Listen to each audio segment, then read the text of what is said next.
Chapter 601. Finding the path out, Lin Mu looked at little Shrubby and Jiang Luo, who were waiting outside, and nodded to them.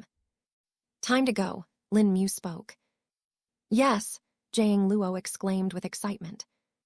Tilde roar tilde.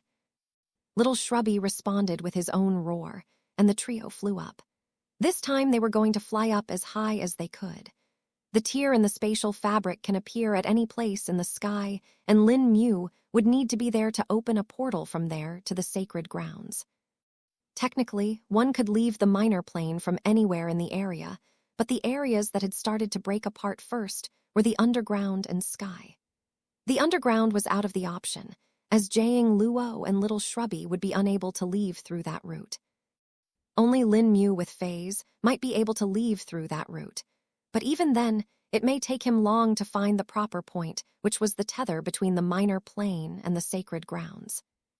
There would be multiple smaller tethers that would like to the main tether, and Lin Mu hoped to find one in the sky. Since the sky was so huge, there were bound to be a few small tethers there. The three of them kept on ascending and soon went past the top of the mountain. But the more they rose up, the harder it was getting for them to fly. The concentration of spirit chi in the air was now close to zero. The way nascent soul realm cultivator flew is by using the ambient spirit chi in the environment and using their own spirit chi to create a push and pull effect. This way they would be able to fly around. But when there was no environmental spirit chi left, all they could do was use their own spirit chi to create a propulsive effect. This increased the consumption of spirit chi by at least 2 folds. Plus, the higher they went, the more spirit chi would be consumed to maintain flight. That was the reason why most nascent soul realm cultivators did not fly too high. In fact, if there was a high concentration of spirit chi in the air, a cultivator still might not be able to ascend past a certain limit. Tilde rumble tilde. Tilde rip tilde. The minor world trembled once again as the sky shook. Lin Mu then saw the clouds suddenly dissipating, or more like leaking, into a small tear that had appeared in the spatial fabric. The tear sucked in all of the clouds like a vacuum before closing up. The tear did not last for long, only about a second, but that was enough for Lin Mu to see the lesser void behind it. Not the right one, let's move to a different place, Lin Mu spoke. Lin Mu knew. Unless he saw the tether, they would not be able to leave this place. Tilde rip tilde. Another tear appeared in the sky as a black background was visible behind it. Lin Mu's eyes immediately snapped to it and squinted, his spatial perception raised to the maximum. His gaze went past the spatial fabric and the tear before managing to appear in the lesser void. There, he saw a very faint glimmer that looked almost like a thread. There it is, Lin Mu pointed. Is it the right one? Jiang Luo asked, since Lin Mu was pointing to a direction slightly far from the tear he was actually looking at. Yes, I can see the tether behind it, but it links to a different place in the sky. We just need to get to there, Lin Mu quickly explained while flying. They changed their directions and continued flying behind Lin Mu. About a minute later, they managed to reach the place Lin Mu had pointed to. What now? Jiang Luo asked, seeing that there was no tear there. We wait. There needs to be a spatial tear here first before we can go through it, Lin Mu spoke. Can't you just make one on your own, like you did before? Jiang Luo asked in confusion. No, Lin Mu shook his head. If I do that, the tether will be severed. I don't want to take that risk. At least now that we are here, we can just wait for it to open up, Lin Mu explained. I see. Jiang Luo nodded his head in acknowledgement. He was not as proficient or knowledgeable about spatial theories as Lin Mu was. Lin Mu had after all gotten personal lessons from Senior Zhukang himself. And if Zhukang claimed himself to be second in spatial theory, no one would claim to be first in this world. Tilde rumble tilde. Lin Mu and Jiang Luo watched as the minor world slowly started to collapse. The earthquakes were only getting stronger, and soon cracks started to appear on the ground as well. A minute later, a huge fissure that spanned from horizon to horizon opened up on the ground. The fissure split the mountain peak apart at its edges and soon started to expand. The trees of the forest that were near the fissure all collapsed in the fissure as it expanded, and some of the rocks from the mountain also fell into it. The cliff where Lin Mu had met Jiang Luo for the first time had now joined the fissure and had become a bottomless abyss. It was then that Lin Mu's gaze was pulled to the fissure-turned abyss. In the pitch-black darkness, Lin Mu could feel a stream of spatial qi coming out of the fissure. The spatial qi was very faint, but was still sensible for the ring. Lin Mu used his spatial perception and looked at the fissure, not finding anything particular there. The spatial border was still too far deep in the underground, and there were too many obstacles for his eyes to see through. An idea suddenly appeared in Lin Mu's mind, and he spoke. "Wait for me here a minute."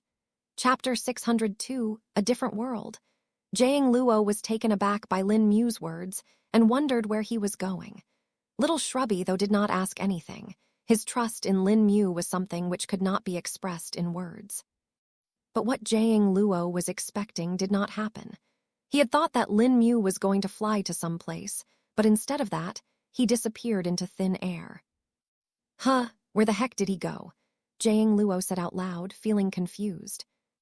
He looked at Little Shrubby with a questioning gaze and only received a gesture that could be considered being a shrug. Little Shrubby could still sense the presence of his master due to the link, and thus did not worry. And neither could he speak to explain this to Jiang Luo, thus he took the easiest option. Just shrug his shoulders in ignorance. While Little Shrubby had spent 10 months with Jiang Luo, he wasn't particularly genial with the man. He had held a grudge ever since his defeat when they first fought, and had kept it up. He had found him many times after that, but could only end up in a draw each time.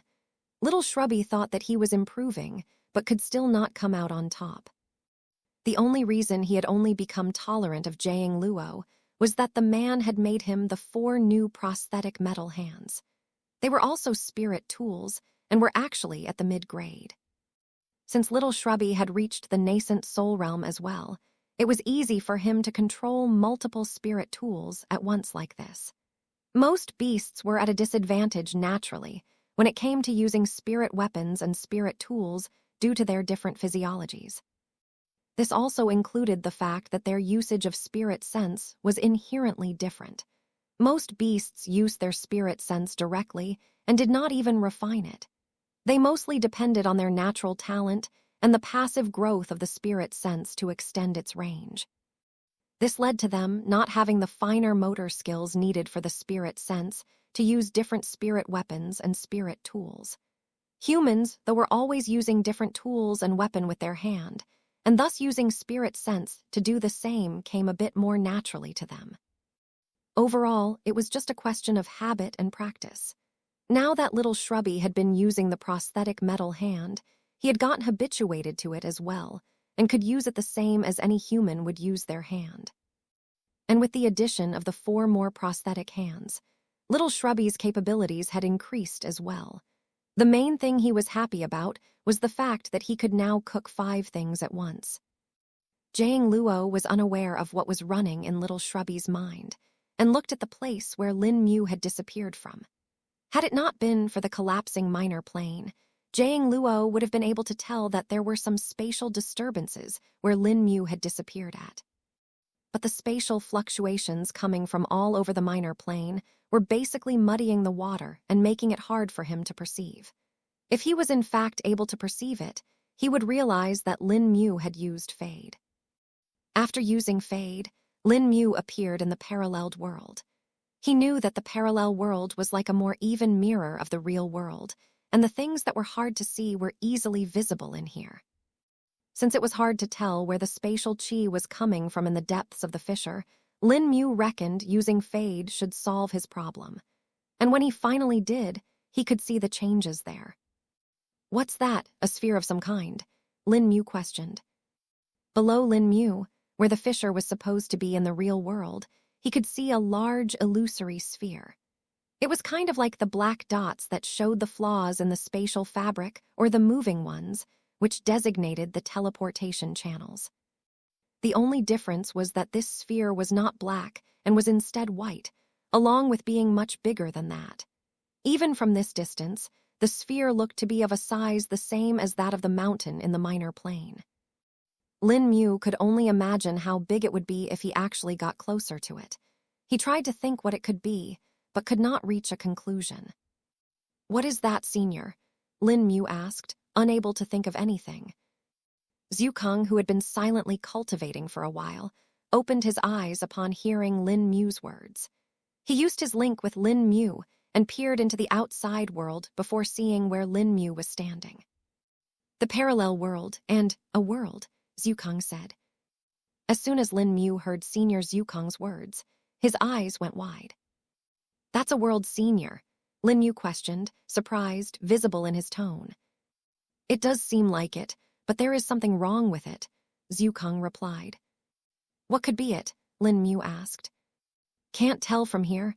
There are far too many things that could have happened. Just observing like this is not enough. But seeing as you are in the parallel world and are able to see this world, it means it is quite close to the real world." Zhukang spoke. "It's not my world though, is it?" Lin Mu asked for confirmation. "No, it's definitely not that. This is a different world. Perhaps a forgotten one, or one that has been isolated," Zhukang replied. Lin Mu was intrigued by this and wondered what that world would be like. He knew that the image of the world he was seeing in the parallel world was not really accurate nor clear, and he would have to see it in the actual void to know what it looked like. Tilde crack tilde. But while he was thinking this, he saw a black crack spreading in the sky above him. Chapter 603, soaring through the portal as soon as the black crack appeared above him, Lin Mu knew it was time for the minor world to collapse. "Seems like this is it, though I can't help but wonder what that world is," Lin Mu muttered before the duration of fade ended. Jiang Luo and Little Shrubby saw Lin Mu reappearing at the same place he was before. Jiang Luo was a bit startled as he had thought Lin Mu had gone someplace else rather, and did not think he would be coming back in the same position. "Where did you go?" Jiang Luo asked.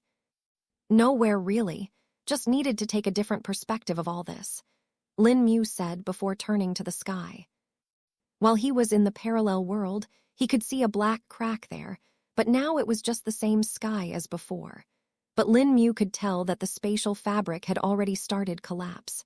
The only difference was that it was not visible to the naked eyes. Yet. Tilde rip tilde. "It's time," Lin Mu announced. Jiang Luo nodded his head, and a serious expression appeared on his face. "The moment I open the portal, you two rush along with me. It will only be open for a short while and will close as soon as the tether gets severed. Also, when we arrive in the sacred grounds, we don't know where we will be or if how long we will be able to stay there." Lin Mu spoke. "Yes, that's gonna be a problem. From what I know, the formation array in the sacred grounds spans over its entirety. It only allows those at the core condensation realm and below into it. Even entry requires an identity token. What I can think will happen is, if we're lucky, we will arrive together and be ejected after a bit of delay. If we are unlucky, we'll be ejected separately into the Ripple Mist sect. But where? That will be hard to tell. It's supposed to send the ejected people to the entrance of the sacred grounds in the sect, but I don't know about intruders," Jiang Luo explained. We'll deal with it when it comes to it," Lin Mu said with determination. "Ha ha ha, I've lived here for over 50 years. I don't care what I need to do to escape. If we need to fight our way out, then so be it. Besides, they are technically part of the enemy's camp too, are they?" Jiang Luo replied. "That's true," Lin Mu said with a chuckle. Lin Mu felt strange right now. Even though he was about to head straight into danger and was even unsure if he would be able to escape it, he was still not fearful or anxious. Rather, he was just feeling a strange drive and excitement. He took a deep breath of pure air, no spirit chi in it, and looked at the black crack expanding above them. He could faintly see the tether flickering behind it, and if he focused really hard, he could even see the outline of something bigger in the distance. Extending his hand up, Lin Mu channeled his spirit chi into the mysterious ring, urging it to open a portal linking to the sacred grounds. The ring responded immediately as spirit chi started being drained from his body at a rapid rate. Thankfully, He was now at the adolescent soul stage of the nascent soul realm, and his spirit chi capacity had increased by multiple times. If this was Lin Mu of the past, when he was at the infant stage of the nascent soul realm, it would have taken nearly all of his spirit chi to open it. Opening this portal was much more difficult than when he actually got into this minor plane. Before, the spatial borders had been destabilizing due to the tribulation lightning, but now they were destabilizing due to a world collapse. There were completely different parameters in play, and this one was more dangerous than the one before. Still, Lin Mu was determined to come out of this alive and succeed. A massive wave of energy was released from Lin Mu, which then cleaved the space above them into two. Unlike the black crack before, a swirling gray portal was spinning there now. "Now!" Lin Mu shouted before speeding into the portal and disappearing. Jiang Luo and Little Shrubby moved to the tone of his voice and disappeared into the portal along with him. They felt a strong tug on their body and were then squeezed. It was as if someone had put them in clothes that were 2 sizes too small for them. They could not move their hands or legs, and their necks were scrunched up. It was very uncomfortable, but nothing that they could not bear through. Lin Mu, though, was having a completely different experience. While he was also feeling a bit uncomfortable, he was relatively free to move his hands, legs, and neck. He could tell that they were passing through what could be said to be a teleportation channel of some kind, which the ring had made using the tether that linked the minor plane and the sacred grounds. "This is marvelous," Lin Mu muttered upon seeing the many lights that flicked by. He looked to his sides and saw Jiang Luo and Little Shrubby, who were frozen like statues, before turning to look at the back. There he saw the remnants of the minor plane being destroyed. This was his first time witnessing a world collapse, and he had to say it was quite unique. It looked both beautiful and terrifying at the same time to him. The minor plane's borders were breaking apart, and its insides were falling out into the lesser void. The speed of collapse was rather fast, and not even 5 seconds later, the minor plane was no more. But when the minor plane finally disappeared, Lin Mu could see something hidden beneath it. "Is that the world we saw before?" Lin Mu muttered. Chapter 604, Remnant of the Ocean World. Lin Mu observed the world. Or rather, remnants of a world that he had seen in the parallel world before. "That does seem like it, but that is not a minor plane. That is definitely an entire world," Zukong spoke. "But how is it in the lesser void, then? Isn't a proper world supposed to be in the great void?" Lin Mu questioned. "This is probably just a fragment of it that entered the lesser void upon its collapse," Zukong replied. Lin Mu hummed in response and kept on observing. He could see several large chunks of rocks that were bigger than entire mountain ranges floating in the lesser void. Along with that, there were some remains of plants and animals there, too. These remains were completely deteriorated by the many forces they had to go through during the collapse, and were barely holding on now. "Wait, what's that?" Lin Mu spotted something else coming up from behind the remnant of the world. "Ice," Lin Mu recognized. Floating behind the large rock was what could basically be called as an iceberg. It was about half the size of the rock and was partially hidden by the remnant of the world, which is why Lin Mu did not spot it the first time. "Why would there be ice here, and that too such a large amount of it?" Lin Mu replied. Lin Mu narrowed his eyes and tried to make out the finer details on the rock and the iceberg. But it was getting harder by the second, as they were getting farther and farther from it. While Lin Mu was unable to identify anything on the rock, he did spot something on the large iceberg. It was a grayish-black dot embedded into the iceberg. It even seemed familiar to Lin Mu. "Heavy depths iron ore," Lin Mu recognized. "That's it," Zukong suddenly exclaimed. "You know something, Senior?" Lin Mu questioned. "Remember, I told you about the origin of heavy depths iron ore?" Zukong asked. "Yes, I remember clearly. It is formed at the bottom of oceans, and the bigger the ocean, the bigger the size of the heavy depths iron ore will be," Lin Mu replied. "Exactly. That large rock you see there and the iceberg, that is the remnant of the ocean world I hypothesized was near your world." Zhukang revealed. Lin Mu was surprised at first upon hearing this, but then he felt curious about it. There should have been a lot of treasure and resource in the world, right, Senior? Lin Mu questioned. Yes, there should be. Even a collapsed world's remnant should have some, Zhukang replied. It would have been good if we were able to get to the remnant and obtain them, Lin Mu said with a sigh. Don't worry. Now that we have the confirmation that the ocean world really did exist besides your world, and that the heavy depths iron ore was not just something random lost in the lesser void, we will find a way to get to the main remnant of the ocean world, Zhukang said with assurance. Lin Mu nodded his head and accepted it for now. He knew it would be no use worrying about something that was extremely far from him, and it was better to look at the present instead. But unknown to him, Zhukang was far more excited than him. If he can really manage to get there, he might actually be able to find that, Zhukang thought to himself. Tilde rumble tilde. Lin Mu suddenly felt his body shake as the teleportation channel around them shook as well. It was like a glass tube that linked two places, and currently, it looked like something was hammering on its sides. What's happening? Lin Mu wondered. He looked at Jiang Luo and Little Shrubby and found them to be shaking as well.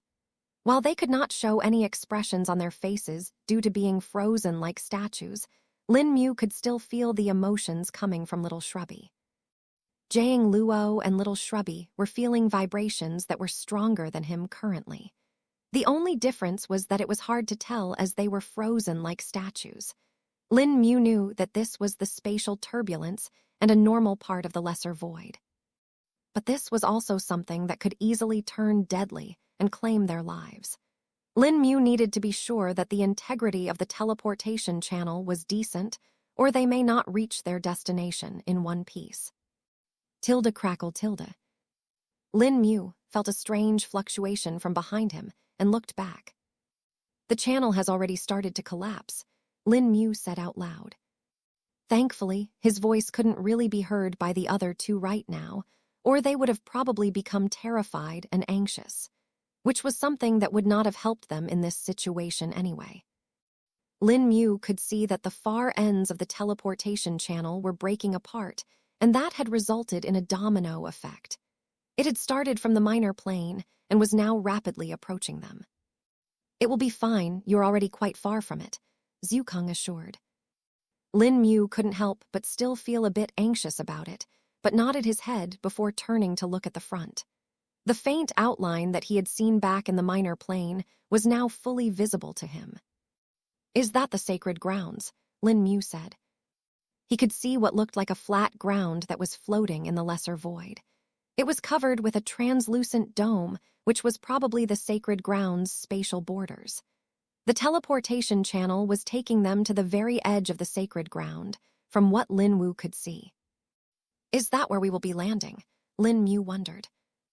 Lin Mu suddenly felt his speed increase, as if an additional force was acting on him. This force was pulling him toward the sacred grounds now. With the addition of it, Lin Mu, Jiang Luo, and Little Shrubby reached the border of the sacred grounds in an instant. Chapter 605, Skydiving? Tilde kaboom tilde. A massive explosion was heard up in the sky as all the spirit beasts below ran away in fright. The strange thing was, though, there were no effects of the explosion such as fire or smoke. All that could be experienced was the noise caused by it. But if one looked up at the sky, they would see what was the actual source behind it. A black hole had been carved out into the sky, and it was surrounded by cracks. It looked like someone had broken the windscreen of a car with a ball of some kind. But that was just one of the things that were behind it. In addition to that, there were 3 bodies currently falling from the sky. They were hard to see at first, but soon they became apparent. These 3 bodies were none other than Lin Mu, Jiang Luo, and Little Shrubby. What the hell, why can't I fly? Lin Mu suddenly exclaimed. Upon breaking through the border of the sacred grounds, Lin Mu, along with Little Shrubby and Jiang Luo, had started to fall. At the start, because they were still reeling from the impact and the shock, they had not reacted. Jiang Luo and Little Shrubby were still affected slightly, because of the restrictions applied to them during the transport through the teleportation channel. They had not yet recovered from that, and thus were unable to move.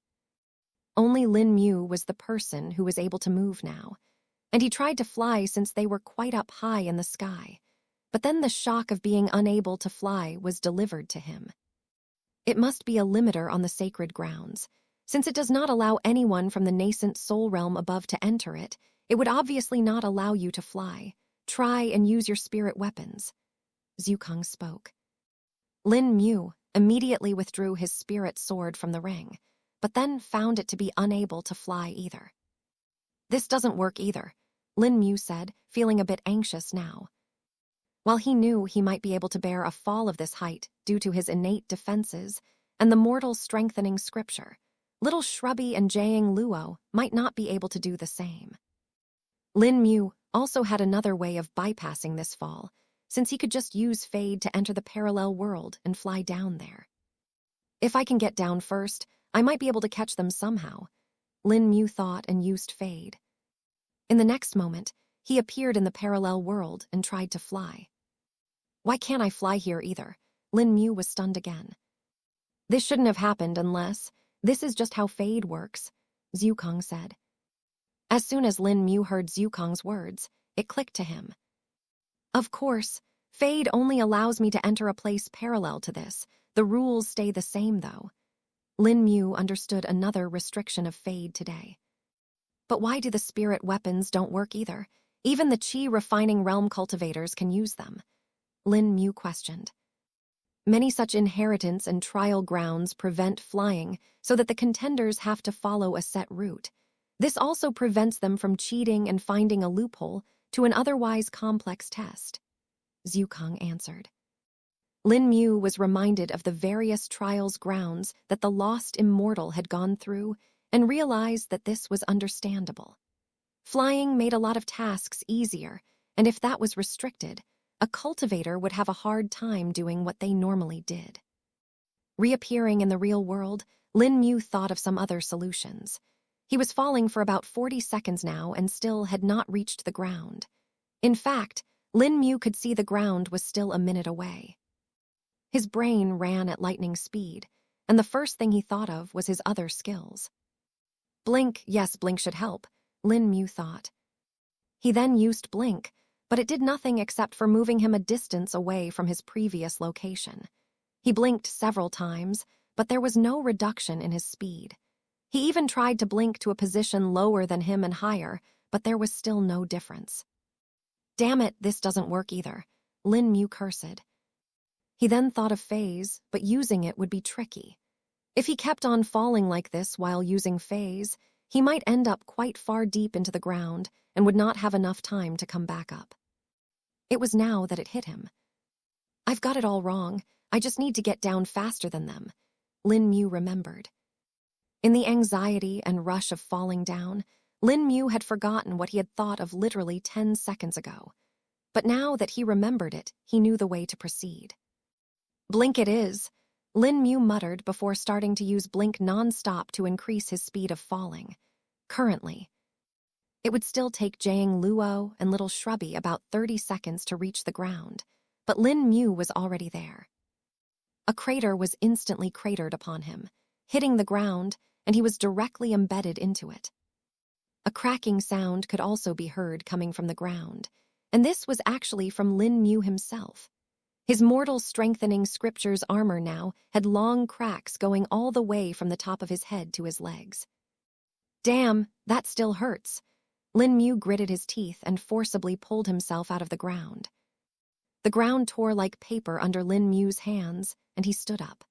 Unfortunately, it took him 5 seconds to get out of the crater, and Jiang Luo and little Shrubby had gotten even more close. Lin Mu could not think of anything to cushion their fall either. What do I do? Lin Mu said out loud. Chapter 606, ejected, but at this very moment, a change happened. Jiang Luo flipped in mid-air and pulled out multiple talismans. He then threw half of them at little Shrubby and half he used on himself. The talismans all activated, and a strong wind was created by them. The wind surrounded little Shrubby and Jiang Luo, creating a vortex around them. This vortex was spinning in an opposite direction and thus slowed down the speed of their fall. But by the time they were 100 meters from the ground, they could already manage their fall. Little Shrubby managed to snap out of the frozen state as well and broke his fall using his own ability. Flames burst from his paws and propelled him upwards, automatically slowing him down even further. The two of them landed safely on the ground next to Lin Mu and looked at him. Lin Mu took a breath of relief and felt much better than before, but he still couldn't help but feel a strange sensation at the back of his head. "Are you guys okay?" Lin Mu questioned, feeling concerned. Tilda growled Tilda. "I'm good," Little Shrubby said through his link. "I'm fine.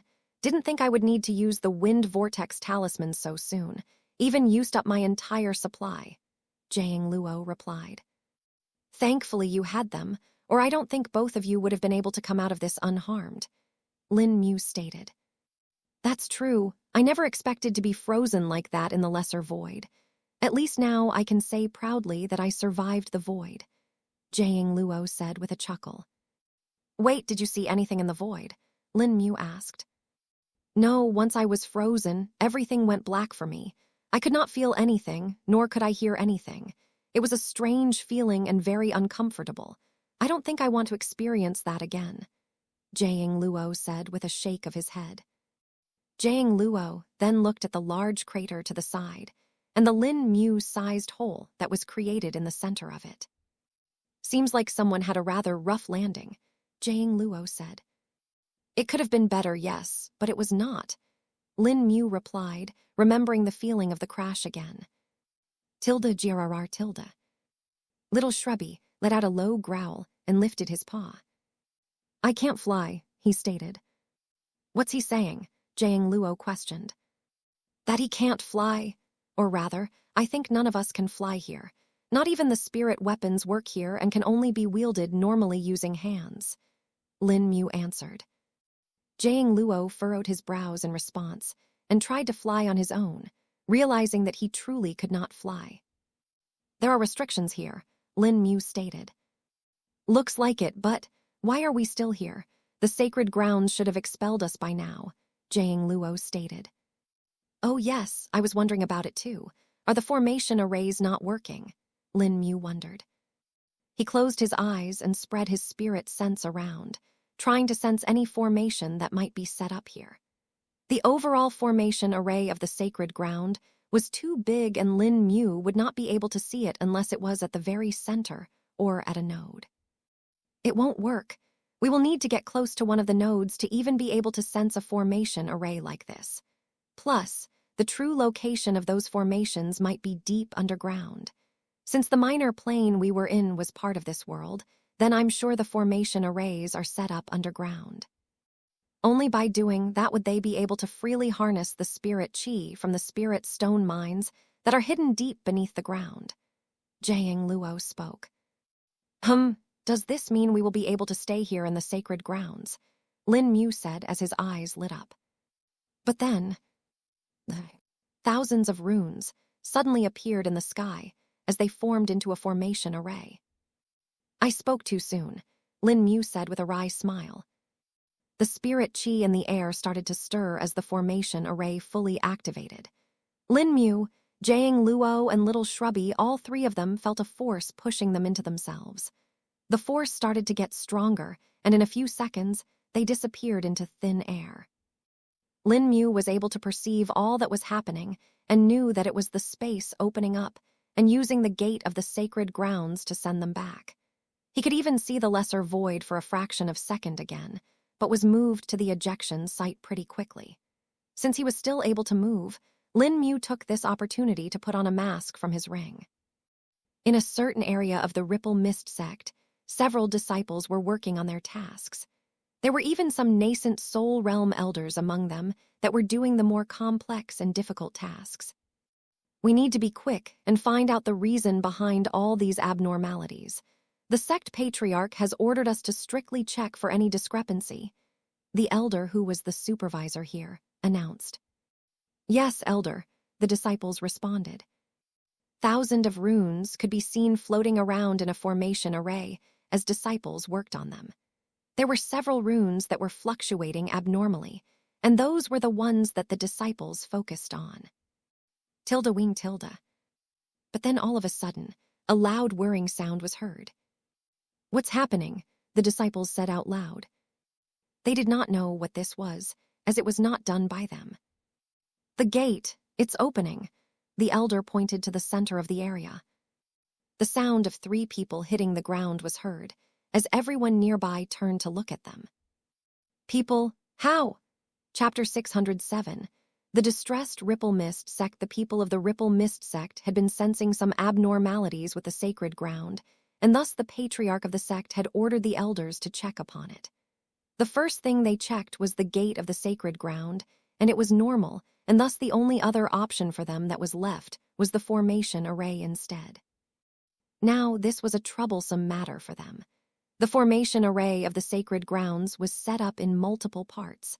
The main part of it that composed of over 50% of the formation array was entirely based in the sacred grounds itself. And that was the part which could not be touched by the elders, and they could not send the disciples in either, as the time period of the sacred grounds opening was over as well.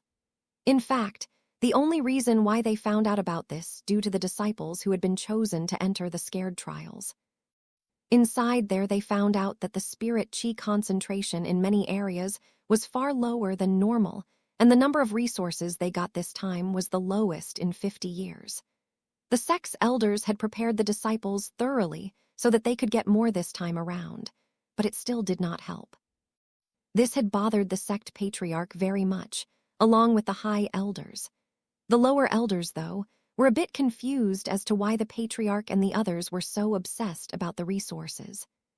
Sure, they were valuable, but it was not like the Ripple Mist sect was in a dire need of them. Even if the amount that they got from the sacred grounds was lesser than it used to be, the resources they had gotten over the years were still plenty. After all, not all of the resources that were obtained from the sacred grounds were used.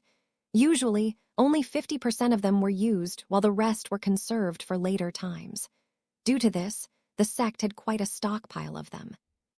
But for the past year or so, the elders and the patriarch have been a bit obsessive about resources, so much so that they had increased the exploratory and harvest missions by 2-fold. In addition to this, the sect also started to take the bounty requests, which it usually did not. But then about a month ago, the formation array of the sacred grounds started to react rather strangely. There were multiple breakdowns that appeared around the gate of the sacred grounds. As soon as the elders saw this, they knew the situation was dire. If the outer formation were affected to this extent, it meant that the internal formation array of the sacred grounds was vastly affected too. The patriarch was infuriated and had thus ordered them to fix it as soon as possible, which was what they were doing right now.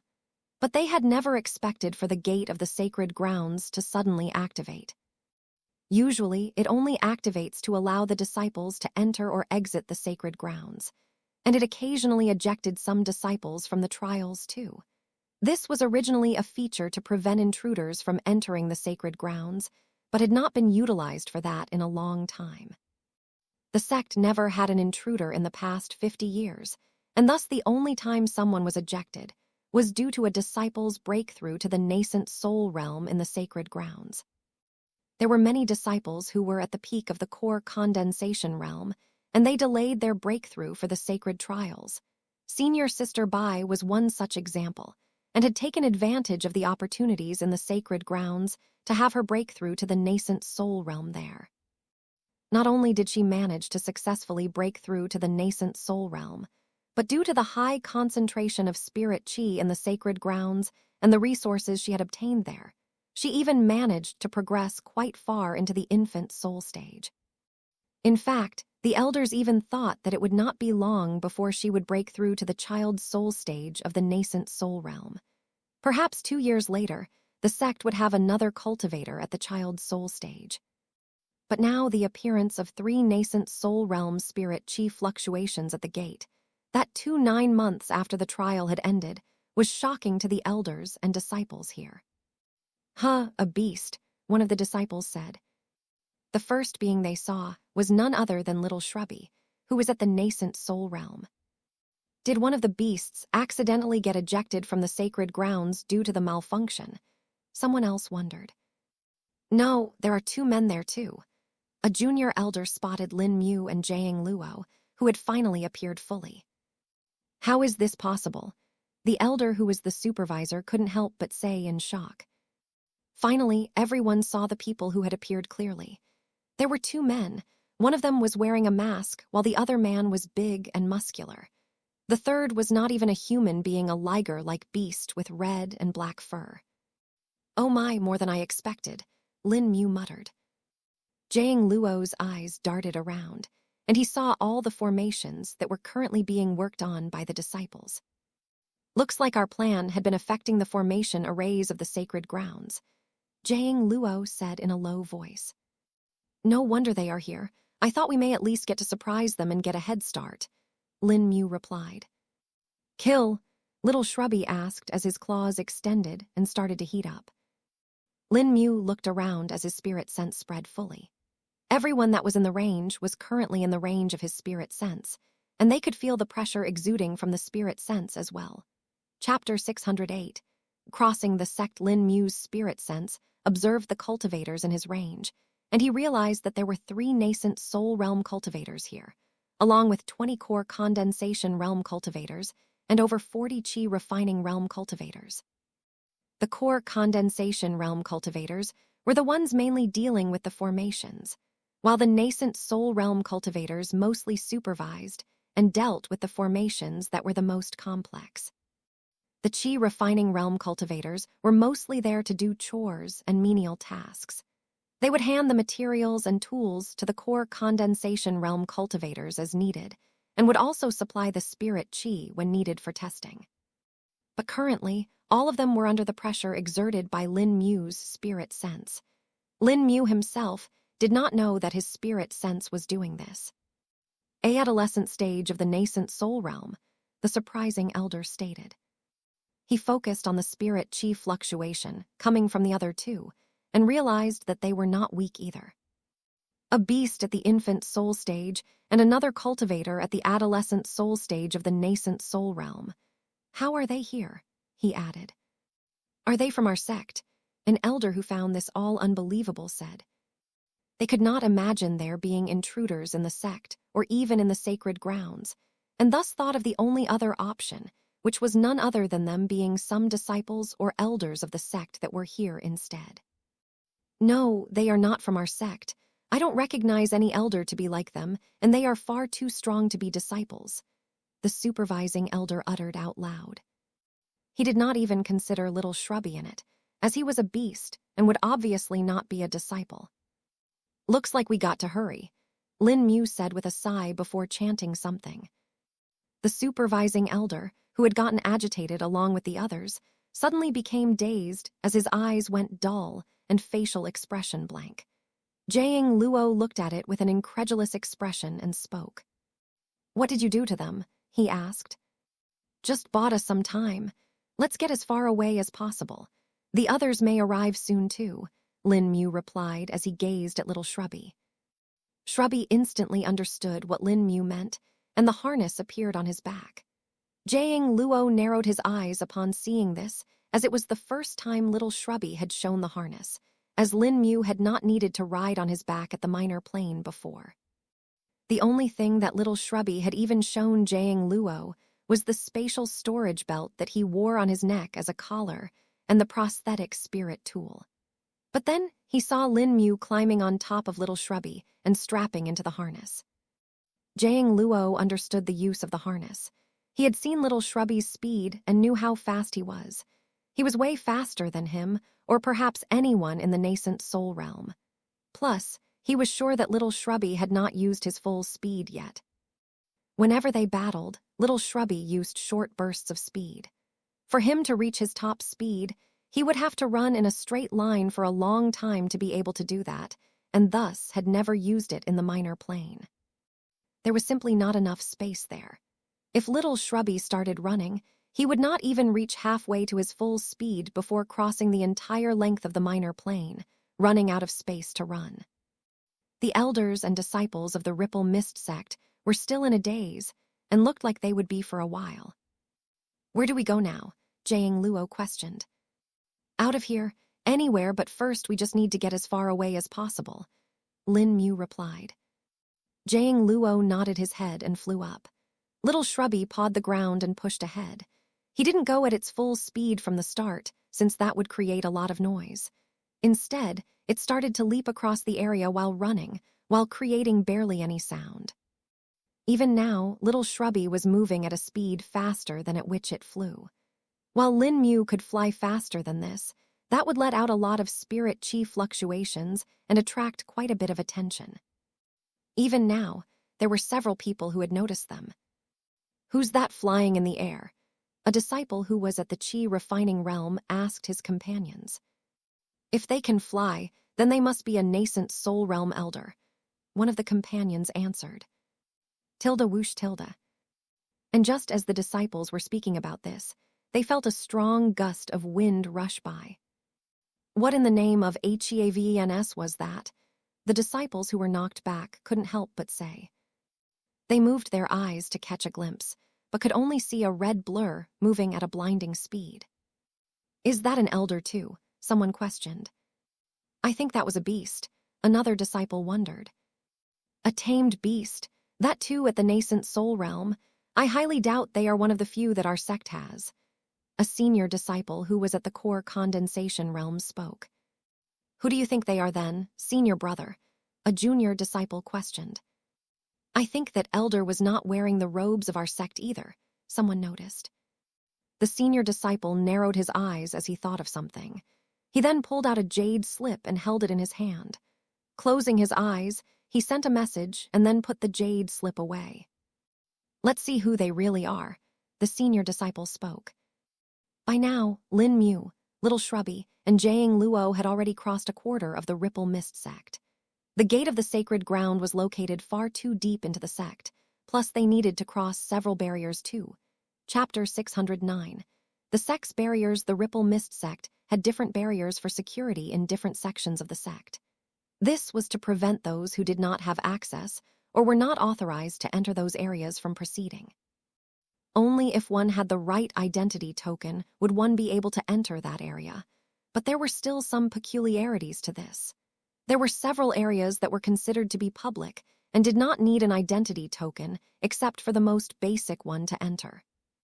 This would be the token needed for a person to enter the sect's boundaries. Lin Mu did not need this, as the formation pretty much recognized him as part of the natural fauna. As for Jiang Luo, he already had a fake identity token that he had made during the time when Lin Mu was absorbing the spirit chi of the minor plane. He had made this fake token from the remnants of the cultivators he had found when he originally came to the minor plane. One could see from how Jiang Luo had the wind vortex talismans and the fake identity token that he was quite prepared. Another thing about the barriers was that if one was inside it, some of them actually did not need the token to exit it. They only needed the tokens for the entry. The gate of the sacred grounds was under one such area that only needed the token for the entrance and not exit, and as such Lin Mu and Jiang Luo were able to leave rather easily. After exiting this area, they ended up in the public area of the sect, which did not need anything specific, so they were able to travel with ease. Theoretically, they could just travel in the common area of the sect and exit it without actually triggering anything. But this was not possible, as that would mean they would need to go around a long path and would get seen by a lot of people. Rather than that, it was easier for them to just go straight through the sect. After reaching one such area, Lin Mu and Jiang Luo had to stop. "Let me take care of this barrier," Jiang Luo said before walking up to it and placing his hand on it. His spirit sense extended into the formation nodes, while with his left hand, he withdrew a couple of spirit tools that were used with the formations. Jiang Luo had a talisman in his left hand, and he then slapped it on top of the surface of the barrier. He then took out a cubied stone and let it float in front of him. Tilde hum tilde. Under the effect of the talisman, the nodes of the formation became revealed to the naked eye, and his spirit sense started to make changes to them. After a certain amount of changes were done, Jiang Luo used the cuboid stone to tap the node, which would then deactivate it. He did this 5 times in 5 minutes before finally stopping. The barrier in front of them disappeared, and they were able to continue onward. Lin Mu knew about the method that Jiang Luo had just used, as it was included in the jade slip that he had given him. Lin Mu had a lot of time to study it all, but was barely halfway through it. There was no way he would be able to go through everything in that jade slip, as that had taken over 50 years to be made. Lin Mu would need even more time than that if he wanted to internalize it and fully become proficient in it. It would take him years to do that. Thus, Jiang Luo, taking care of these formations right now was a better choice and would save them a lot of time. Having gone past the barrier, Lin Mu and Jiang Luo continued their journey. Thankfully, the Ripple Mist sect was rather vast, and the number of disciples currently around were rather sparse. Still, Lin Mu knew that some of them had noticed them while traveling, and that there was also a chance that their existence had been revealed to the sect by now. Lin Mu had used the Severing Heart Sutra on all of the elders and the disciples at the gate of the sacred ground and had put them in a daze. At his current level, Lin Mu knew that all cultivators up to the core condensation realm should be dazed for at least 10 minutes if no one woke them up, and as for the nascent soul realm cultivators, he didn't really have a proper idea. When he had used the Severing Heart Sutra of Jiang Luo, it had only worked for a mere second before he had managed to snap out of it. But considering that Lin Mu was at the adolescent stage of the nascent soul realm, and that the elders at the gate were only at the infant soul stage, Lin Mu reckoned that they would be dazed for at least 5 minutes, and perhaps even more. The best would be if they stay like that for as long as possible, at least until we are halfway through the sect, Lin Mu thought. Who's that? Did our sect have a guest? Some of the disciples in the distance spoke. Lin Mu could hear them clearly at this distance and just ignored them, not even looking at them. His spirit sense was spread around in a circle and was observing everything just in case. And since they were just passing without doing much, the disciples did not think that they were intruders either. But when they came across another barrier and had to stop there, the disciples nearby saw it. Jiang Luo and Lin Mu looked at each other and then at the disciples, the same idea appearing in their minds. But just when they were about to act, one of the disciples approached them on his own. Chapter 610, A Foolish Disciple. Lin Mu and Jiang Luo became a bit confused the moment they saw the disciple appraising them. They were originally going to seize the identity tokens of these disciples with the hope that there would be one of them that could allow them to pass through the barrier.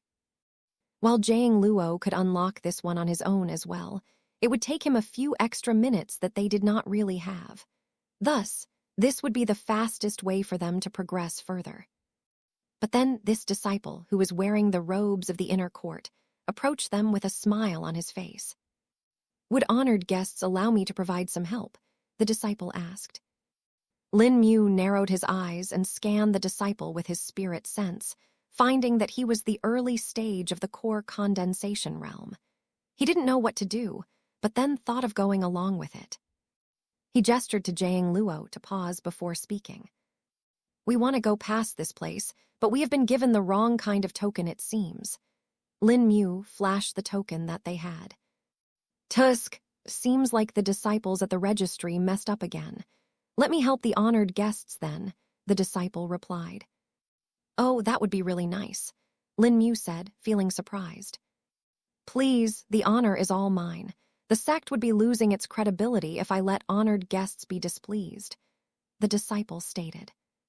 He then took out his own token and waved it at the barrier, which then opened up a gate for them. Jiang Luo was honestly quite stunned by this and had not expected this to happen.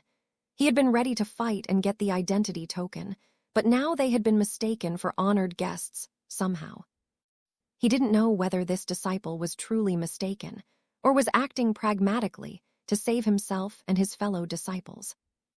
Lin Mu, on the other hand, nodded his head and went through the gate along with little Shrubby and Jiang Luo. "Take this as a gift," Lin Mu said as he threw a fist-sized stone to the disciple from past the gate. The disciple caught it and did not recognize what it was first, But then he could feel the spirit chi from the stone entering his hand. A mid-grade spirit stone. This is a mid-grade spirit stone. There can be a mid-grade spirit stone of this size. The disciple couldn't help but say. His fellow disciples, who were hesitant to approach Lin Mu, were stunned as well. Damn it, we should have gone forward to help instead. They couldn't help but regret it. But just as Lin Mu and Jiang Luo had left the area, a group of nascent soul realm elders arrived at the scene. The disciple who had helped Lin Mu proceed was showing off the spirit stone to his companions and bragging. See, you guys just don't know when to take an opportunity, the disciple said.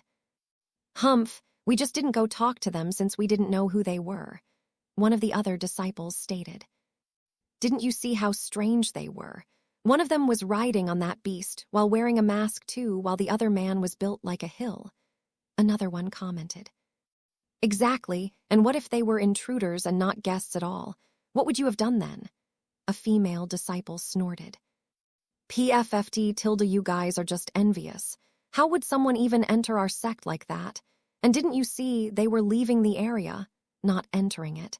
They would have surely been found if they were entering. The disciple replied. What did you just say? A man on a beast and wearing a mask.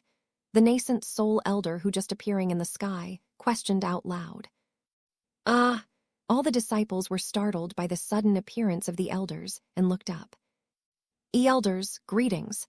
They all cupped their hands in greeting. Repeat what you just said, the elder who had spoken before stated. The other elders also descended along with him while looking around. The disciples then repeated the incident that had just happened with Lin Mu appearing and the disciple helping them. As soon as the elders heard it, they were stunned first, but then rage became visible on their faces. You FOOLS, the elder hundred while pointing at the disciple. Do you know what you just did? You let an intruder escape, a second elder said. Wait, they really were intruders. The female disciple who had commented earlier questioned as her face went pale. Yes, they are intruders that not only infiltrated our sect, but also our sacred grounds. They hypnotized the elders at the sacred grounds gate before escaping. The first elder explained. All of the disciples went white with fear, and the one who had helped Lin Mu directly fell to the ground. Did they say anything about where they were going? The elders asked. No, they just said they were leaving the area. The disciples spoke, while the one who had helped Lin Mu was frozen on the ground in shock. Gah, you lot are useless, the elder said, feeling infuriated. We're not out of luck yet. The other teams of elders should encounter them if they are leaving the sect from that end. The second elder commented. Let's hope so, the infuriated elder said before looking at the disciple who had helped Lin Mu. And you, go and report to the discipline hall and confess your crimes. I'll come to see you later personally, the elder said before flying away in the direction that Lin Mu had gone into. The disciple directly fainted upon hearing the verdict, while his fellow disciples could only sign in pity. But on the other hand, they felt lucky that they did not help Lin Mu nor did anything problematic, except for getting scolded. They didn't really get any punishment. As for the disciple who had helped Lin Mu, his fate was probably sealed now. Chapter 611. The cautious ripple mist sect Lin Mu, and Jiang Luo continued onwards after the short incident before. That was rather unexpected, Lin Mu spoke. Indeed, I don't know if that disciple was truly mistaken or guessed what we were going to do, Jiang Luo replied. If he was mistaken, that it would be fine. But if he was able to guess that they would not meet a good end if we conflicted, then I would have to reassess the disciples' intelligence, Lin Mu said with a serious tone. If there were disciples with this level of foresight in the sect, then the elders were bound to be even better. Or so Lin Mu thought. Meanwhile, the disciples and the elders were unaware that the little incident had increased their image in Lin Mu's mind, and he had become far more alert. To be on the safer side, I think we should expect some resistance soon. There is no way the sect does not know about us by now. There may be some people waiting for us, Lin Mu stated. I think so too, though as long as it is no one in the Dao Shell realm, I'm confident of dealing with them, Jiang Luo spoke. Yes, that would be good. As far as I know, the Ripple Mist Sect's high elders are at the Dao Shell realm, and only the patriarch should be at the Dao Treading realm. There may be some hidden experts, but I doubt they would appear at this time. Especially since Gu Yao must be controlling them as well, or suppressing them till he gains full control. Lin Mu replied. That would be for the best, Jiang Luo said as he gazed ahead. The three were now passive over the Ripple Mist Sect's spirit tool pavilion. Below them, Lin Mu could see countless smaller buildings and what looked to be forges. Black smoke rose up from the chimneys, along with fumes of different colors. Disciples moved around like busy ants as they went about their tasks. Overall, everyone seemed to be focused, and even though they saw Lin Mu and Jiang Luo along with Little Shrubby, they did not pay attention. I can't help but feel strange that they haven't alarmed the entire sect, Lin Mu said, after assessing the unnerving calmness. Perhaps they know that alarming the sect may do more harm than good, and thus they haven't done that. If they do, we will probably end up fighting the elders and disciples, many of them who would not be our match. This would cause damage to the sect and its members, Jiang Luo hypothesized. That is a smart choice, though if they can think this far, then they must be deliberately waiting for us to reach a suitable location that would not impact the rest of the sect. Lin Mu spoke. Jiang Luo raised his brows and spoke. Do you have any idea where that might be? Comparing the last time I came here, I never entered the sect itself, and even then I can see that several parts have been changed, so I can't really tell. Indeed, the forest of the Ripple Mist Sect. That is the only place they can fight without impacting the rest of the sect. That is actually from where I entered the minor plane, Lin Mu replied. If that is true, then it would be good for us too. More open space would allow us to fight better, Jiang Luo said as a spark of battle arose in his eyes. Lin Mu saw this and secretly sighed to himself. Don't forget, our first priority is to escape. We shall only battle if there is no other choice. Besides, once we reach that point, Little Shrubby will be able to use his full speed, and no one will be able to stop me. But you'll need to find a way to speed up as well, Lin Mu explained. Haha, you don't need to worry about that. I've prepared well in advance for that. I assure you that my speed will be no less than our little kitten, Jiang Luo chuckled. Grrr tilde. Little Shrubby let out a low growl, feeling offended by Jiang Luo's comments. Jiang Luo heard it and only chuckled more to himself. And just like this, they crossed over to the next area that was the residences of the many disciples of the Ripple Mist Sect. We are close. Once we cross this, we will reach the forest. We will need to deal with the barrier here too, Lin Mu informed. Jiang Luo simply nodded his head and continued. Tilde hung tilde. Lin Mu and Jiang Luo could hear the sound of a bell echoing from afar. They instantly became alert and knew that their time of ease had come to an end. Seems like the sect finally reacted, Lin Mu said and looked around, his gaze sharp.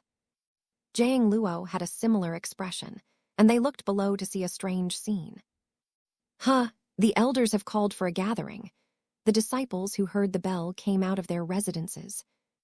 They then hurried to the gathering ground in the central area of the sect, without questioning why the bell had been rung. Lin Mu and Jiang Luo clearly heard the words of the disciples and narrowed their eyes. This was not what they expected for the bell to be for. I don't feel so sure about this, Lin Mu muttered to himself. A gut feeling arose within Lin Mu, and he instinctively used spatial perception. His eyes scanned the entire area along with his spirit sense. The spirit sense was unable to find anything, but with his spatial perception, Lin Mu found several spatial disturbances. They were small and unnoticeable to most cultivators. Only someone with spatial perception might be able to see them. Lin Mu focused on the spatial disturbances and saw that they moved in a rather unique pattern. So it really is a trap, Lin Mu said. What? Jiang Luo questioned. There are several nascent soul realm cultivators surrounding us. They intentionally rang the bell to clear out the area. Chapter 612. A trap of 10. Hearing Lin Mu's words, Jiang Luo was surprised. He tried to sense the area with his spirit sense, but didn't really have much luck. But Jiang Luo knew that Lin Mu was proficient with the spatial element, and he probably saw something he could not. They are probably hiding with the help of Mist Veil talismans. They are one of the specialties of the Ripple Mist sect. Jiang Luo spoke. Looks like it. They are unable to be found with spirit sense, and I can only tell that they are there due to the faint spatial fluctuation they are emitting. Lin Mu replied. If that is true then, I think we will need to battle soon. Previously, we thought that they may choose the forest for battle as it would be empty and would not endanger the disciples and the sect's property. But now that they have gotten the disciples to leave cleverly, they are free to act. As for these residences, they aren't really valuable, and the sect can easily afford to rebuild them.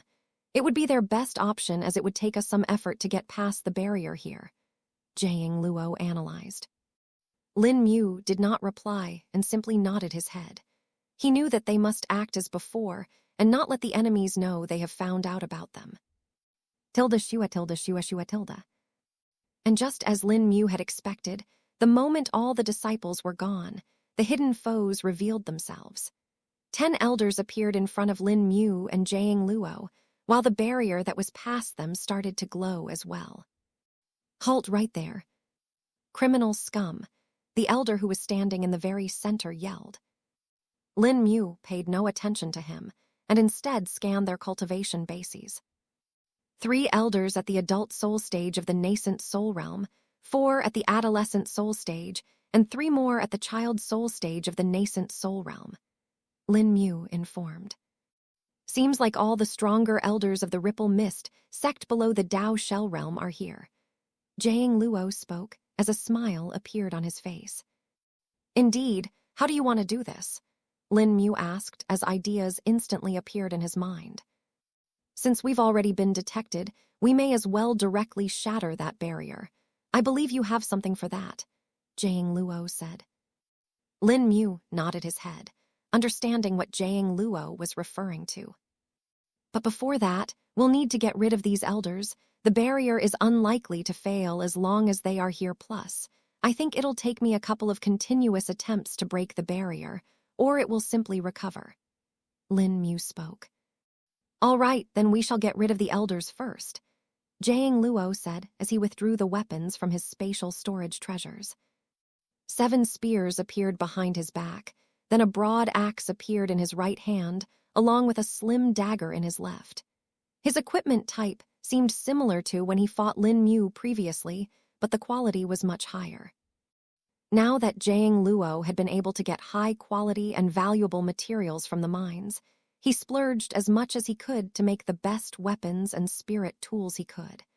And it would be an understatement to say that he was not urging to test it out.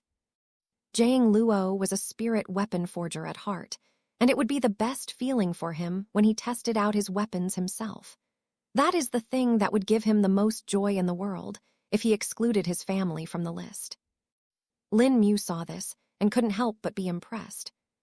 He truly did prepare a lot for this, Lin Mu thought. I'll take the 3 adult soul stage nascent soul realm cultivators. You take the 4 adolescent soul stage 1. Lin Mu spoke. Do I kill? Little Shrubby also asked. You can kill the rest, Lin Mu said with a chuckle. Roar! Little Shrubby let out a deafening roar in response. The roar traveled across the sect, striking fear into the hearts of the weaker disciples. The 3 finally came to a halt a short distance from the elders and gazed at them. How dare you 3 enter our sect? Surrender now and perhaps we will leave your bodies whole for a burial. The elder in front spoke.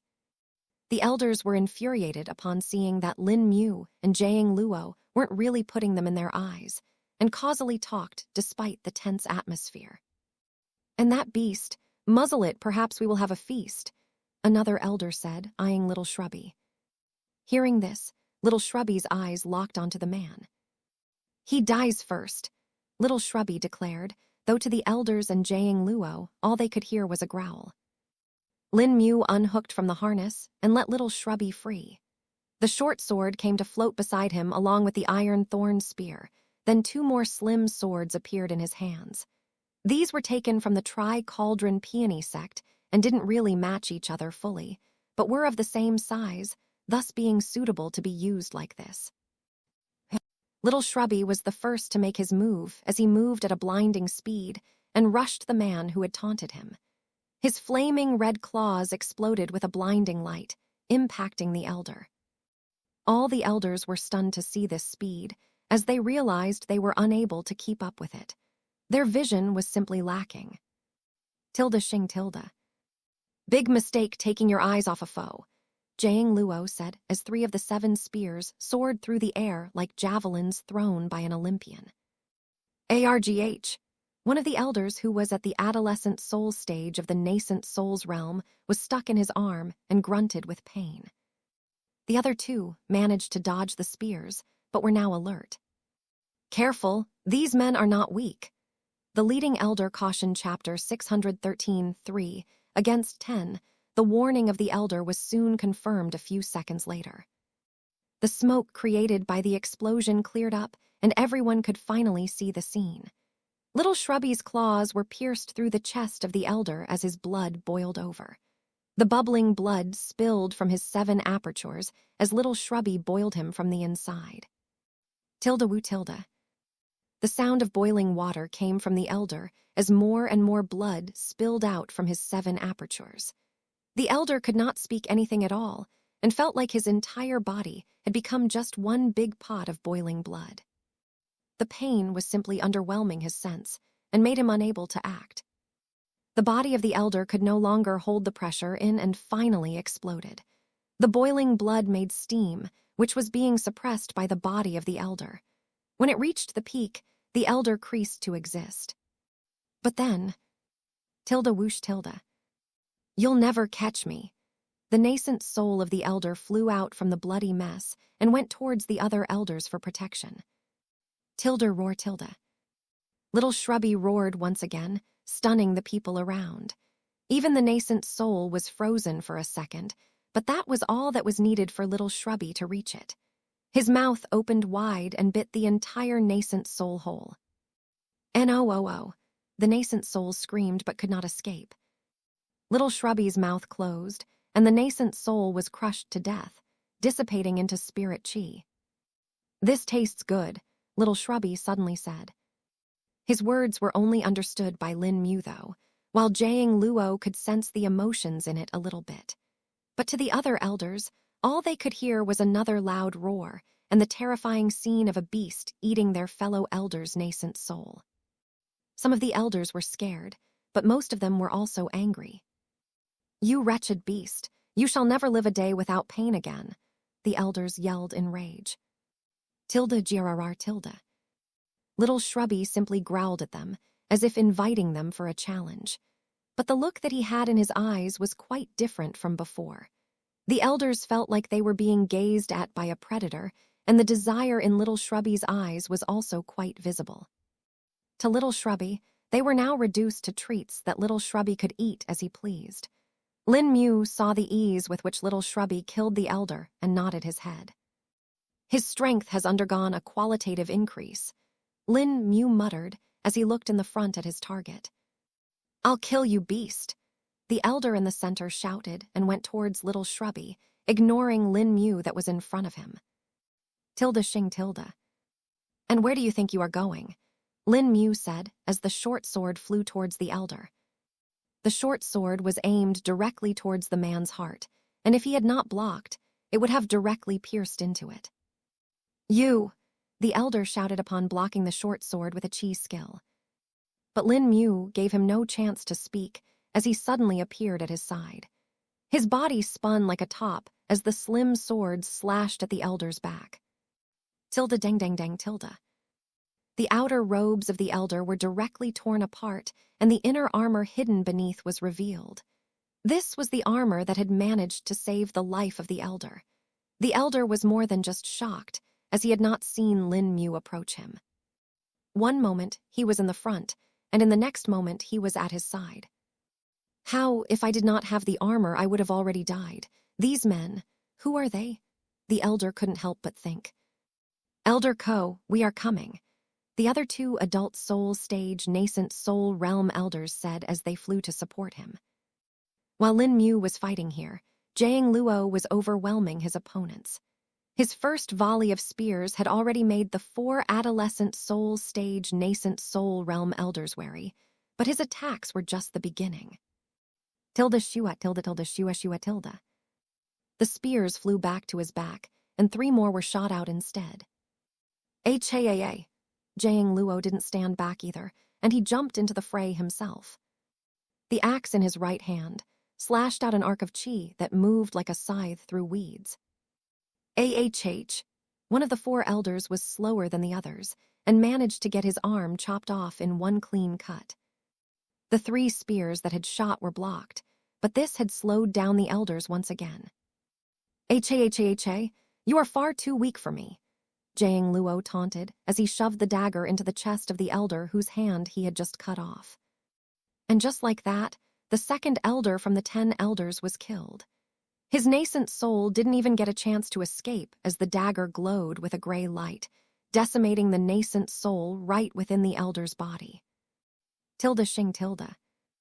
Jiang Luo withdrew the dagger from the chest of the dead adolescent soul stage elder and looked at the rest. Who wants to be next? He asked with a chuckle. You fiend, how dare you kill our elder? 2 of the elders flew towards Jiang Luo, enraged by his actions. The 3rd elder was slowed down due to his arm and leg being injured. He was the first elder who was injured due to the spears that Jiang Luo had thrown at the start. Tilde clang clang tilde. Blow after blow was exchanged as Jiang Luo battled like a beast. Each of his attacks was decisive, and if the elders lost focus even for a second, they would meet their end. Tilde roar tilde. On the end of Little Shrubby, the elders were having a hard time catching up to him. Little Shrubby was just leading them around the area and would then sneak in a few strikes every now and then. Chapter 614-3, against 5, the elders felt like they were being exhausted just from running around. In their case, they didn't even realize that Little Shrubby had brought them quite far from the other elders. Huh, where are the others? The 2 child soul stage nascent soul realm elders said. Tilde roar tilde. But what greeted them was a thundering roar coming from the top. Their eyes went wide as they saw Little Shrubby falling like a flaming meteor from the sky. His speed was something they could barely comprehend, and right now he looked mostly like a blur.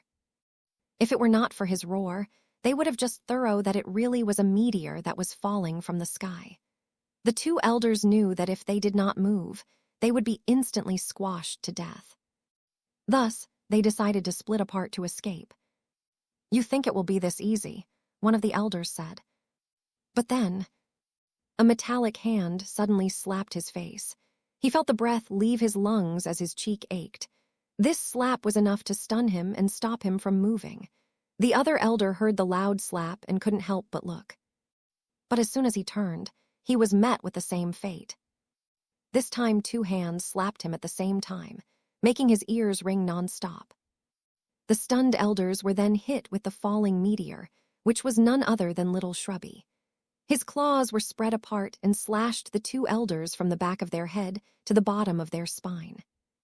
The 2 didn't even have a chance to scream before their death was assured. Little Shrubby's claws had pierced from the back of their skull and ripped it out along with their entire spine. It was as if someone had scooped out the seeds of a cucumber using a spoon, except the cucumber was a human and the spoon Little Shrubby's claws. The smell of burnt meat could also be felt as his hot claws seared the flesh and blood. Ah-h-h-h-h-h-h. A delayed scream came from the nascent souls that had left their bodies. Seeing the nascent souls appear, Little Shrubby got even more excited. There's the yummy bits, he said with a growl before chasing after them like a cat behind a butterfly. Back at the place where Lin Mu and Jiang Luo were fighting, the elders barely saw red flash falling from the sky before sensing the loss of the 2 child soul stage nascent soul realm elders. Heavens, the 11th, 12th, and the 13th elder were killed, the re-examining elders couldn't help but say. Tilde dang tilde. You should focus on the fight in front of you. Lin Mu said as he switched the slim sword midway and withdrew a large battle axe from his ring. Taking a lesson from Jiang Luo's book, he shot out the iron thorn spear along with the short sword and then swung the axe with his own hands. Tilde Xing Tilde. The short sword slashed at one of the elders, while the iron thorn spear activated the chi skill that was contained within it. Tilde Deng Deng Deng Tilde. Tens of black blades shot out from the iron thorn spear as they burst apart, slashing the three elders. They were having a difficult time blocking so many attacks and barely managed to do so at the cost of bearing some cuts on their body. The short sword, though, managed to cut the Achilles tendon of the second elder who had come to help Elder Ko. My leg, he shouted and tried to retreat. But then Lin Mu blinked to his back, and the axe, which was originally coming towards Elder Ko, was now slashing at the second elder. The axe fully cleaved the elder in half diagonally from the top of his right shoulder to the left side of his waist. Second elder, Elder Ko shouted, his eyes bloodshot. But Lin Mu didn't stay in the same place for more than a second and reached the third elder, who was currently occupied by the black blades that had been released by the iron thorn spear. You will pay for this, Elder Ko stated before strong spirit chi fluctuations arose from his body. Mist wrapped around his hands and torso as his aura started to rise.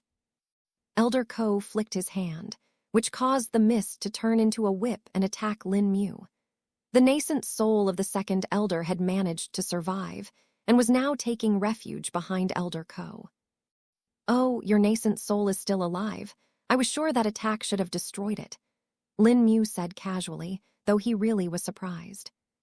The attack with the axe was infused with spirit chi, and should have also destroyed the nascent soul, along with cleaving the elder in half.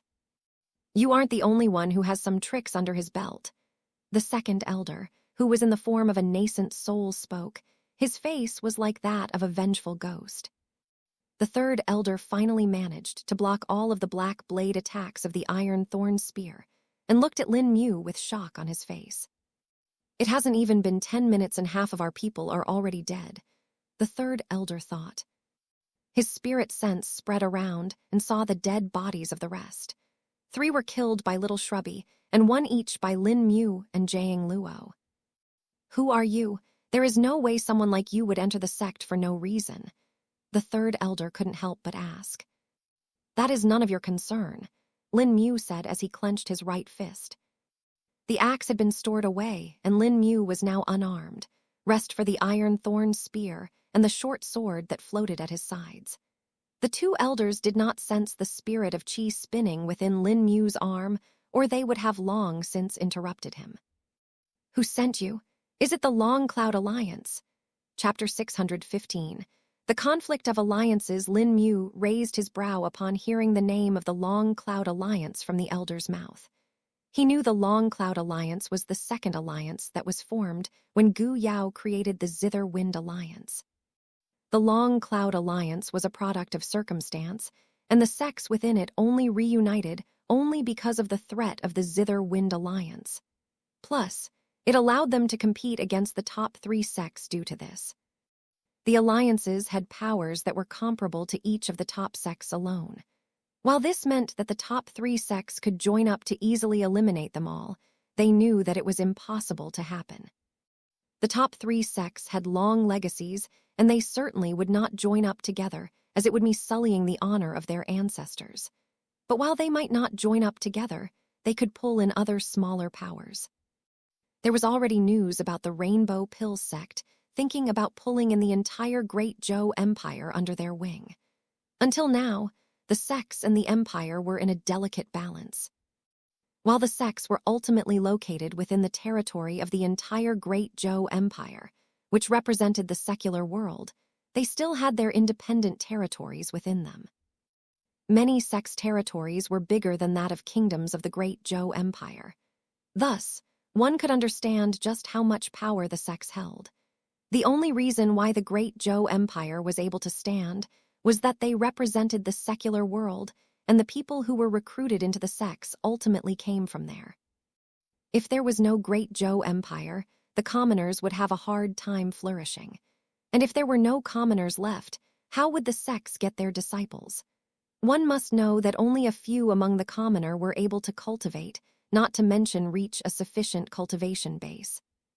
Thus, if the sects wanted a decent number of people with a talent for cultivation, they would need an even large number of commoners. Some people wondered if the sects were so strong, why do they not take over the Great Zhou kingdom? The answer to this was rather simple: logistics and administration. The exact population of the entire Great Zhou Empire was still unknown to everyone, but they could easily estimate that it was in the tens of billions. With these many people, there were many difficulties such as providing them shelter, security, food, and clothing.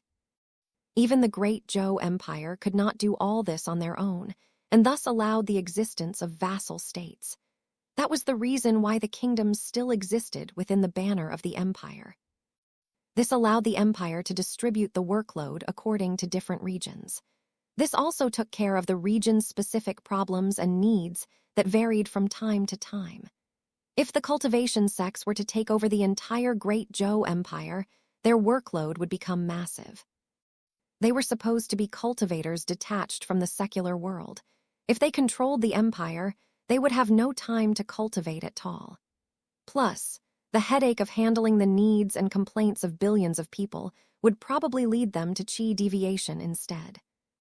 Thus, as a wise man once said, "Why do something that exhausts you when others can do it for free?" The cultivation sects never took over the Great Zhou Empire and let them proceed on their own. But now what the Rainbow Pill sect was doing was rather different. Instead of taking over the entire empire, they were forming an alliance. This would allow them priority to choose the talented people and treasures that occasionally turned up in the world.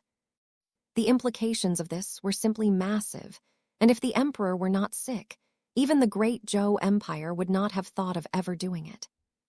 Lin Mu had thought about all this and knew that the conflicts between the alliances were conducive to Gu Yao's plan. The man did not really care if the people of the sects perused in the conflict as long as he got to enjoy the resources. But now that he heard the elder's words, Lin Mu suspected if the Long Cloud Alliance had already started to target the Zither Wind Alliance or not.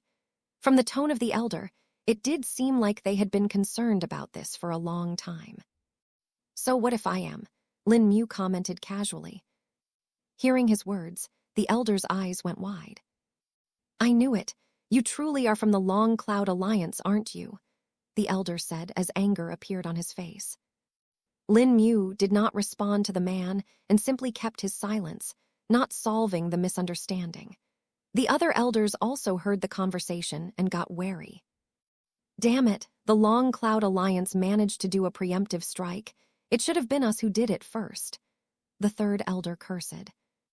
The extra time that these elders had taken in the conventions was exactly what Lin Mu had wanted, and a smile appeared on his face.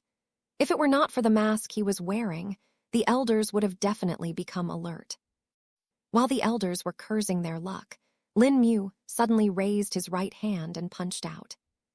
Boulder collapsing fist second form, piercer. The first elder felt all the hair on his skin stand, as a sense of danger encompassed him. His gut was telling him that if he was hit by this attack, he would absolutely meet his demise. He moved his legs, and the mist on his body propelled him to the side like a rocket. The speed at which he had moved was nearly comparable to that of Little Shrubby. "I almost got hit," the first elder muttered to himself. The man saw Lin Mu's attack missing and going past the location he was standing on. But then his face fell as he saw its target. Chapter 616, Blood Will Ignition Pill. The needle made out of compressed spirit chi traveled like lightning across the sky and hit the barrier in the distance. A rather strange sound was heard upon the impact, which was neither too loud neither too low. The barrier flickered and looked like it had absorbed all the force of the attack that Lin Mu had just sent out. "You bastard, you dare try to escape," the first elder who had barely managed to dodge the attack thundered. But just as he said this, a loud audible crack could be heard coming from the barrier, and all the runes that were present on it started to split apart. HOW, how can this be possible? The first elder exclaimed in utter shock. The other elders who heard it were stunned as well and couldn't help but turn to look at it. But that was a huge mistake on their end. Tilde splat tilde. The adolescent soul stage nascent soul realm elders who had been fighting Jiang Luo were caught off guard and instantly killed. One of them was decapitated, while the other two were cut in half at the waist. Ahhha, look at these dumb elders can't even focus on a battle, Jiang Luo roared. He flicked his hand and threw out a black talisman that seemed to be rather eerie. The nascent souls of the three elders that were just leaving their dead bodies were struck by the talisman and yelled in pain. What is this? What fiendish thing is this? The nascent souls cried. Jiang Luo made a clasping gesture, and all three nascent souls exploded at once, along with the talisman. The detonation caused by these nascent souls was not as strong as when a nascent soul self-detonated, but it was still powerful enough to push away the other elders who had been fighting Lin Mu. Lin Mu himself, though, was completely fine, his mortal strengthening scripture easily bearing the damage as if it was nothing. The brown armor faintly glimmered on his body, but was unnoticed by the elder, as they were currently trying to resist the explosion. Argh, the third elder cried in pain, as a part of his torso was injured in the explosion. The first elder had managed to dodge it again using his mist, but only barely. He looked around at the damage and gulped in fear. What kind of cultivators are even they? How can they fight so many of us at once and even kill? Are they geniuses of their sex or something? The first elder thought. Yes, that's right. They must be the hidden trump cards of their sex, the first elder said as flames of determination burned in his eyes. A dangerous thought appeared in his mind, and he gritted his teeth before taking out a pill from his spatial storage treasures. Lin Mu noticed this strange action and immediately used his spirit sense to see what kind of a pill it was. But before he could do that, the first elder swallowed it. Tilde gulp tilde. After swallowing it, the first elder looked at Lin Mu and Jiang Luo with a crazed look. You two will never escape, even if I have to pay my life in exchange, the first elder declared. Lin Mu was frankly stunned by this dedication. The man can very well escape right now and get back up, but he still does not want to. What kind of loyalty is even this? This isn't even smart, Lin Mu thought. I don't think it's just loyalty that is causing him to act like this. No cultivator who had cultivated as long as him would act so stupidly. The better option would certainly be to get reinforcements, and yet this man does not seem to want to do that. I think the cause behind it is not loyalty, but rather servitude, Zhukong suddenly said. A thought appeared in Lin Mu's mind, and he immediately understood. So Gu Yao, huh? That skill of his is terrifying, even changing the basic personalities of a being, Lin Mu muttered, but a hint of anger could also be seen in his eyes. He reckoned had it not been for Gu Yao, this man and many others would not have died this day. Gah! The first elder suddenly grunted in pain and coughed out a mouthful of blood. The blood seemed to be a dark red, and the elder's complexion also seemed to be changing. Soon, his wrinkled skin started to get stretched as his body started to grow in size. What's happening to him? Lin Mu said. Quick, kill him. He used a blood will ignition pill. Jiang Luo's voice entered Lin Mu's ears. Upon hearing the name of the pill, Lin Mu recalled its effect. The blood will ignition pill was another alchemical pill that fell into the category of potential igniting pills. They could increase the strength and cultivation of a person at the cost of their longevity. It was a high-grade pill that was effective even on Dao Shell Realm cultivators, not to mention nascent Soul Realm ones. It could very well double or even triple one's power, depending on the amount of longevity one was willing to burn. Tilde whoosh tilde. Tilde whoosh tilde. Tilde whoosh tilde. Jiang Luo had already acted upon seeing the pill and send out all 7 spears at the first elder. Tilde dang tilde. But before they could reach him, the third elder withdrew what looked like a plain gray shawl from his spatial storage treasure. The shawl expanded to a size of over 50 meters and covered the 7 spears that were coming here. "I won't let the first elder's sacrifice go in vain," the third elder said, his eyes bloodshot as well. Blood spilled out from his nose and the corner of his lips, but the man still held on. The shawl trembled as it struggled to hold the 7 spears.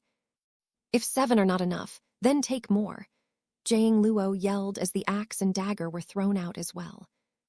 But just as they were about to injure the third elder. Chapter 617, Weapon Mist Domain and explosions suddenly occurred, but it was not bright and neither were there any flames in it. Rather, it was just made out of a mist that continuously spread around. Tilde deng tilde. Tilde deng tilde. The explosion's force also managed to knock away all the weapons away that were coming towards the third elder. He, who was bleeding from his mouth and nose, finally took a breath of relief. "Show them the true power of the Ripple Mist sect, first elder," the third elder exclaimed. Jiang Luo had retreated upon sensing the explosion and tried to recall the weapons that had been sent flying away. But then he found out that it was a bit difficult for him to do so. How is this happening? Jiang Luo wondered.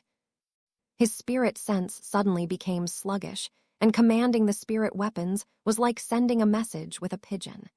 The time difference between the transmission and reception was far too much for the weapons to be useful. A few seconds later, Jiang Luo realized why it was happening. The mist that had spread around in the area was the cause behind it. Jiang Luo's eyes narrowed as he tried to find the source of the mist. Since his spirit sense was useless right now, he could only use his eyesight to find where it was. But seeing anything was only getting difficult by the second as more and more mist spread and became denser. Jiang Luo immediately took out a jade slip and contacted Lin Mu. "Can you see what's causing this?" Jiang Luo asked. Lin Mu, who had gone through the same realization as Jiang Luo, sensed the jade slip humming, finding Jiang Luo's message on the jade slip. "So he's having a problem too. This mist is troublesome," Lin Mu thought to himself. Unlike Jiang Luo, he had a hunch about what this mist was. "This is caused due to that elder," Lin Mu said. Jiang Luo wondered what kind of a technique was it that the first elder had used. Since the man had eaten the blood will ignition pill, whatever chi skill he used would become much more powerful than before. "We need to be careful. Seeing the attacks in this place will be difficult," Jiang Luo warned. "Yes, I'll try to take out the third elder first. He should still be close by," Lin Mu said before searching for the third elder. But just as he moved a short distance from where he was, a sword made out of mist shot out. Tilde deng tilde. Lin Mu crossed his hands in front of him and blocked the mist sword at the last moment. Due to the mortal strengthening scripture, while Lin Mu would not have been injured by the mist sword even if he did not defend, he would still have been knocked away. And he did not want that to happen, as it would only become harder for him to find his location in this mist. He looked around and saw that the mist had now completely filled the entire area and nothing else could be seen, neither the sky, neither the ground. One after the other, more weapons made out of the mist came out from nowhere, forcing Lin Mu to dodge. "Ha, behold my weapon mist domain," the voice of the first elder echoed from everywhere. Lin Mu heard the name and remembered that he had heard about this before. "Isn't this one of the core skills of the Ripple Mist sect?" Lin Mu muttered. He had heard a few disciples talk about this before when he was wandering in the sect. The Ripple Mist sect cultivated using many cultivation techniques, but their core technique was called as the Misty Depths technique. There were many levels in the Misty Depths technique, and the highest ranked level within that technique allowed one to use the weapon mist domain. Lin Mu had only heard this because the disciples of the sect were talking about it animatedly after a lesson from an elder. Fortunately, Lin Mu had also gotten to hear about the different abilities of the technique. The first ability was that the weapon mist domain could shroud a vast area in a thick mist that stopped one from seeing far and also dulled their spirit sense. If someone was more proficient in this technique, then they might even be able to completely prevent someone from using their spirit sense. And if a cultivator's spirit sense was suppressed, then they were not different from being rendered blind and lame. They wouldn't even be able to use their spirit weapon to attack, and with nothing to see, they wouldn't be able to use their offensive chi skills either. The second ability was that the weapon mist domain could create weapons from the mist that could appear and disappear at any time. They were quite hard to dodge for many people, and if they did not have storage defenses, they would be impaled rather quickly. Though the third ability was what made it the most deadly. The mist could eventually block out all spirit chi and make the cultivator unable to absorb it. And since the mist was spread out in the vast area, they would have a hard item finding a way out and get lost. Then the user of the weapon's mist domain only needed to continue attacking the cultivator till they ran out of sprint chi. Once they were drained out of spirit chi, they would be unable to do much and would be easily killed. But Lin Mu knew that using the weapon mist domain must have come at a great cost. From what he had heard from the disciples, the weapon mist domain was only able to be used by a cultivator that reached the hugest level in the Misty Depths technique and was at the Dao Shell realm.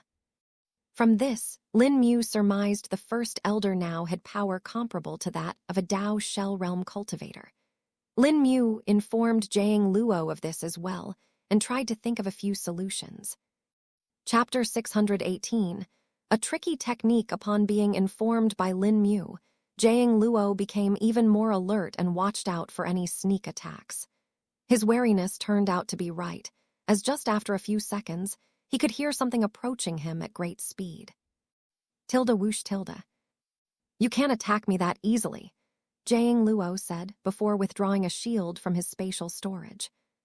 Tilde deng tilde. The shield vibrated as it defended against the mist sword that had just attacked him. The shield was also a spirit weapon and was of high grade. Jiang Luo had spent quite a few resources in making this particular shield after witnessing the power of Lin Mu's attacks. He reckoned that he needed better ways to defend himself than the ones he had before. Back then, Jiang Luo did not have the access to the resources below the mountain due to the earthen depths obsidian blocking his way. But once he got them, he basically had a free rein over what he wanted to make. Thus, Jiang Luo took all liberties and built the best shield his current skill and materials allowed. He was even sure that this shield could block Lin Mu's boulder collapsing fist's second form, Piercer. Though he had not tested it out against that yet. Still, compared to that level of an attack, the shield had no problem blocking the mist sword. The mist sword dissipated after being blocked, and Jiang Luo watched out for more. Tilde whoosh tilde. Tilde whoosh tilde. Tilde whoosh tilde. One after the other, more and more mist weapons appeared from the mist and attacked Jiang Luo. Lin Mu was having the same problem, but he was able to dodge most of them using just his speed. And the ones that he was unable to dodge were taken care of by using flicker and blink. You won't be able to dodge for long. Sooner or later you too will run out of spirit chi and become fish on my chopping block, the first elder taunted. Lin Mu focused on his voice and tried to sense where it came from, but could not do so. The voice was too scattered and even echoed, making it hard to distinguish its source. Damn it, without spirit chi it will be very hard, Lin Mu cursed. But soon a solution appeared in his mind. He did not know if it would be effective, but he decided to try it nonetheless. Lin Mu closed his eyes for a moment and then opened them. This time, his spatial perception was in full effect and he was doing his best. Slowly, the mist started to fade in front of Lin Mu and an empty space appeared around him. His eyes wandered around searching for the location of the first elder, but his body stayed in the same place. Lin Mu could not move or use any of his skills, as that would cause disturbance in the space, which would prevent him from finding the first elder. Thus, all he could do now was let the armor made by the mortal strengthening scripture bear it all. Now he did not care about being knocked around, and simply focused on using the spatial perception. "Ha, seems like you have given up good, just wait and die for me," the first elder's voice echoed once again. "There," Lin Mu suddenly said, as he discovered some difference in the spatial fabric in this area. While most of it was empty and stable, minor spatial fluctuation could be perceived from the distance, which could only be caused by another person. Tilde Huala Tilde. Lin Mu locked onto the location and used blink multiple times in succession. In less than 2 seconds, he was near the location of the first elder. Tilde Deng Tilde. But just when he was within the 100-meter radius of the man, he slammed into what was a wall made out of mist. Lin Mu reeled from the impact. Even if he had not suffered from any injuries right now, the force of the impact was quite high due to him using blink. When his spatial skills met an obstacle they could not overcome, Lin Mu could potentially receive quite a lot of damage. He had witnessed it when he used Fade at the Tri-Cauldron Peony sect while escaping and crashed into a random disciple's house. That was one of the few things that could injure him right now. Lin Mu gritted his teeth and looked at the solid wall of mist. "How did you find me?" The sound of the first elder came from the wall, confirming that he was indeed there. The first elder was shocked that someone could find their way to him when they were in the weapon mist domain. One had to know that this technique had once succeeded in killing an immortal ascension cultivator in the past. If even they could not find their way in here, Lin Mu, who was many times weaker than that, should not have been either. But the contradiction was literally in front of him now. Even though the first elder knew that his power was much less than that of the real cultivator who had accomplished the feat of killing an immortal ascension realm cultivator using weapon mist domain, he should have still been able to trap Lin Mu. "It doesn't matter. You won't be able to break the defense of my mist fortress." The first elder laughed out loud. "Taste the barrage of 10,000 mist weapons. Ha ha ha ha."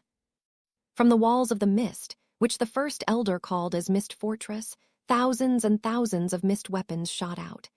They were in various forms, such as that of arrows, swords, daggers, axes, spears, javelins, hammers, needles, and many more. They all attacked Lin Mu and knocked him about 1/2 kilometer away from the combined attack. While the brown armor was able to bear all of the hits with little to no loss of durability, Lin Mu had still lost his direction now. "Drat, gonna have to find another way." Chapter 619. The misty fortress. Lin Mu looked at the swirling mass of mist, which was nothing but the mist fortress. He did not know about this ability of the misty depth scripture. Must have not been taught to those disciples back then. Maybe a stronger application of the technique, Lin Mu muttered to himself. Lin Mu flew towards the fortress again, wanting to see if he could break through its walls. The walls of the fortress swirled as hundreds of mist weapons sprouted from them. The weapons moved their heads towards Lin Mu before shooting out. Flicker, blink, phase, flicker. Lin Mu dodged the attacks using his skills and techniques, trying to get as close as he could to the edges of the fortress as he could. Yet the sheer number of attacks were getting hard to dodge. He kept on getting halted at every few meters by the weapons and struggled to proceed. Gritting his teeth, Lin Mu used Fade and appeared in the parallel world. The parallel world was as plain as always, and Lin Mu was free from the attacks here. He grasped the approximate location of the fortress and moved there. Once he was sure that he was in the right place, he deactivated Fade and reappeared in the real world. "Huh," Lin Mu said in surprise. But what he had expected was not there. Instead of appearing inside the mist fortress, Lin Mu was out in the open. He moved his eyes around and saw that the mist fortress was actually in a different direction. Did I misjudge? Lin Mu wondered. He squinted his eyes and checked the fluctuations in the spatial fabric, seeing that the mist fortress was actually moving around. Because he was constantly being attacked and there were mist walls around, sensing the location of the mist fortress was difficult. It was always moving, but perceiving was difficult due to these multiple factors. Damn it, as long as the fortress keeps moving, it will be difficult for me to enter it, even while using Fade. I don't have spirit sense either to help guide me, Lin Mu thought to himself. We'll have to find another way, Lin Mu muttered, and decided to observe the mist fortress and how it moved. He hoped to find a way that would allow him to enter the fortress. Looks like you have finally learned your lesson and have given up. "No one can enter my mist fortress." The voice of the first elder echoed from the fortress.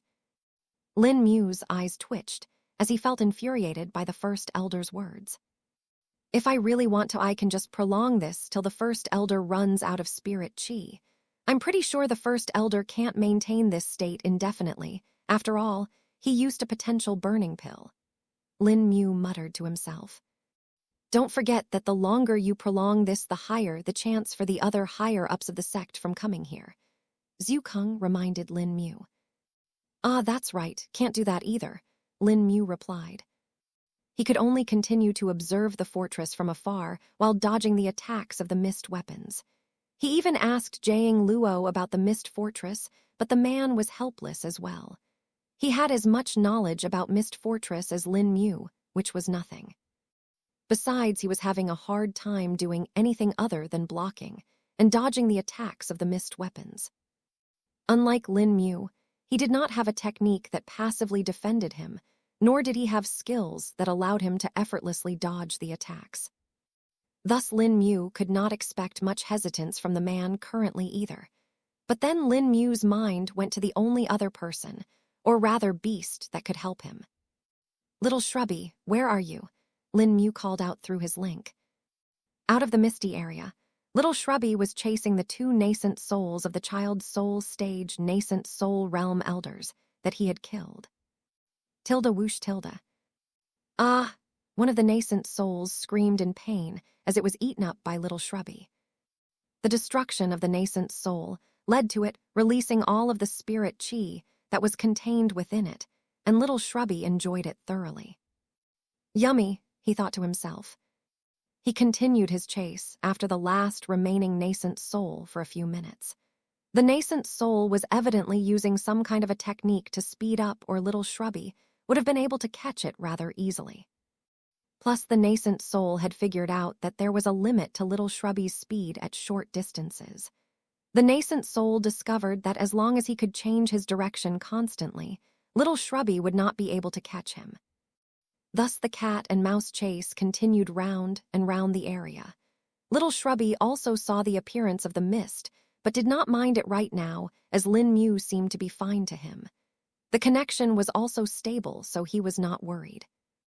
They were running around in circles, and it was now that Little Shrubby heard Lin Mu's voice in his head, asking him where he was.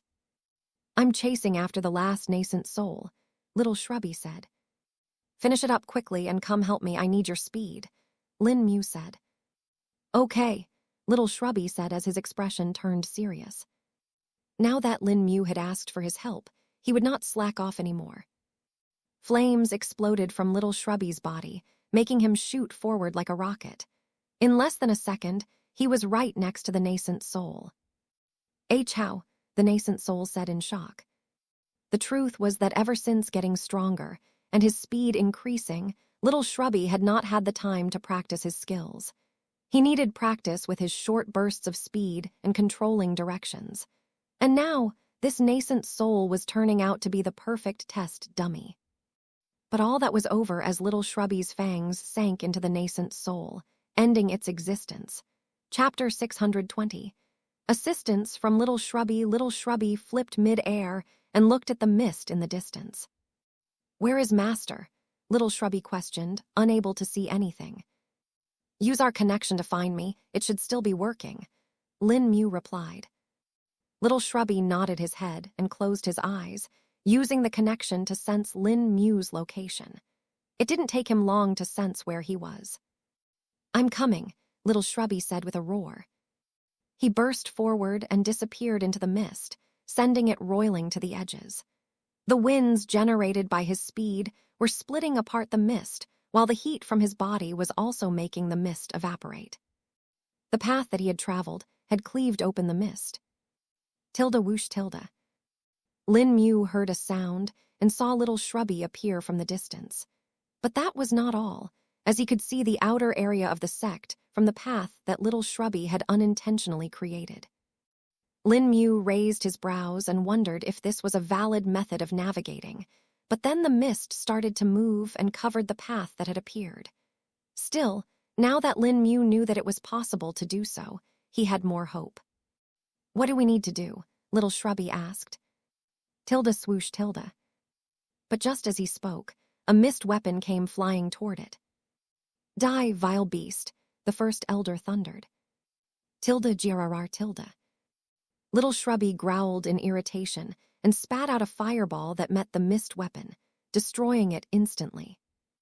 If one doesn't work, take 100 more. Aha. The first elder laughed as more and more mist weapons shot out from the mist fortress.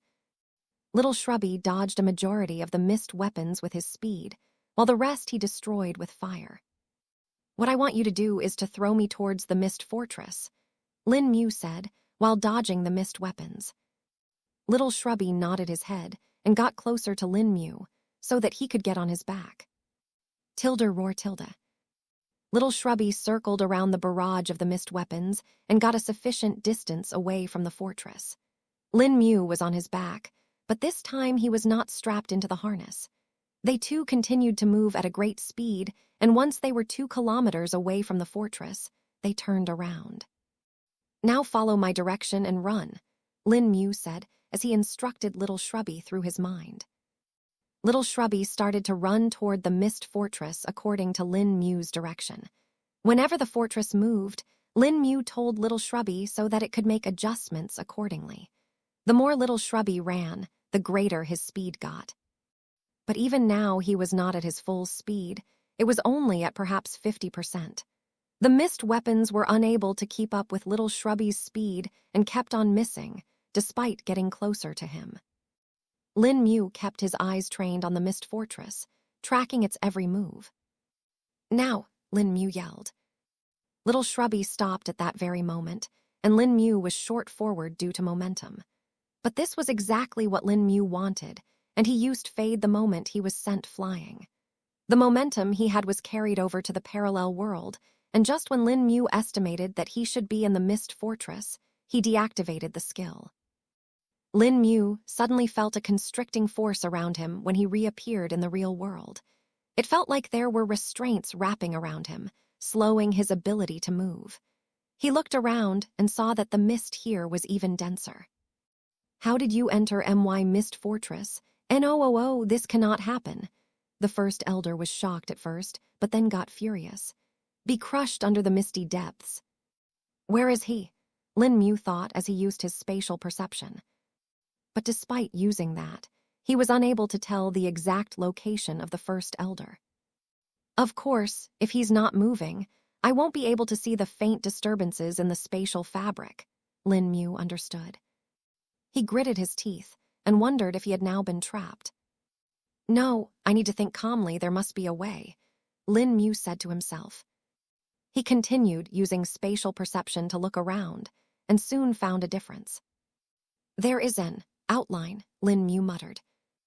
Lin Mu could see that there was a demarcation of the spatial fabric around the area. He had previously been unable to see it as he had not observed till that far, but now that he saw it, the demarcation was rather smooth and in a circle. After analyzing it, Lin Mu guessed that it must be the area that the Mist Fortress was located in. The Mist Fortress is that large, and seeing the location that I'm in is quite deep. That should work, Lin Mu muttered as his eyes flashed with the spark of an idea. He moved his hands with difficulty as the mist bound around his body like mud, but still managed to extend it to the front. Then taking a deep breath, Lin Mu felt the space around him before muttering, meld. Tilda hung tilde. In the next moment, everything around him freezes. The mist didn't move, and neither did it swirl. The restraints that were around him were torn off, and he could now move his body freely. Meld had fully frozen the space around him. Where are you, First Elder? Lin Mu shouted with a smirk. But he received no answer. Perfect, Lin Mu muttered, seeing that he got no response. Lin Mu then flipped his hands and made a grasping motion in the air, before parting his hands. It was the same as moving apart two curtains to walk into a room. The Mist Fortress started to move and parted. With the flick of a hand, Lin Mu split apart the fortress in two. Chapter 621, Grasping Meld Jiang Luo, who had been defending and dodging the attacks from the mist weapons all this time, suddenly found them dispersing. Huh, what happened? Jiang Luo said, feeling a bit confused. He looked around, but the mist was still blocking his field of view. He started to search for the core area of the technique and flew around, but he ended up finding someone completely unexpected. Haha, even if it is not that first elder, at least I got you, Jiang Luo said to himself as he found the third elder hidden in the mist. The first elder had evidently made a defensive layer around him that hid him and protected him, so that he could recover from his injuries, but now that layer had disappeared along with the mist weapons. The third elder, who was sitting cross-legged on a floating mist cushion, didn't hear anything at first. But then, a moment later, he could hear the sound of winds tearing. By the time he reacted, it was too late. Tilde splat tilde. A spear now embedded into his skull.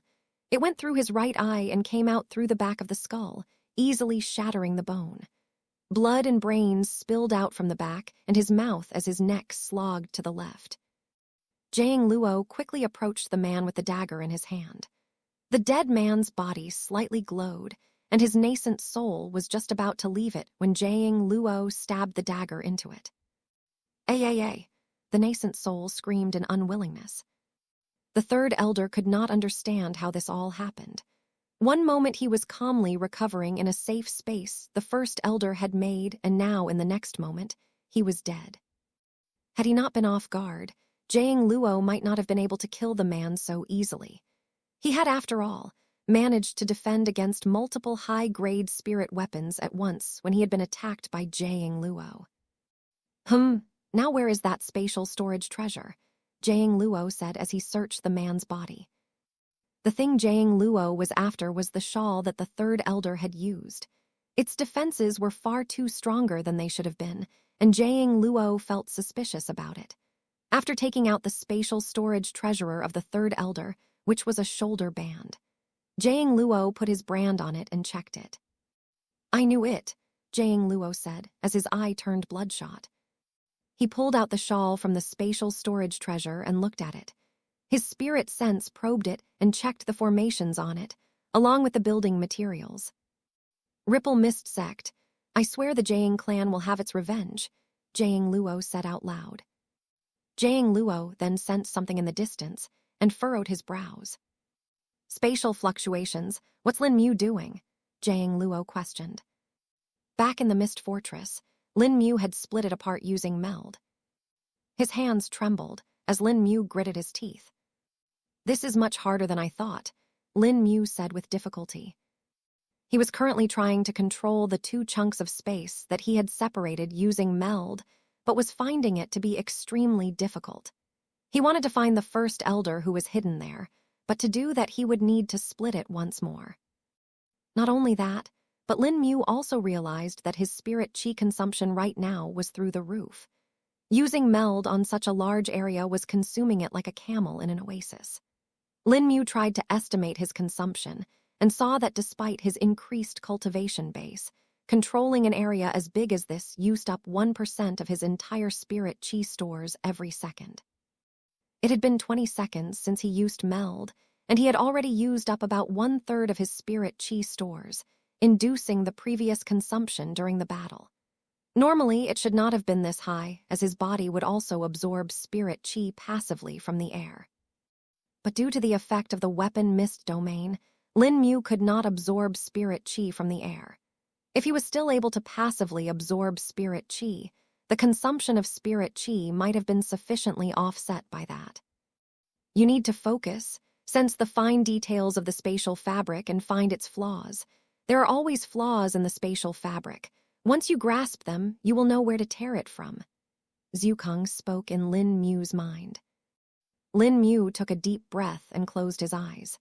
The next moment he opened his eyes, he started to chant the Severing Heart Sutra and used his spatial perception at the full potential. Tilde.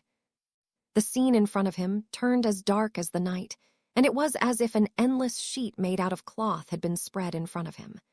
The sheet had millions upon millions of threads in it that interwove. Lin Mu could see that meld had currently ripped the sheet from one part and had spread it apart. While in the real world, it looked like the cut was clean, here Lin Mu could see that I was not like this. Instead of being fully cleaved into two, the cut was more like someone had stabbed a knife in the middle of a napkin and created a hole. The then edges of the napkin were pulled apart to broaden the cut. This was exactly what Lin Mu had done right now. Having learned this, Lin Mu quickly grasped the proper method. He lessened his control over Meld and started to shrink the area that he controlled. The mist at the edges started to flow once again and was no longer frozen. Lin Mu continued to shrink the area till it was about 20 meters wide, and he was sure that the first elder was contained in it. Chapter 622. Killing the first elder, having reduced the area that he was effectively controlling, also reduced the amount of spirit chi Meld was consuming. From 1% every second, it fell to 1% every 10 seconds. While this still seemed to be quite a lot, there was no way Lin Mu could go below it. This was not a problem of consumption due to the quantity right now, but rather due to the quality. Meld would consume different amounts of spirit chi depending on the area that it was being used on and also the quality of the area. The quality in this sense meant what that area contained.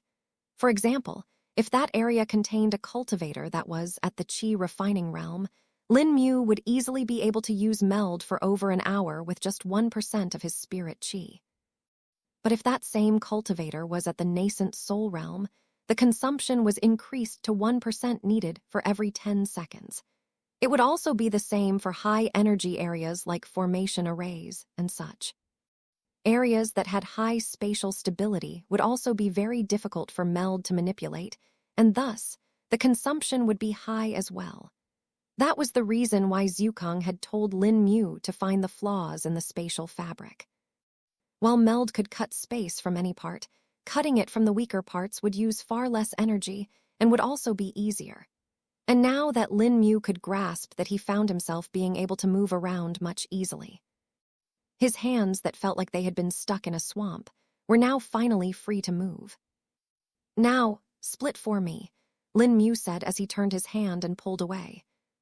With his gesture, that area that was currently under the influence of Meld was split apart. It was like he was cutting pieces of a pie, but they were unequal. Once they spread apart, though, Lin Mu could see within them. "There you are," Lin Mu exclaimed as he spotted the first elder in one of the pieces of the pie, slightly off the center. But he was not fully contained in that section.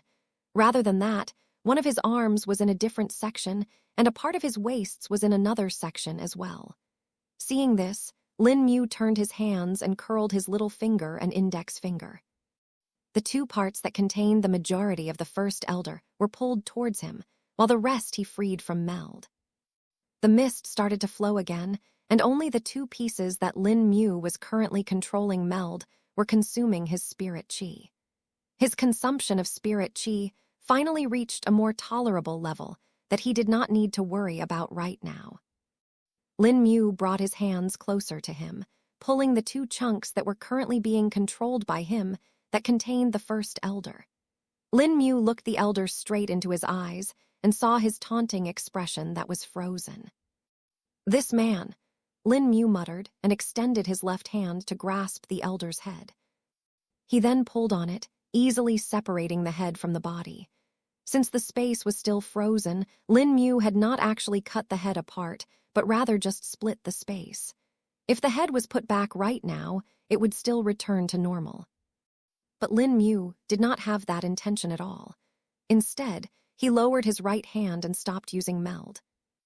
The space returned to normal once again, except for one major change. The body of the first elder was now divided into 4 unequal parts. His left arm was in a different fragment, and the rest of his body was in a different part. Then a small part of his waist was also taken up by another chunk of space. And finally, his head was now in Lin Mu's hand, which blinked a couple of times before going dead. Tilde Huala tilde. The body of the elder that was now falling down started to glow for a moment as a nascent soul flew out from it. Alas, before the nascent soul could even have a chance at escaping, little Shrubby took the opportunity to devour it.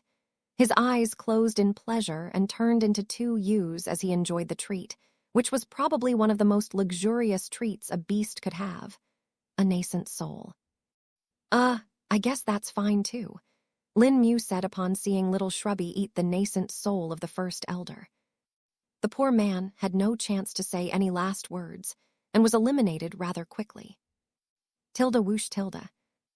With the demise of the first elder, the weapon mist domain started to dissipate, and Lin Mu found himself being able to use spirit chi once again, along with his spirit sense.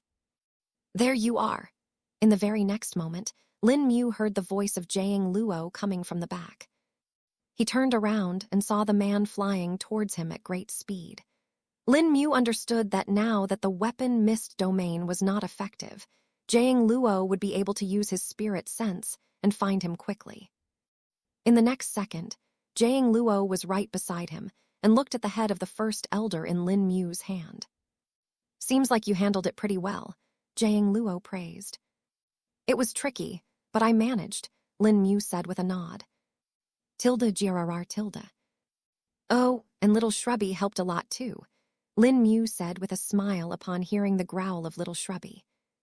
We should get out now. The death of these many elders should have definitely caused panic at the sect. As much as I would like to decimate the entire sect, I think it would be best we leave this place, Jiang Luo said. Let us leave. Lin Mu said, Chapter 623, Escape from the Ripple Mist Sect. Did you manage to break the barrier? I saw that you had managed to put a crack in it before, Jiang Luo asked. Lin Mu, Jiang Luo, and little Shrubby had just come out of the remnants of the mist and were looking at the barrier at the border of the sect. The place where Lin Mu had used the boulder collapsing fist was now looking normal, and it did not look like it had ever been attacked at all. Looks like it managed to recover on its own. We should have expected it with a sect-protecting formation array like this, Lin Mu said. But we have another solution now, Lin Mu said as he pulled out the spatial storage treasures from the first elder's body before pulling out a token. Lin Mu had put the body of the first elder in his ring after killing him and had thought that he would check his palatial storage treasures later, but didn't expect for the opportunity to come this quickly. Aha, perfect. With that token we can bypass all barriers now, Jiang Luo said with joy. Lin Mu nodded, and the three of them headed towards the barrier, while Lin Mu held the token in his hand. Tilde Huala tilde. The moment they got within a 2-meter radius of the barrier, it opened up an entrance for them to pass through. There we go, Lin Mu said as they very easily went through the barrier. If we had this token from the start, it would have been so much easier, Lin Mu muttered. That's true, but in exchange, at least we managed to weaken the Ripple Mist sect a bit. If this was a normal battle, I doubt we would have been able to kill these many elders as the Dao Shell Realm experts of the sect would have interfered, Jiang Luo replied. That's quite likely, though why did they not come right now? Lin Mu wondered. From what I've seen and know, the Ripple Mist sect is a bit cautious. They recalled the disciples to the main area of the sect so that they would be safe from us. As they don't know what kind of means we have, they wanted to protect the sect's core. Thus, with their strongest experts there, they would not have to fear much.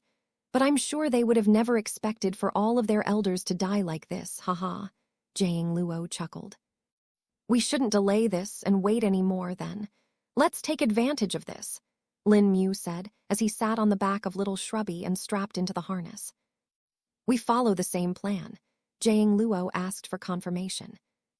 Yes, we first get as far as possible, and then we regroup, Lin Mu said as he patted the back of little Shrubby. Jiang Luo nodded his head and took out a pair of boots from his spatial storage treasure and put them on.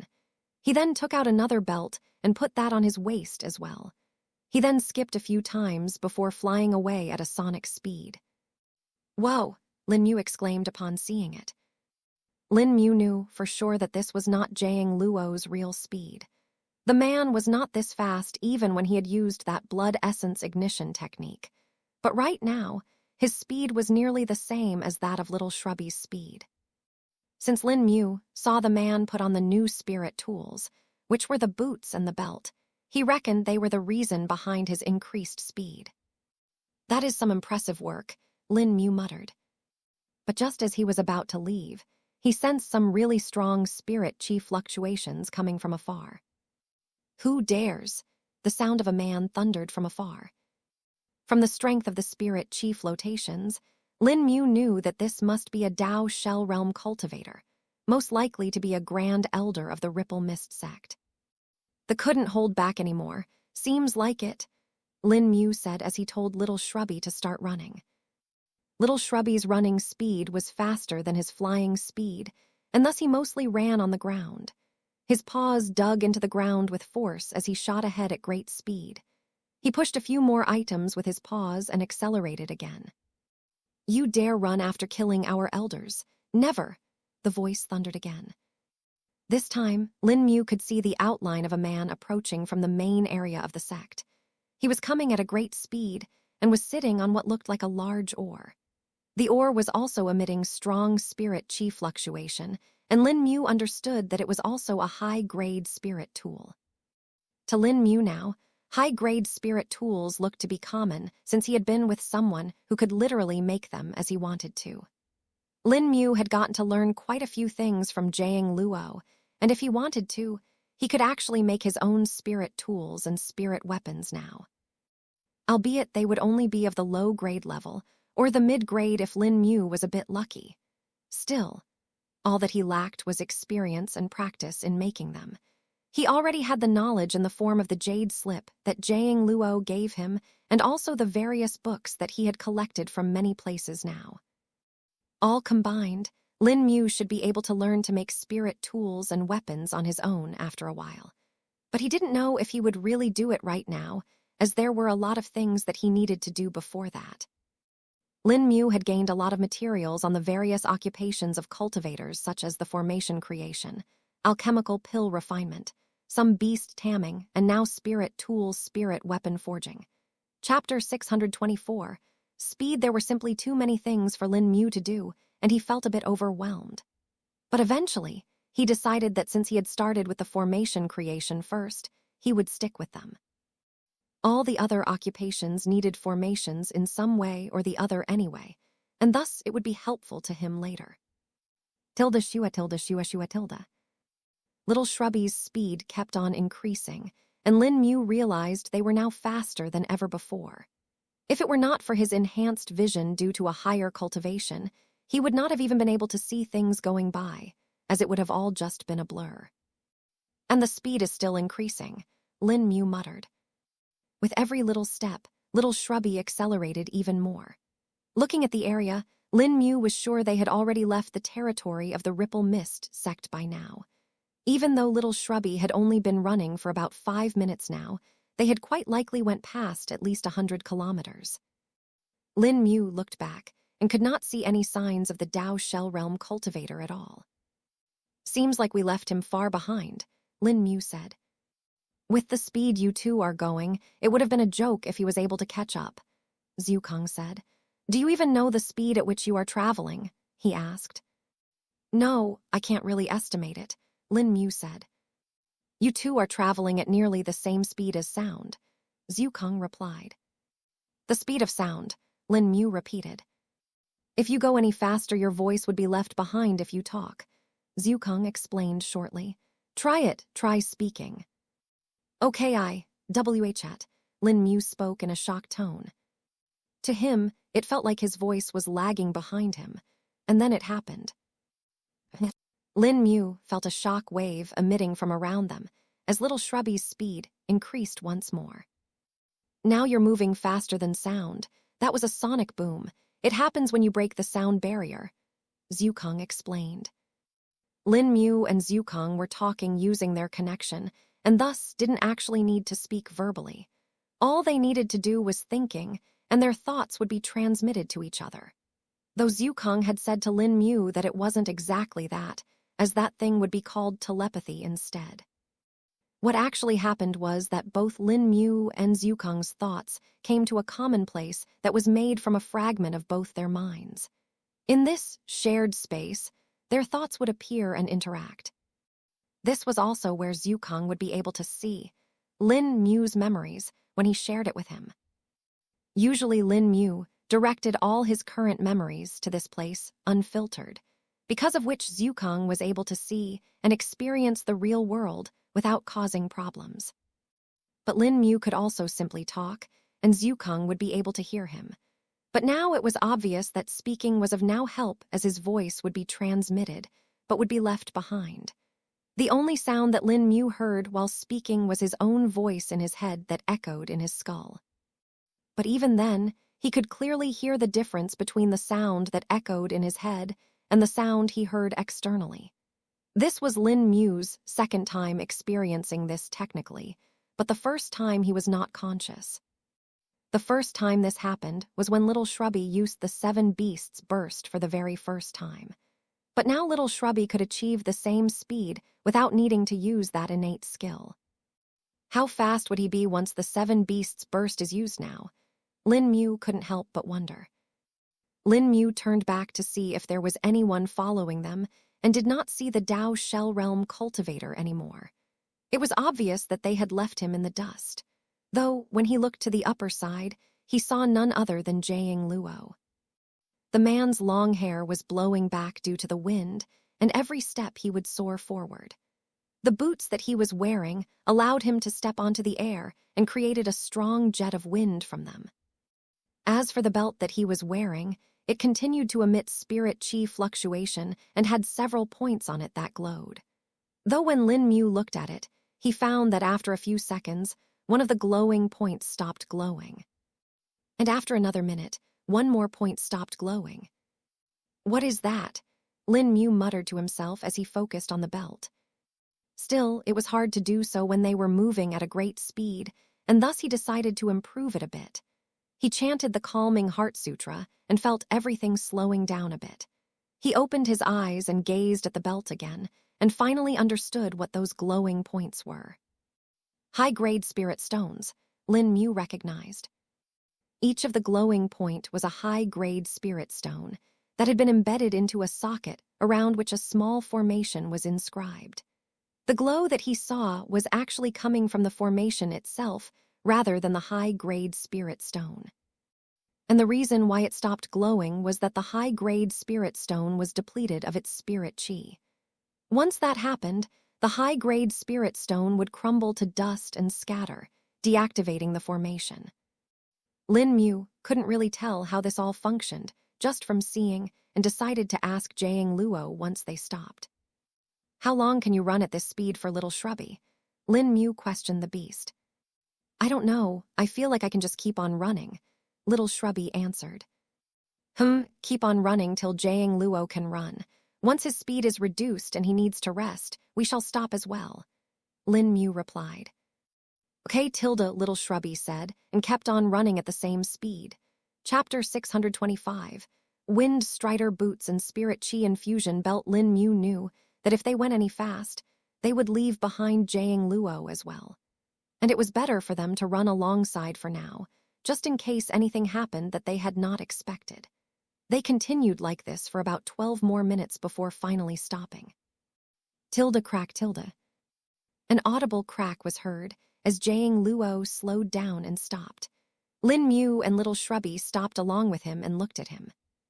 "Ran out of power?" Lin Mu questioned. "Indeed," Jiang Luo said as he took a look at the belt he was wearing. All of the high-grade spirit stones that were embedded in them were broken, and now there were only empty sockets left in their stead. "So this was why you were assured you would be able to keep up with Little Shrubby?" Lin Mu questioned. Little Shrubby was also looking at Jiang Luo in intrigue and felt a bit threatened. He was the fastest being right now, and he didn't want someone else to be faster than him, especially not Jiang Luo.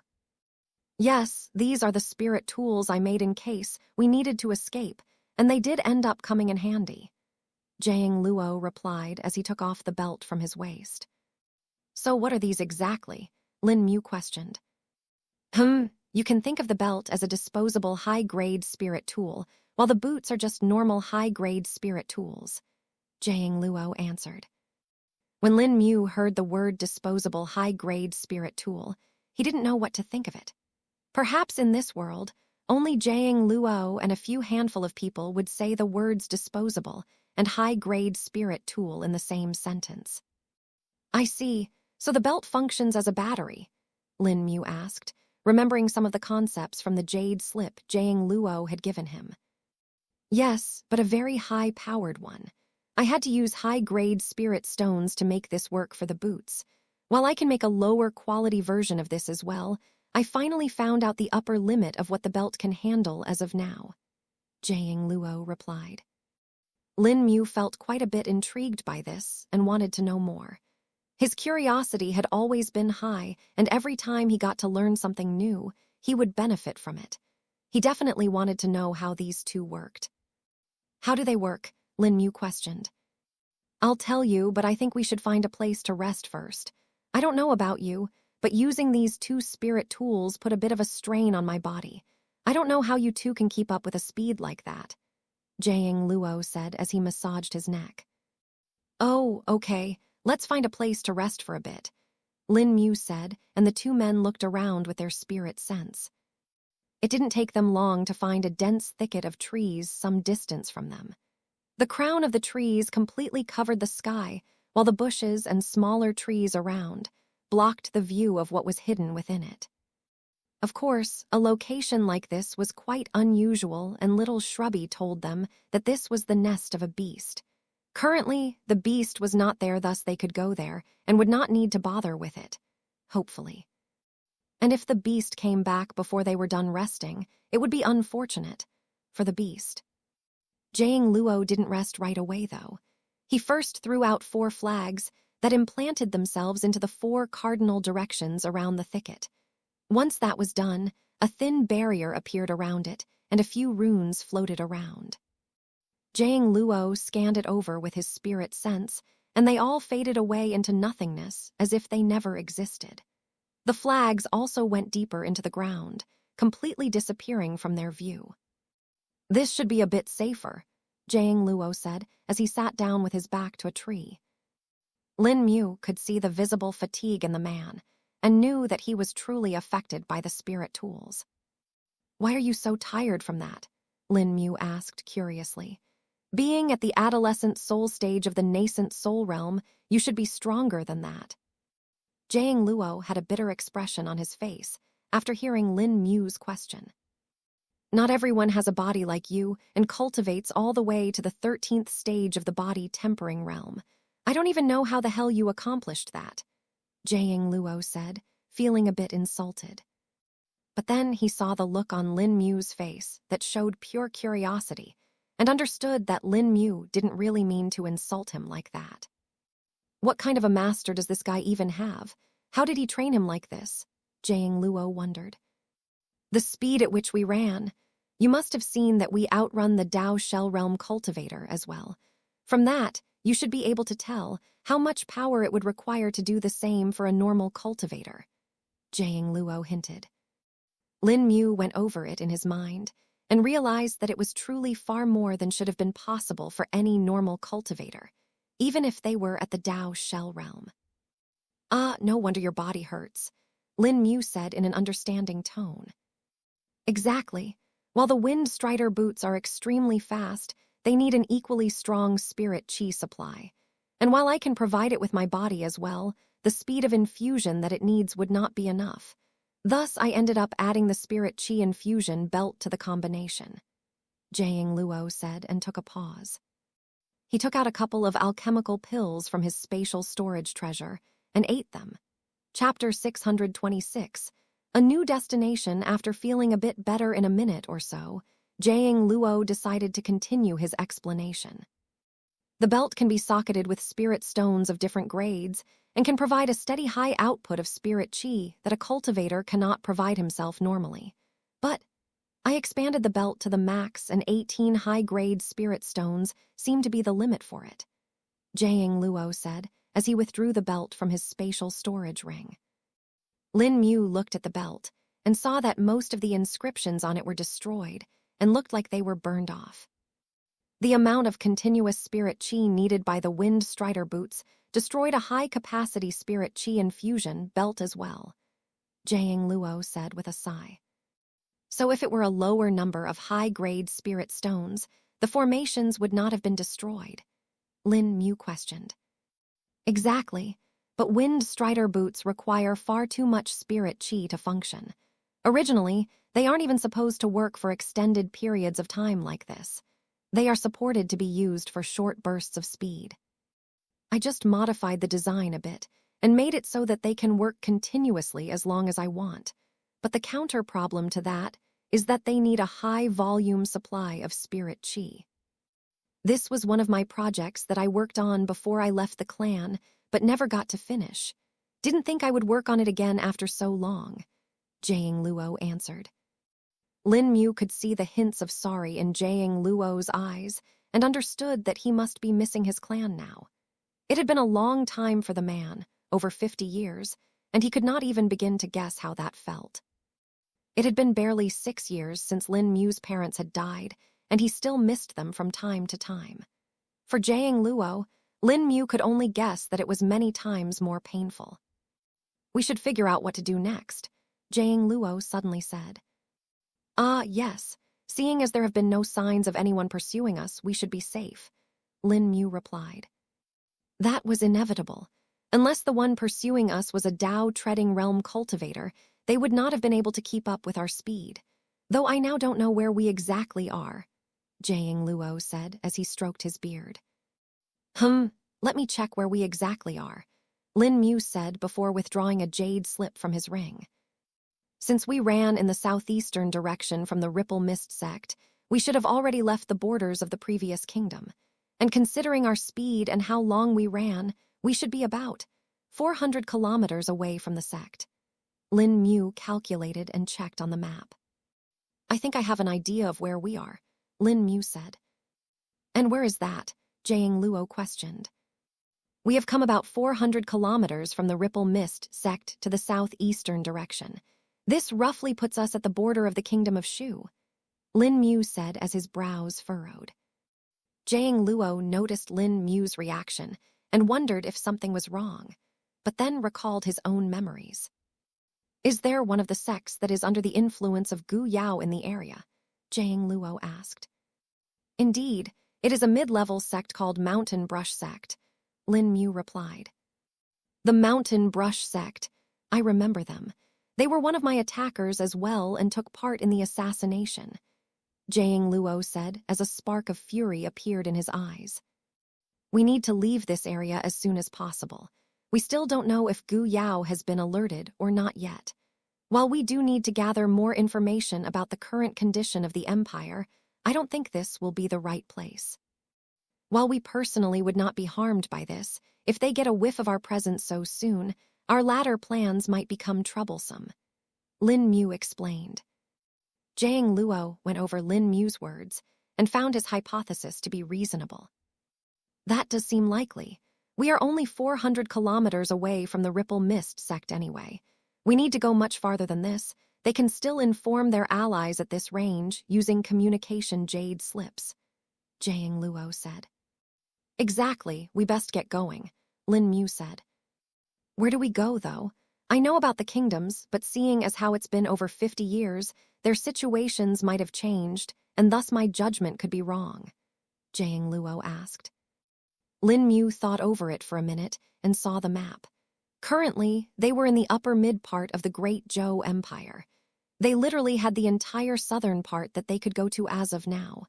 But after thinking for a bit, a specific kingdom popped up in Lin Mu's mind.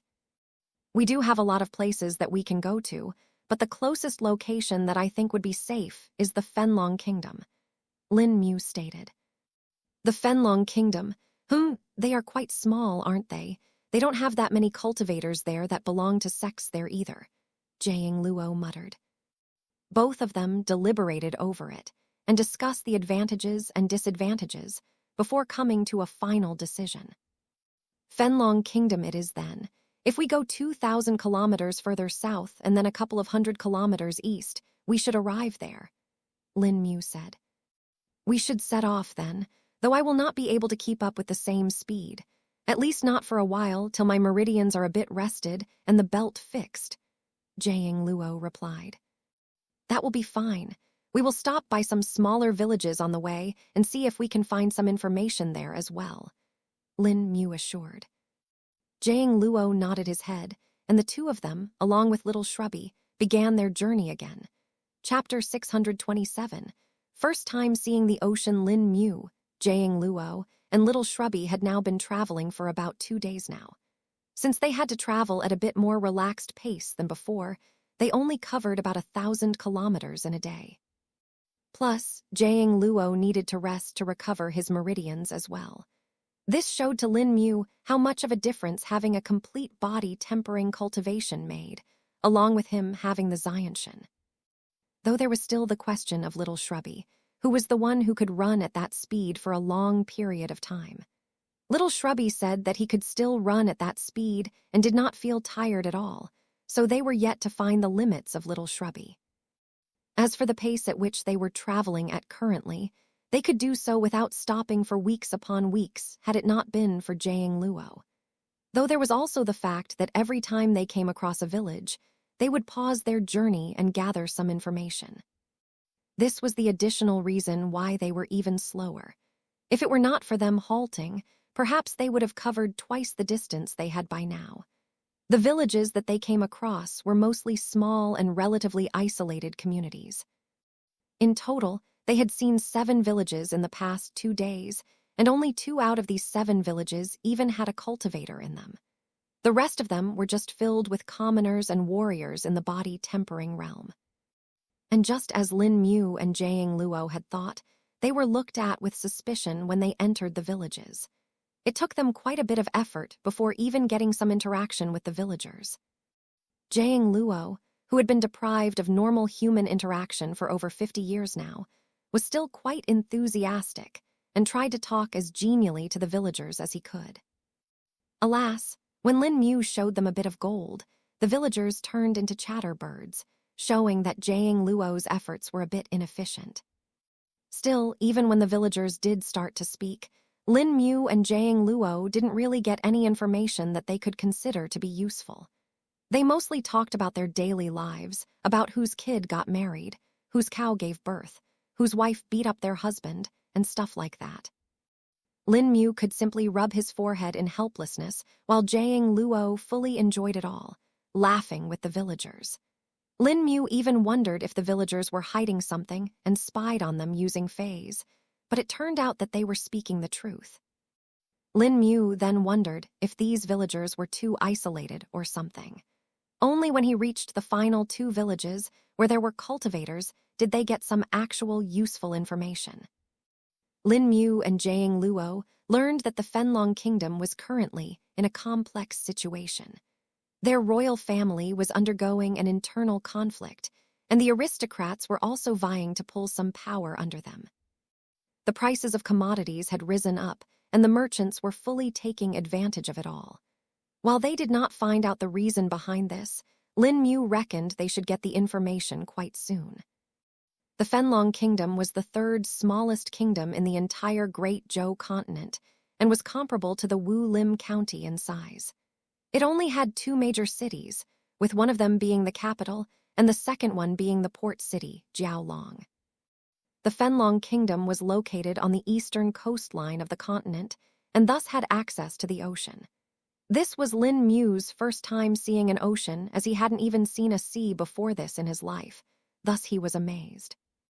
The port city of Jiaolong was the first major city that they came to, and thus the 2 men, along with little Shrubby, came to a stop in front of a cliff that faced the city on one side and the ocean on the other. I've never seen so much water before," Lin Mu said with awe in his voice. The glistening, blue expanse of water looked mesmerizing to him. There was a strange calmness he felt upon seeing it that he could not explain. "Ahaha, you'll get used to it. Water is water. Once you see one sea, you would have seen them all," Jiang Luo said with a laugh.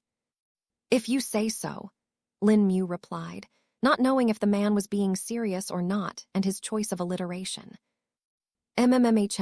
I don't like it," little Shrubby said upon taking a long stare. "You do?" Lin Mu asked while looking at the beast. "Seems too wet," little Shrubby replied.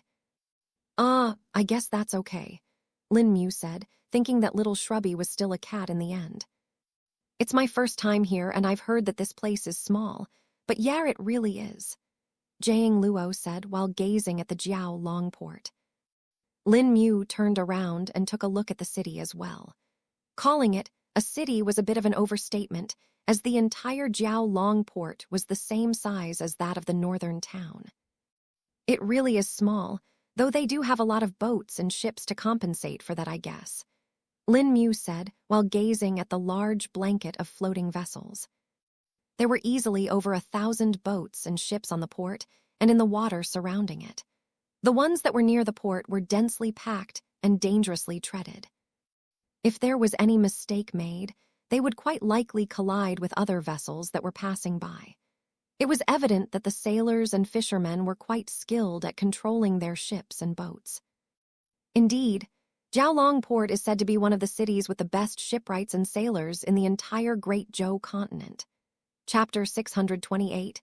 The smallest kingdom's Lin Mu felt a bit surprised upon hearing Jiang Luo's words.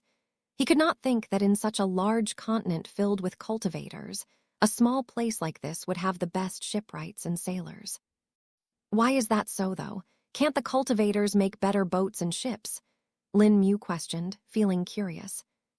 Well, that's mostly because these ships and boats are used by the cultivators that are below the nascent soul realm and commoners that are barely in the body tempering realm. Another reason is that not many people actually go out that far into the ocean, as there isn't really a need. There are no locations to go to specifically in the ocean, and the islands there are far too sparse to be profitable. The danger is especially high and deeper in the ocean. There is no lack of aquatic spirit beasts that are nascent soul realm and above. If it were not for the fact that these beasts cannot leave the ocean, the human race and even the entire Great Zhou continent would have long since been overrun, Jiang Luo answered. But there are the two kingdoms in the ocean, right? The two smallest kingdoms in the world, Lin Mu questioned. Oh, you mean the Echo Conch Kingdom and the First Sun Kingdom? Jiang Luo asked for clarity. Yes, those two. They are island nations, right? Thus they would need ships and boats for trade, Lin Mu replied. Oh, those do use ships and boats, but they aren't that far from the coastline of the continent. In fact, the First Sun Kingdom is located close to the Fenlong Kingdom and is one of the allies of the kingdom. It's located southeast of the Fenlong Kingdom and is in the ocean about 200 kilometers away from the coast. The two nations trade a lot, and that is one of the reasons why the shipwrights and sailors here are said to be the best in the continent, Jiang Luo further explained. I understand now, Lin Mu said, recalling the locations of the two smallest kingdoms. While the First Sun Kingdom was located close to the Fenlong Kingdom, the Echo Conch Kingdom was located quite far to the very southern end of the continent. It was also a bit reclusive, and people seldom traveled to and from it. It was also said to be backward, and thus not many cultivators had any interest in it. Their economy was mostly dependent on fishing and some local products that they grew on their island, and thus it was mostly self-sufficient. The only thing they bought from the mainland was metals that they lacked on the island.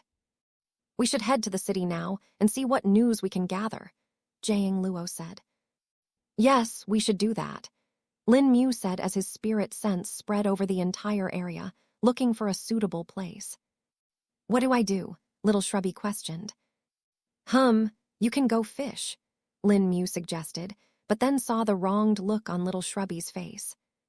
You can fly now, so you won't need to touch the water and you can probably figure out more ways to fish. Lin Mu placated the beast. Little Shrubby thought over it and nodded his head. I'll do that then. I haven't made roasted fish and stewed fish lately, Little Shrubby said before flying away. Jiang Luo saw the little interaction between Lin Mu and Little Shrubby, but didn't really question it. He reckoned it was just something related to what the beast wanted to do until they were in the city.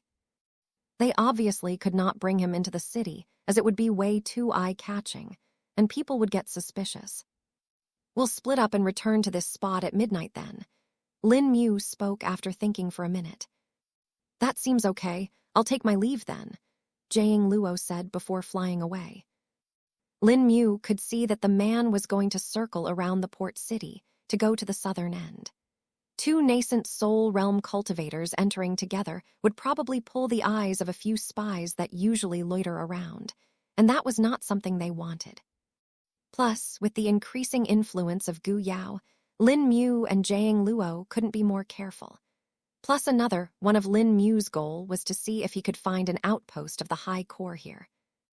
Wu Hai had told before that he came to this kingdom in his travels, and thus he should have one of the outposts of the High Court here, too, hopefully. Lin Mu muttered to himself.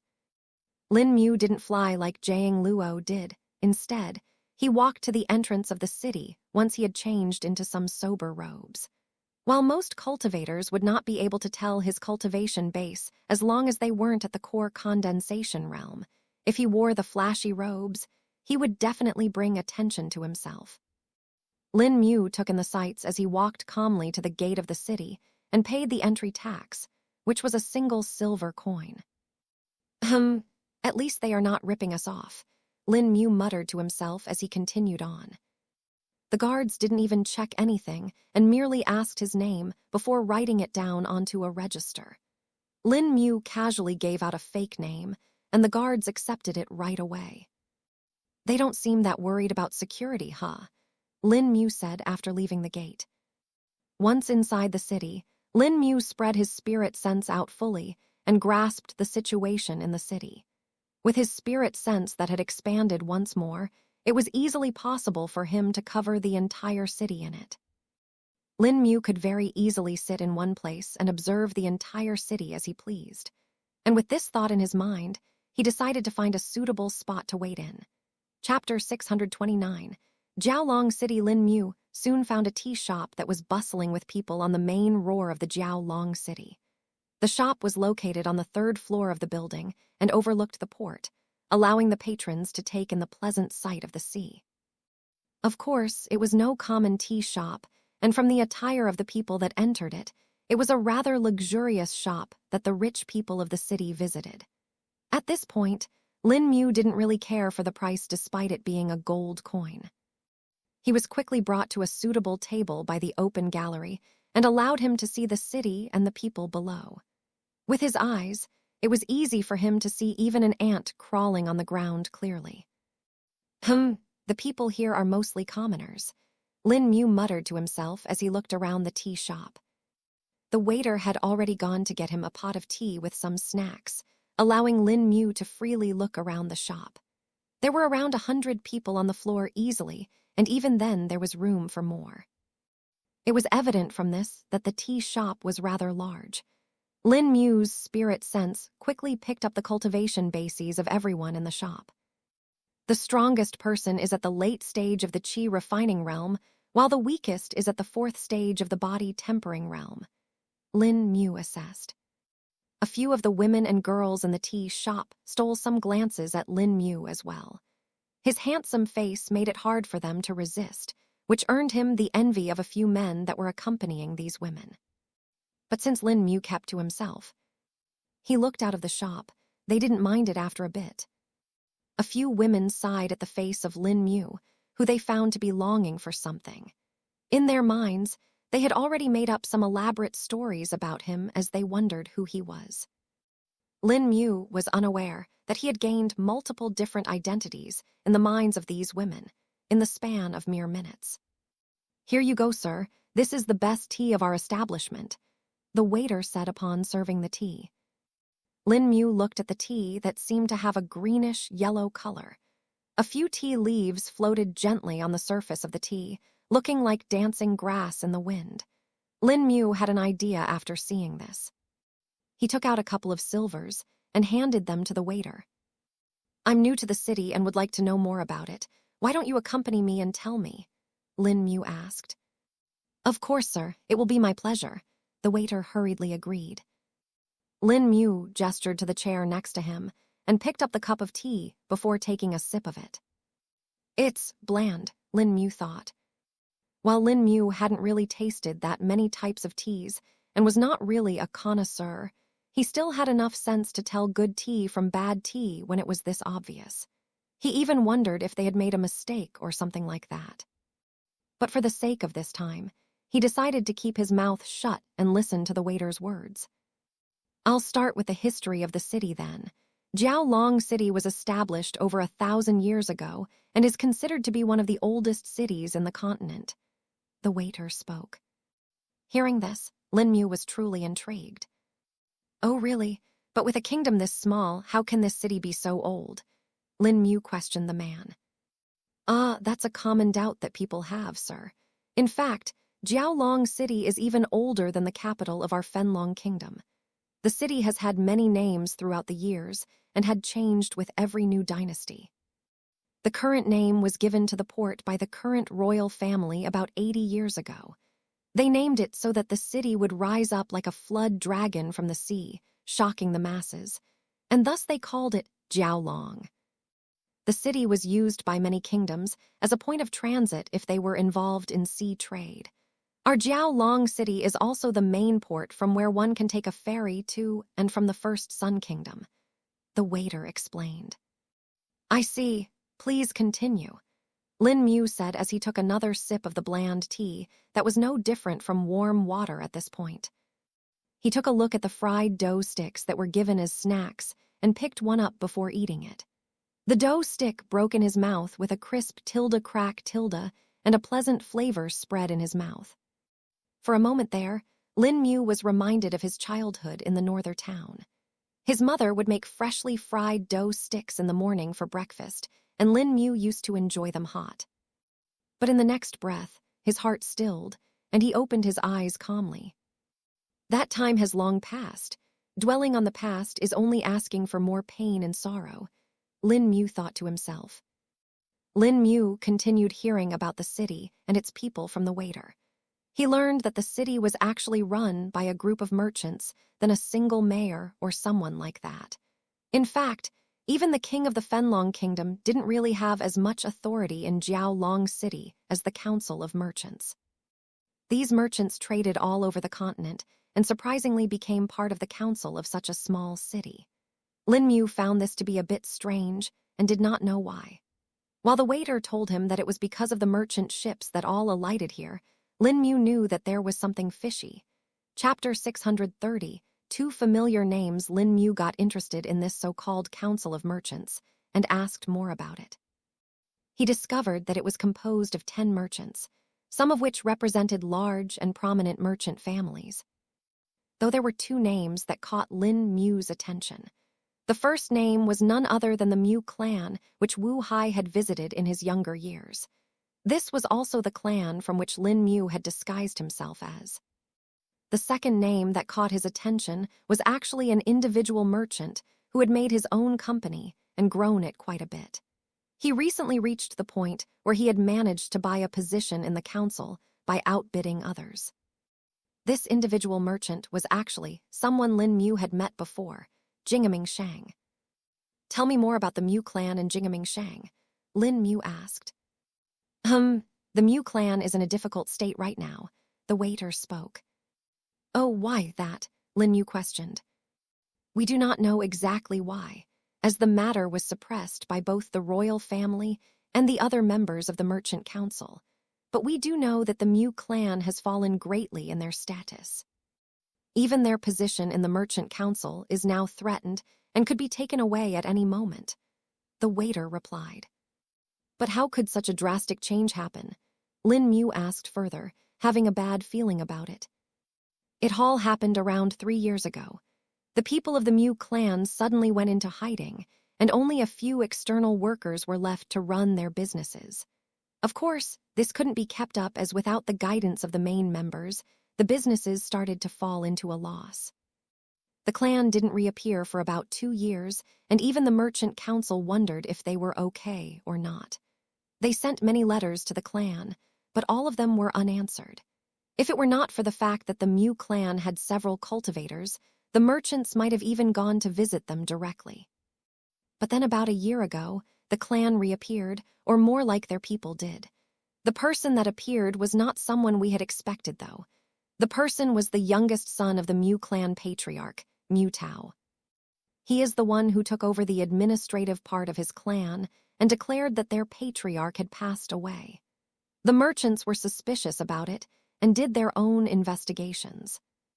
They ended up finding out that the majority of Mu clan's people were killed 2 years ago a single night, the waiter revealed. Lin Mu's brows were raised after hearing the words of the waiter. He even doubted the authenticity of his words, but then realized that he could confirm this very well himself. That's one thing I definitely need to find out more about. If it's who I'm thinking it is, then, Lin Mu thought to himself. What about Jingming Sheng? Lin Mu asked next. This man joined the council about 1.5 years ago. Because there had been an increase in trade in the kingdoms that surround the top sects of the world, the overall wealth of merchants that got involved in it has also grown. This made it so the council decided that they can now add another seat to it. Originally, the Mu clan was in disagreement, but then they were placated by the other merchants who wanted new positions to be opened. And since the Mu clan was in need of money to pay back their debts, they finally accepted it.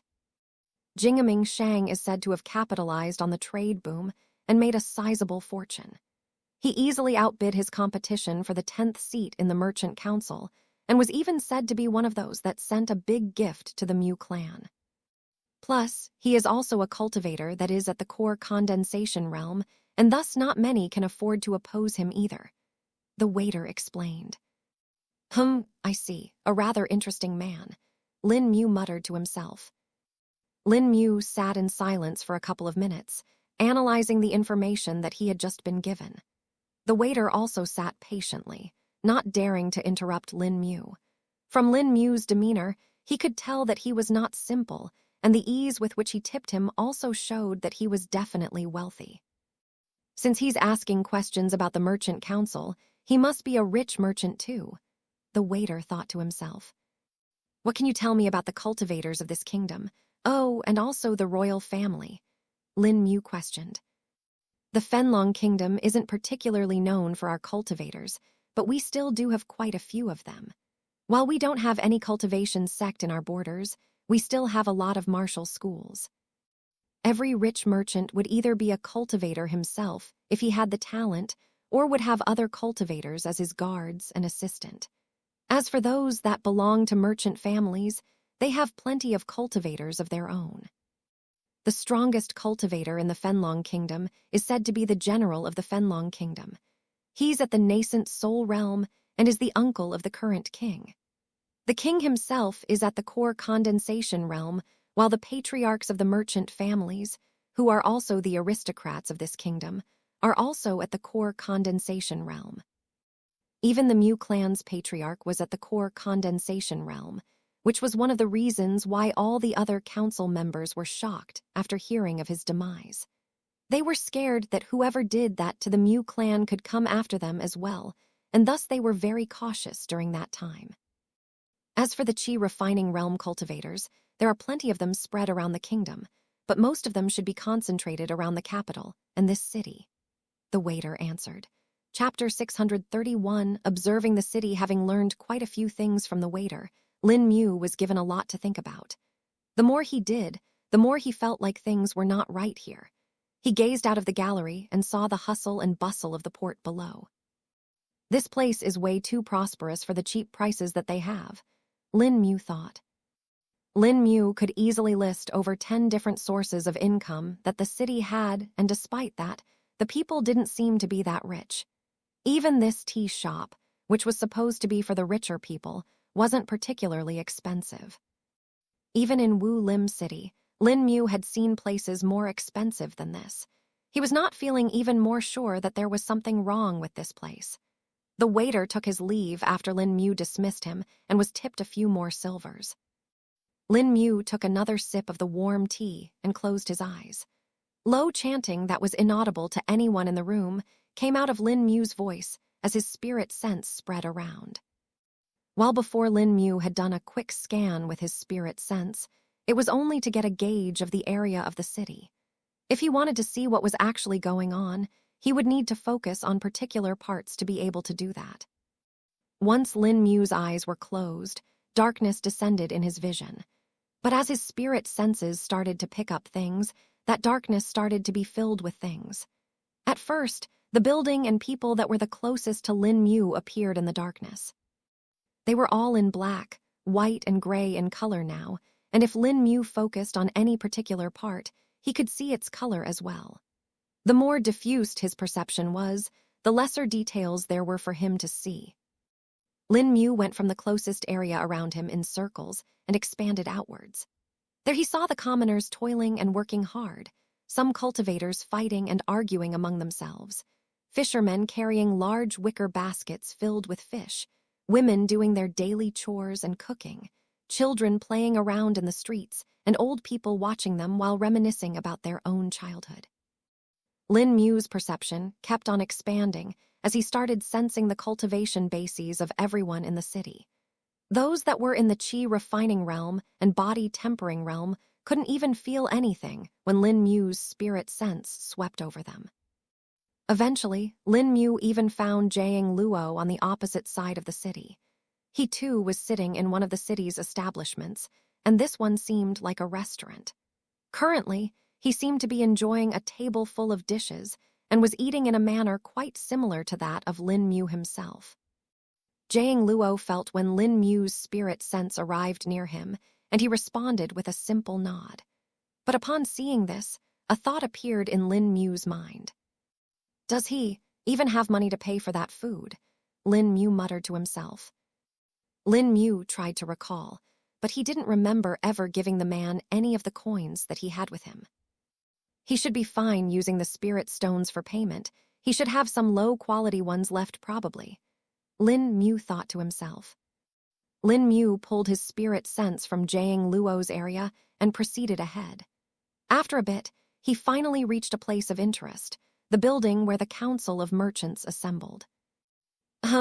Interesting, Lin Mu muttered to himself.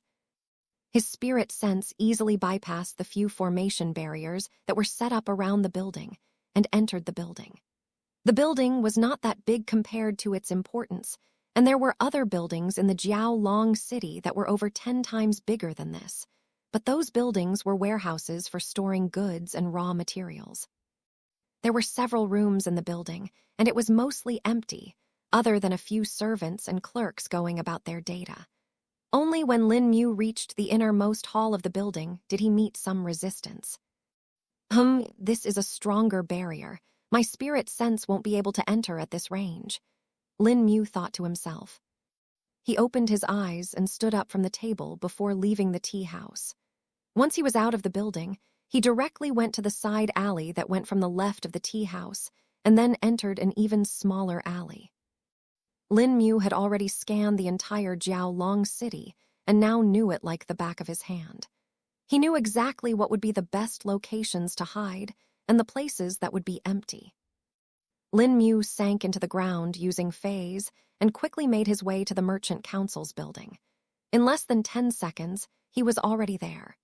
Lin Mu's movement speed, while underground, had increased by quite a bit since he could now fly using just his cultivation base due to being at the nascent soul realm.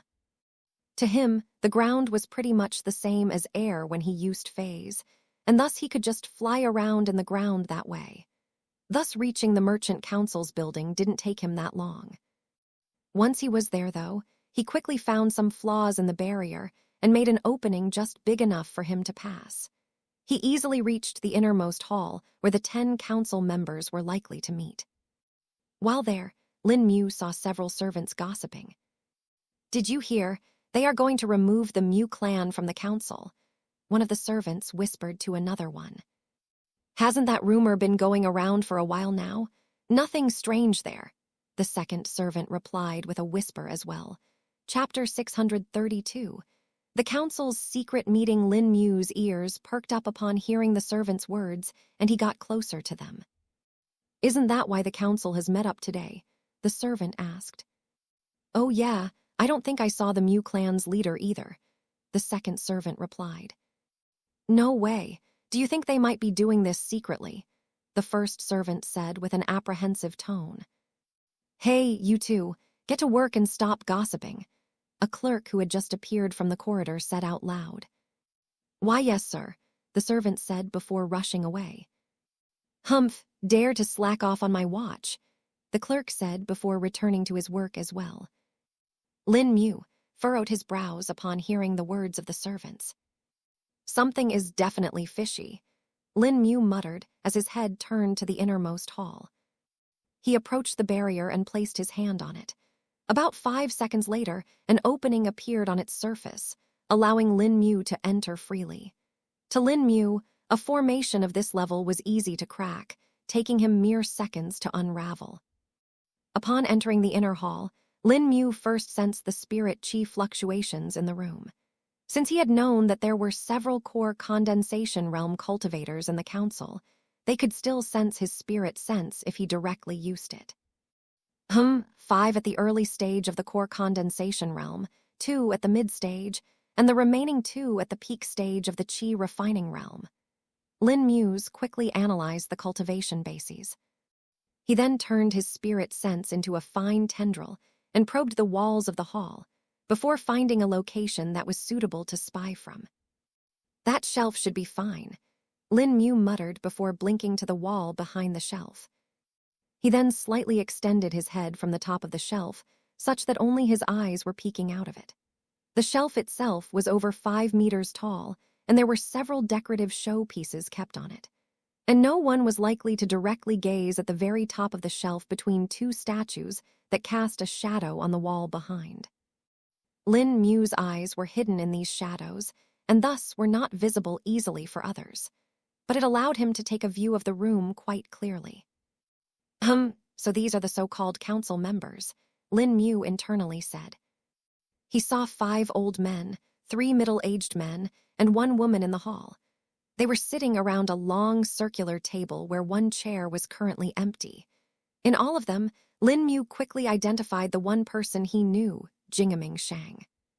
He looked the same as he did before when the last time Lin Mu had seen him, with the only difference being that his cultivation base had reached the mid-stage of the core condensation realm, and he was wearing more luxurious clothes. A few seconds later, one of the old men started to speak. So we all agree that the Mu clan is no longer qualified to be part of the merchant council, the old man stated. I'm fine with it. Even if they had already paid their council fees for about 10 years beforehand, I doubt they would be able to keep up their businesses for that long. A middle-aged man said with a clean-shaved face said. Are we sure about this? The only woman in the council asked. I mean, the Mu clan was one of the founders of this council. Should we really remove them?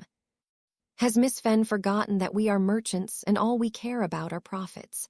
The Mu clan is no longer profitable and beneficial to the image of the merchant council. Do you have doubts about that?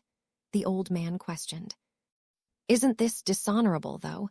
We would be going against our promise that was made to the patriarch of the Mu clan, the woman replied. Oh, does Miss Fen have some other interests in the Mu clan? An old man that had small eyes asked. Who knows, perhaps Miss Fen is interested in the brat of Mu clan, haha. The second middle-aged man, who was dressed in a gray aristocrat's robe, joked. You, think before you speak. The woman named Fen got angry. Why did I step on a sensitive nerve? The man teased. Gun Kai, you dare insult me to my face. The woman named Fen stood up from the chair and pointed at the man.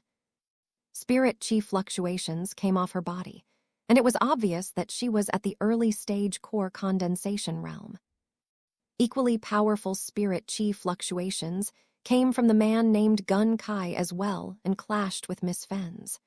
The two were in a stalemate for about 30 seconds while they stared at each other, with neither coming out on top. Jingming Shang, who had been silently watching it all, suddenly sighed. People, we are civilized humans here. No need to act like those prudes on the streets. Jingming Shang placated the two. Besides, it isn't just Miss Fen that seems to have extra interests. If my sources are correct, isn't there an additional party exterior to the Merchant Council that is interested in the removal of the Mu clan from the council?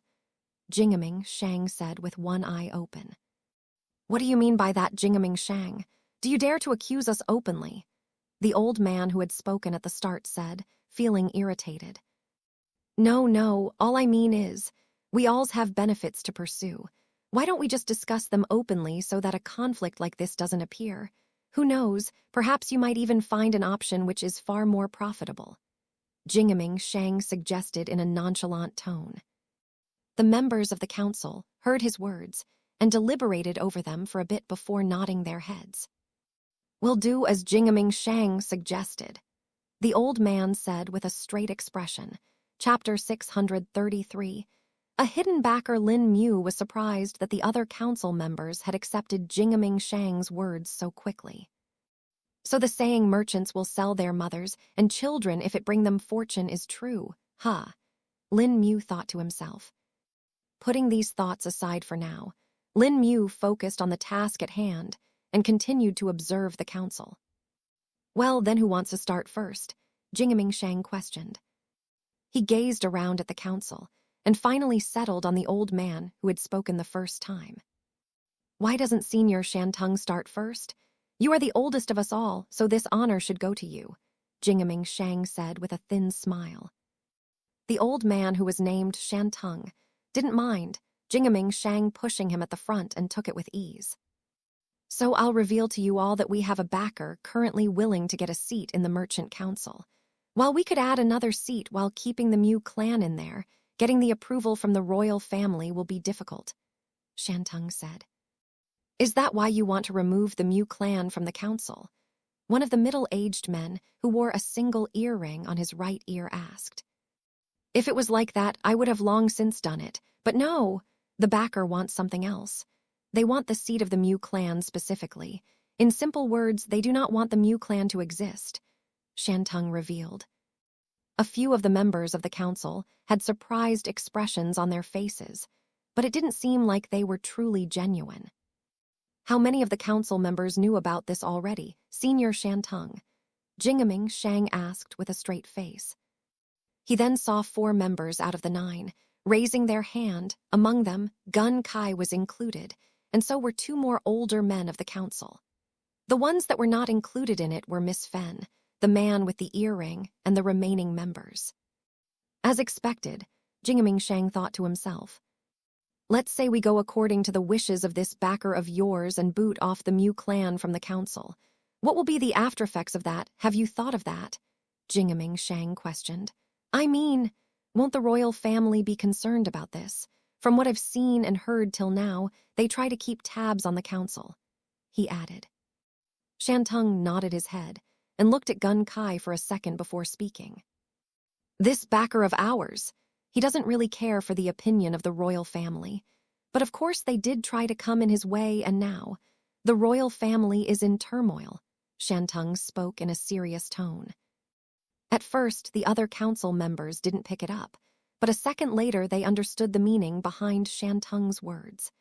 Jingaming Shang also raised his eyes upon hearing the revelation. I see, so the royal family has invited trouble by interfering with the backer's plans. But if this backer really is this powerful and influential as to affect even the royal family, why does he want a seat at our merchant council? Frankly speaking, we shouldn't even be in his eyes, Jingaming Shang spoke. That is exactly why I don't dare question him.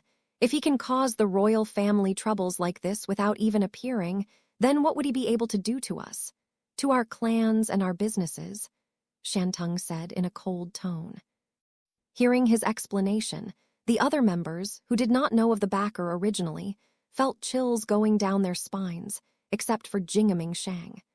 The man instead had a calm expression on his face that could not be fazed by anything. The council members went silent for a couple of minutes before Jingaming Shang finally broke the silence.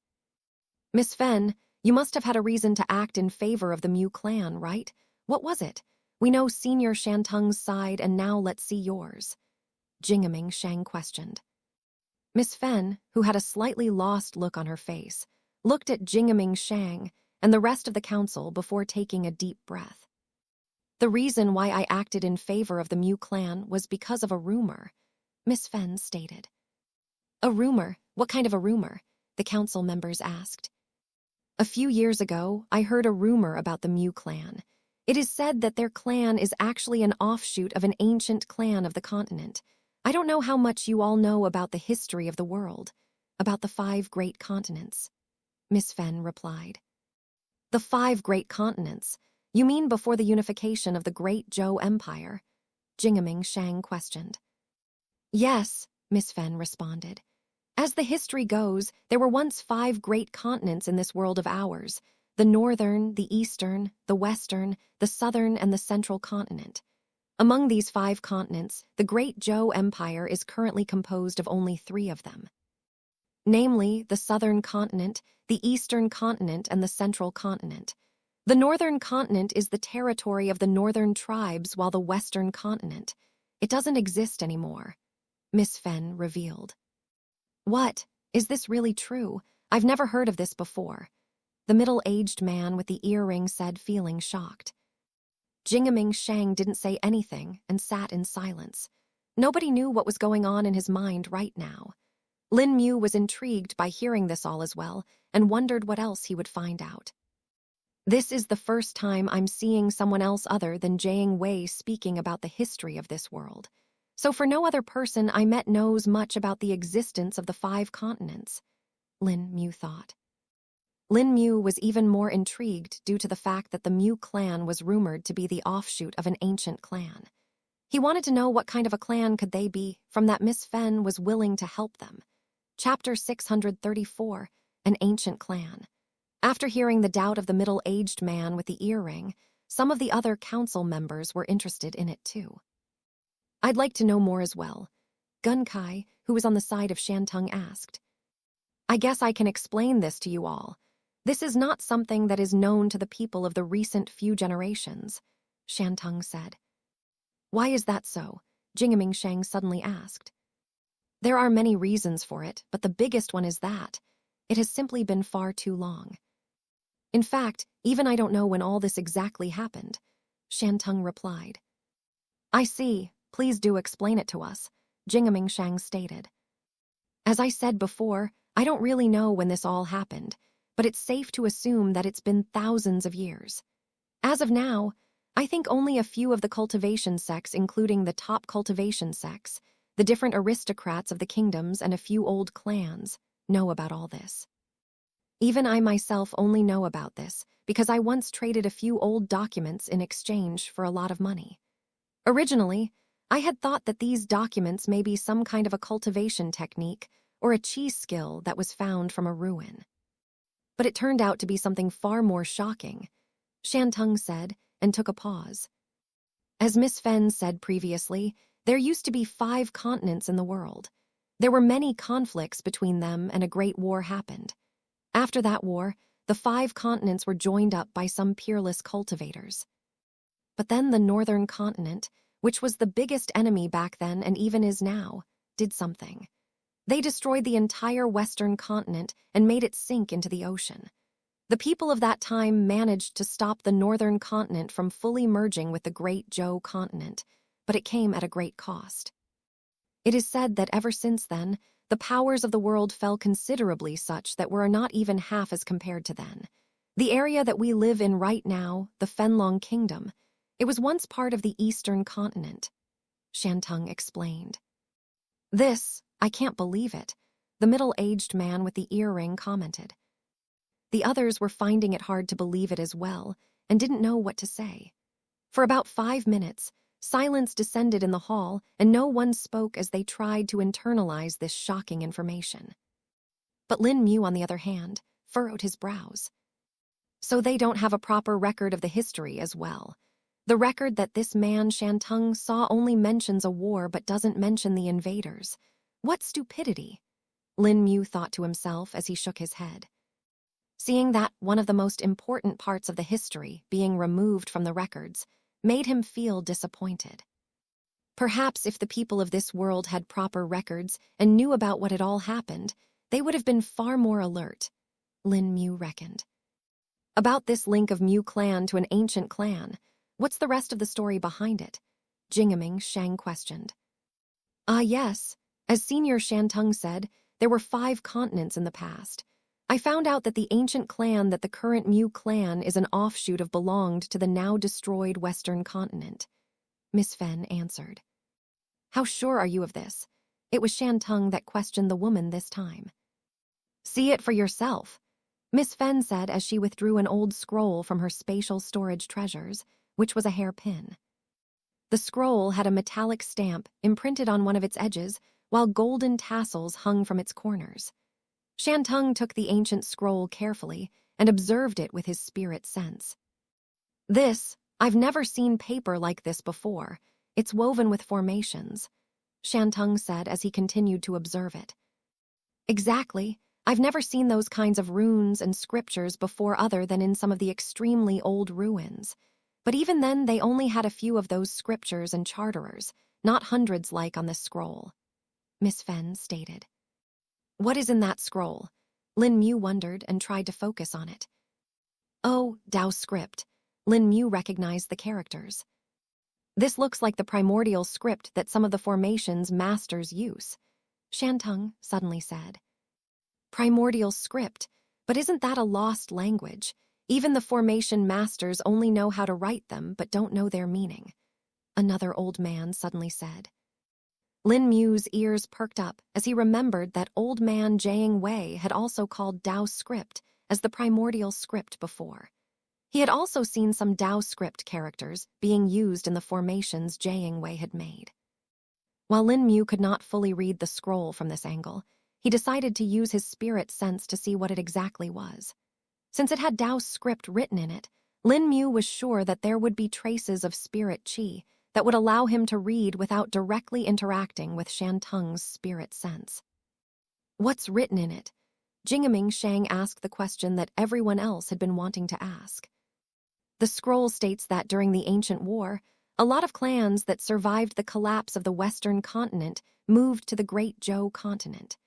These clans eventually joined other cultivation sects or created their own.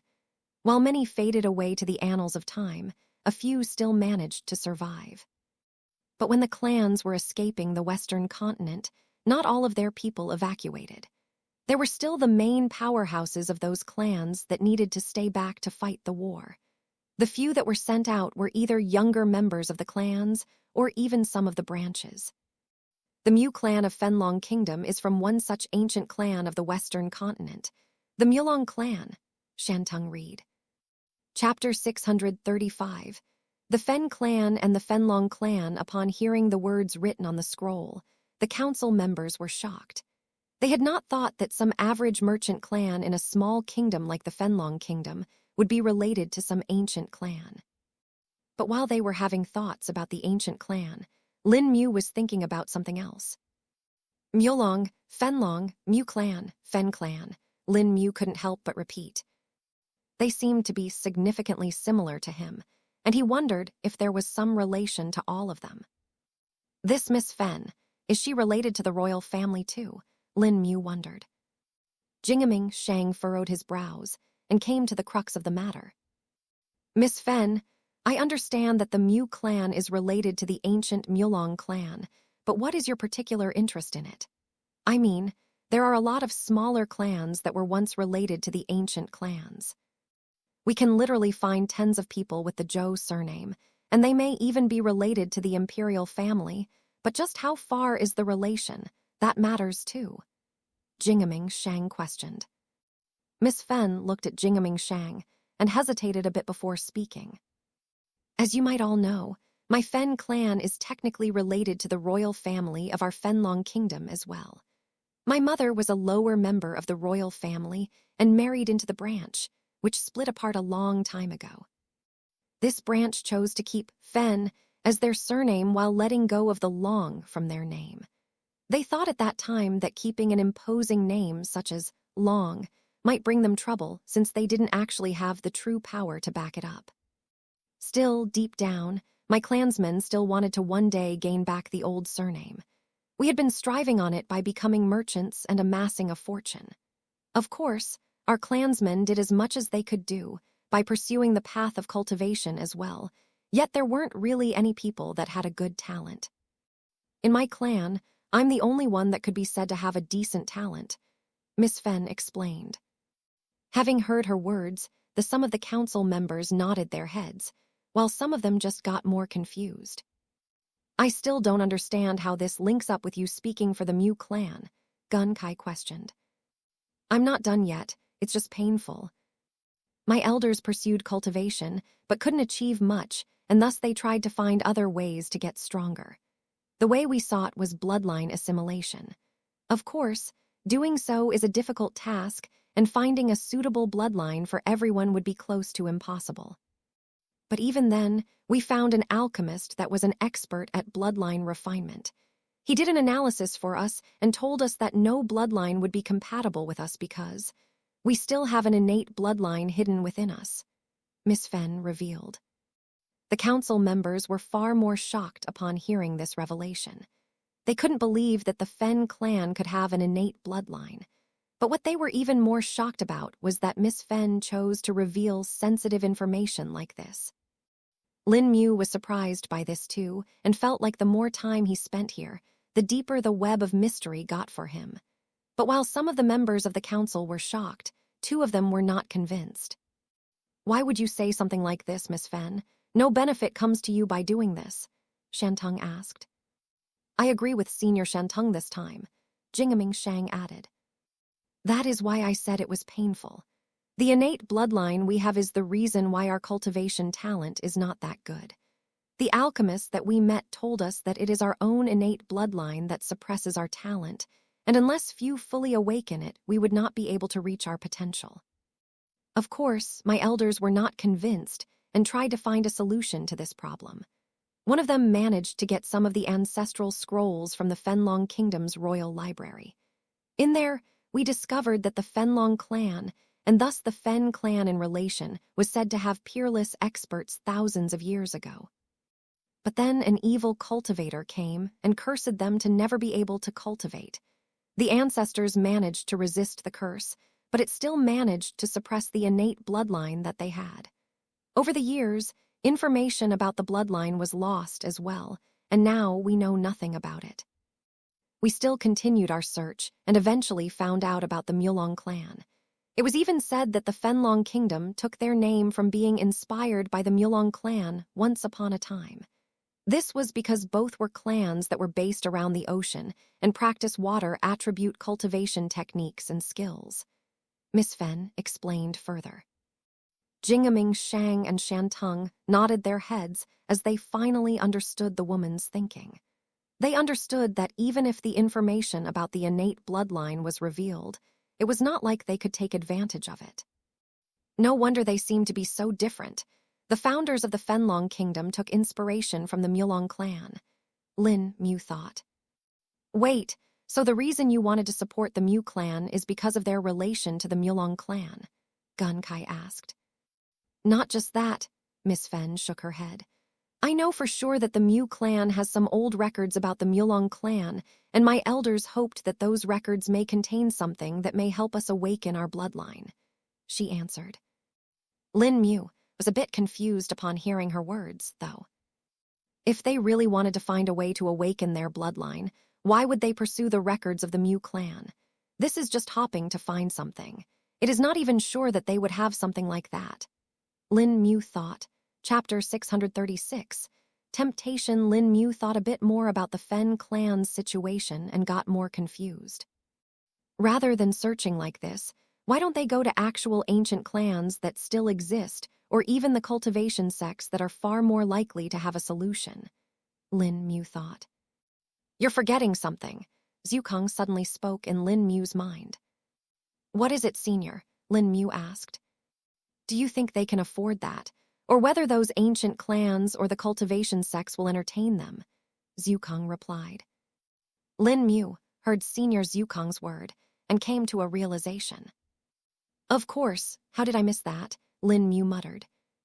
Often there are solutions to problems that one knows about, but those solutions are unreachable, and sometimes pursuing them can lead to further trouble. Thus, rather than doing that, people prefer to toil in the pursuit of another solution that is hard to find but still could be possible, Zhukang stated. I understand, Senior, Lin Mu replied. The situation of the Fen clan was similar to a poor person that was sick. They knew that they could get cured rather quickly as long as they went to a physician. But doing that cost a lot more money than they could afford. Thus, rather than doing that, they would try other solutions like home remedies, alternative medicine, herbs, prayer, exorcism, and other superstitious things like that. All they wanted was relief from their pain. They didn't care what solution led to that. Having learned this, Lin Mu gained a different perspective on life and people. So that is why, Jingming Shang spoke. Still, even if you think of that, Miss Fen, it might not be viable. You have no surety that you will be able to find a solution in the Mu clan, and whether they would even be willing to give it to you. After all, despite them being in debt, they have not sold the heirlooms and fortune that they had amassed over the years, Shantung said. Miss Fen couldn't help but nod after hearing this. This was something that she had known already, but after hearing from the lips of others, it just became too real and painful as well. Though, if we do as our backer says, the Mu clan might be eliminated, and Miss Fen might be able to get access to the ancient records of the Mu clan. Also, if my backer is pleased, they might even be willing to search for a solution as they are far more powerful than us. Shantung spoke in a calm tone, as if devil voicing his wares into the ears of a desperate person. As soon as Miss Fen heard this, her ears perked up and a new drive appeared in her eyes. Can you assure that I'll be able to get the records from the Mu clan? Miss Fen asked directly. If Miss Fen supports us, then I assure you that you and only will get the records of the Mu clan, Shantung stated his deal. Miss Fen thought for about a minute before making up her mind. I accept, she stated. And just like that, another person was roped into the fold of Shantung. Will we get the resources from the Mu clan as well? The remaining members that were not yet in the party of Shantung questioned. Of course. All those who take part will get a section of spoils to their names. Either they can get the resources that they want or an equivalent value in coins, Shantung said with a smile. The neutral members looked at each other before nodding their heads. We agree to it as well then, they spoke. Lin Mu furrowed his brows upon hearing all this. In just a few minutes, they doomed a clan to extinction. Lin Mu thought to himself, not finding it to be right. He looked at Jingming Shang, wanting to know what the man would decide. And what about you, Jingming Shang? Everyone else has joined and only you are left, Shantung questioned. I think I'll pass on this. You all can split the spoil amongst yourself, Jingming Shang stated, causing Shantung and a few of the council members to furrow their brows. But fear not. I won't interfere in your plan either and will stay a neutral party. After all, this brings me no benefit, he added. Hearing his answer, the council members finally felt at ease and nodded their heads. That is fine then. As long as you don't interfere, no problems will come your way, Shantung replied. MMMHMM. Jingming Shang hummed in response and stood up from his seat. I guess this meeting is coming to an end then. I'll take my leave, I have places to be, Jingming Shang said and left the room. Shantung and the rest of the members didn't care about him, leaving and talked amongst themselves for a couple of minutes before splitting up as well. I'll talk with our backer tonight and inform him of our decision. Once that is done, I'll call another meeting to discuss the details, Shantung said. That is fine. Acceptable. We shall take our leave as well then. The different council members spoke and left the council's building. Once they were gone, Lin Mu furrowed his brows and rose up to the roof of the building. From there, he looked around and spread his spirit sense, searching for someone. After searching for a few seconds, Lin Mu found his target. There he is, Lin Mu said as he blinked away to a different rooftop. He moved from rooftop to rooftop, hidden from the sights of people. He followed his target and waited for him to reach a suitable location that was secluded than the others. It took Lin Mu about 2 minutes of following before the target reached a suitable place. It was a street filled with relatively empty shops and few people going about their way. Another difference was that there were no cultivators here, just commoners. Once he was here, Lin Mu blinked next to the man and put his hand around his mouth and another around his chest, before flying away.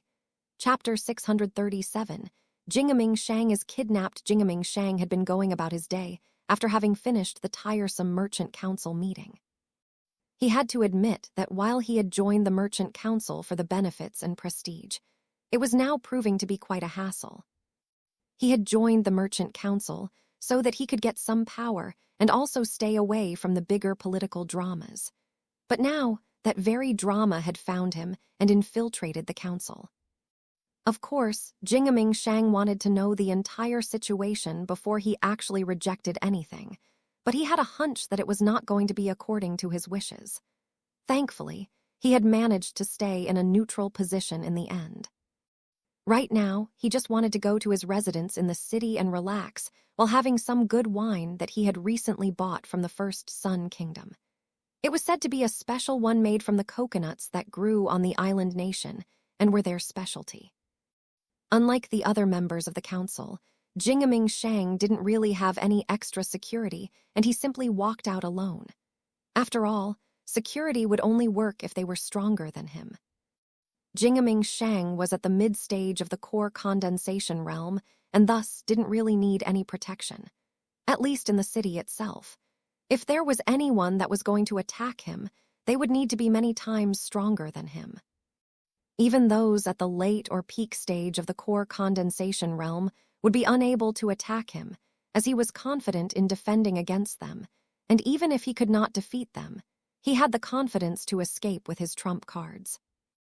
Perhaps only a nascent soul realm cultivator might be able to attack and harm him, but if it really came to that, then Jingaming Shang was already doomed.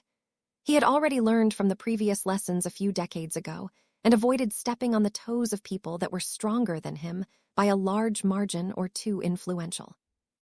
This had saved him from most problems, but there were still some people he would inadvertently offend.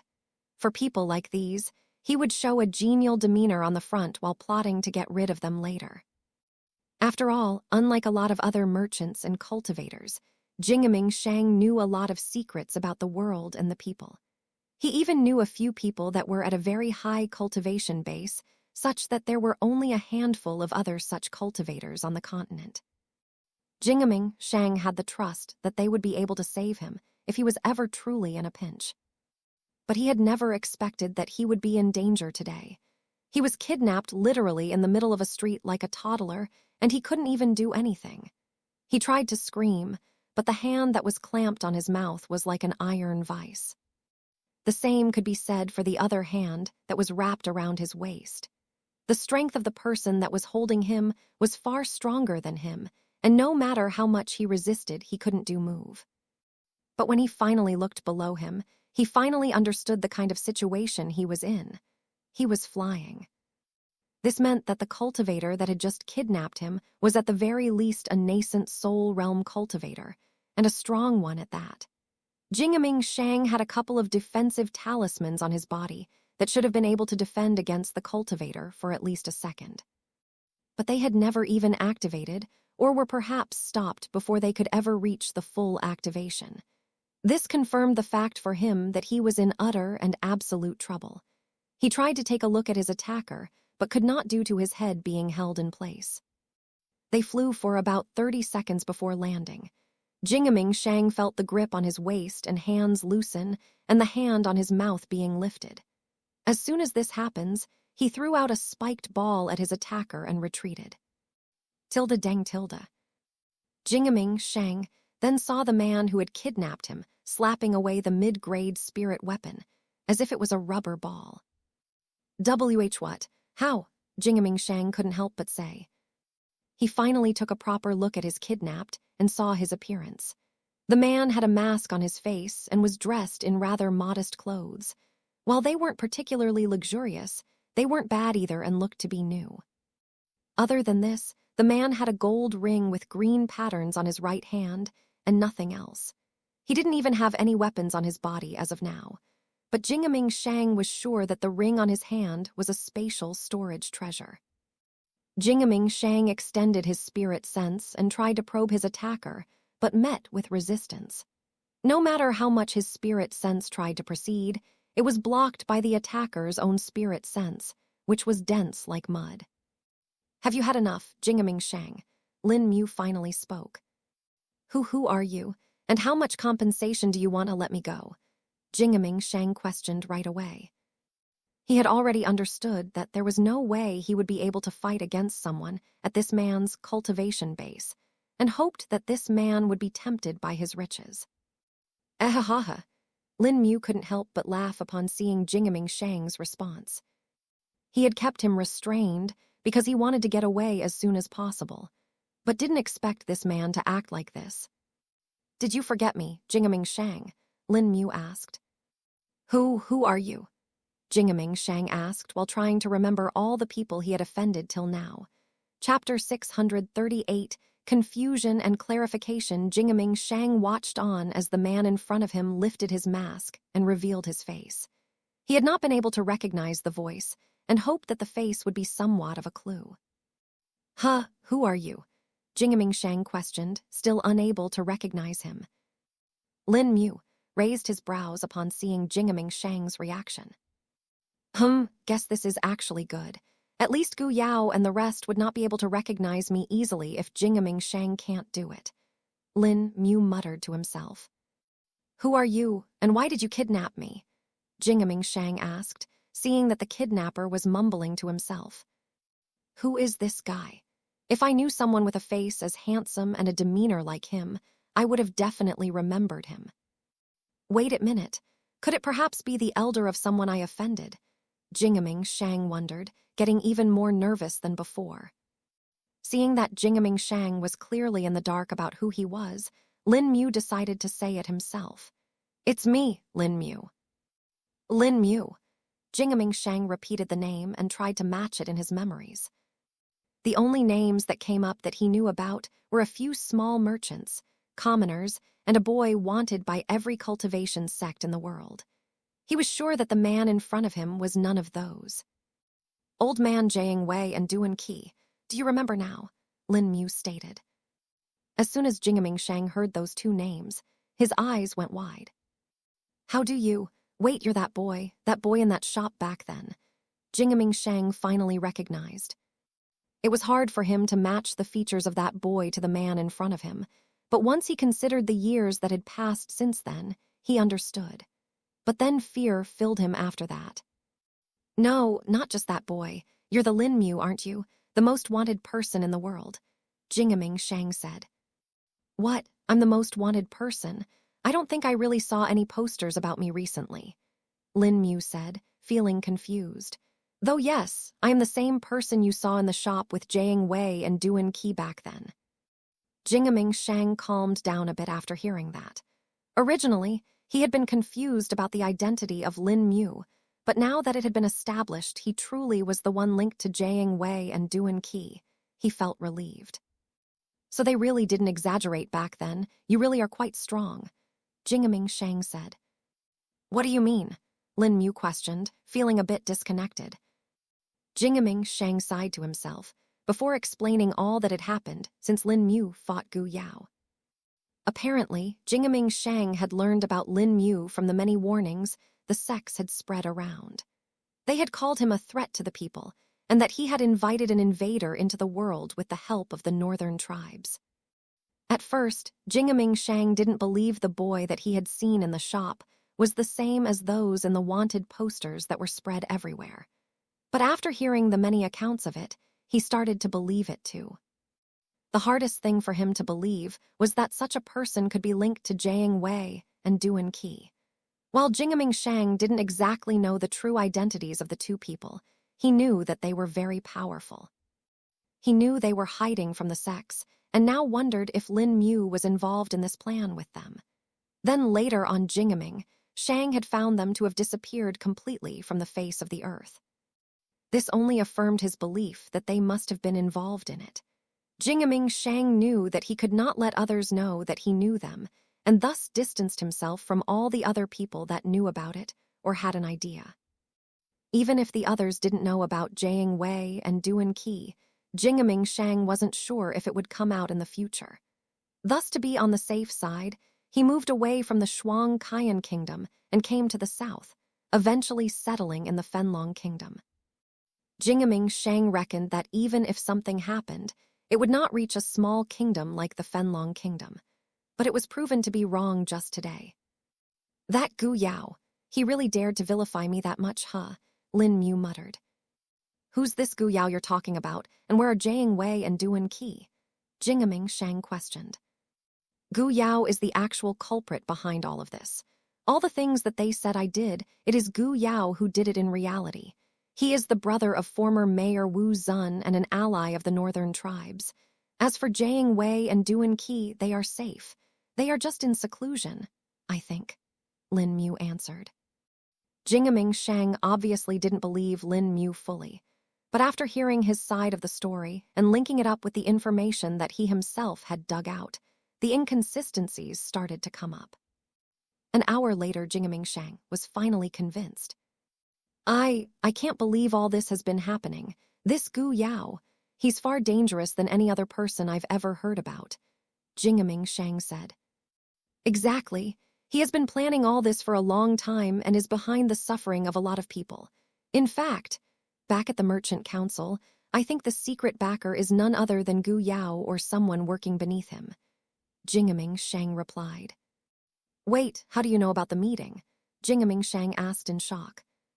Well, I was spying on it. Originally I came to find you, but ended up listening to what was basically a plan to exterminate the Mu clan. Lin Mu replied. Chapter 639. Recruiting Jingaming Shang. Jingaming Shang was still confused about how Lin Mu actually managed to get in despite the barriers. He could have understood if Lin Mu broke or dismantled the formations, but when he left the building, he was sure that all of the barriers were intact and unaffected. After thinking for a bit, Jingaming Shang decided to let it go and just attributed it to some skill that Lin Mu might have. After all, he had reached the nascent soul realm in such a small time. It soul be less shocking that he would have some method like this. Lin Mu and Jingaming Shang discussed a bit more, and Lin Mu explained his end of the things and how Gu Yao's plan was working. The alliances, the conflicts, the emperor's sickness, everything was an intricate plan made by Gu Yao with the assistance of the northern tribes. Now that I think about it, there have been a lot of rumors about the northern tribes in the past few years. Jingaming Shang suddenly spoke. There are. Surprisingly, I haven't heard them at all till now. Lin Mu spoke. They are mostly rumors that plague the commoners. They fear that the northern tribe has already entered the Great Zhou continent and is secretly planning things to destroy it. The sects and cultivators, though, think of it as a joke and don't think they would ever be able to enter the continent. There are even stories of people spotting the spies of northern tribes in various places, but they were easily dismissed and not taken seriously, Jingaming Shang said. Lin Mu furrowed his brows upon hearing this. And what did these rumored spies of the northern tribes look like, according to these commoners? Lin Mu questioned. All the accounts say that they were wearing thick animal furs on their bodies and had pale complexions, Jingaming Shang explained. A complex expression appeared on Lin Mu's face upon hearing this. I'm afraid those are not rumors, Lin Mu replied. Why, do you know something more? Jingaming Shang questioned. I know for sure that they are from the northern tribes. Someone I know, someone I trust, has seen them as well, and this was 2 years ago, Lin Mu answered. Jingaming Shang's face went pale upon hearing it. Unlike the rumors, he would much rather trust Lin Mu about something like this, and now that he heard that the northern tribes had truly entered the continent, he was stunned. But how can this be possible? The Pear's Belt is very difficult to cross, and even then there is the Vermilion Legion that guards the passes that allows one to cross over the waste. Jingaming Shang questioned, feeling a bit lost. If Gu Yao can control the elders and patriarch of the top sects, then controlling some commanders from the Vermilion Legion would be far easier. Plus, I think that might have been one of the first things they must have done. Once they secure their entry, the rest of the plan would be far easier to do. Lin Mu spoke. This Gu Yao, if he can control such strong people, then isn't everything lost already? Jingaming Shang said, feeling hopeless. No, there are still things restricting him. After seeing the technique that he uses, I was able to devise certain limitations that he must have. The very first one that I know is that he can only control a limited amount of people at once, and if he wants to let them free from his control, he needs to kill them. The use of his technique is not instant and needs a lot of preparation. Then there is the fact that it can actually be resisted, and people can free themselves from it if they have certain beast bloodlines and cultivation techniques. Lin Mu explained. Jingming Shang seemed far better after hearing the words of Lin Mu. He at least felt a bit of hope that something could be done and not all was lost. So what is it that you want from me? Jingming Shang questioned. You know about Gu Yao and the danger he poses to everyone in this world. I want your help in defeating him and freeing the people under his control. I know this is something I can't do alone and need a lot of allies. I know you are someone approved by Old Man, Jiang Wei, and Duan Qi. They are two people I trust the most in this world, and if they approve of you, I approve of you as well. Are you willing to join us in resisting and defeating Gu Yao? Lin Mu questioned. Jingming Shang seemed to hesitate and didn't know what to say. I'm not too strong to do many things. I won't be able to fight against that many people if it comes to it. Jingming Shang voiced his concern. You won't have to. The purpose of the alliance is not to fight Gu Yao head-on. Rather, we need to fight him on all fronts. We need a variety of people that can do different tasks, and I believe you can excel at one of them. Lin Mu replied. And what task is that? Jingming Shang questioned. One of the basic steps in defeating Gu Yao would be to dismantle his support system.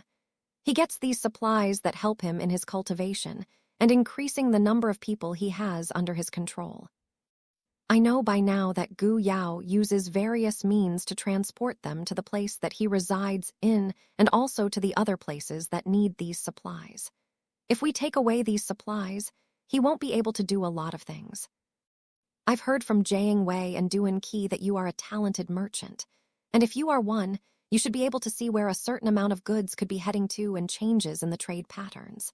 This is all I want from you, Lin Mu explained. And one other thing. Chapter 640, Jiang Luo in Trouble. Having heard Lin Mu, Jingming Shang deliberated over his words for a few minutes before nodding his head.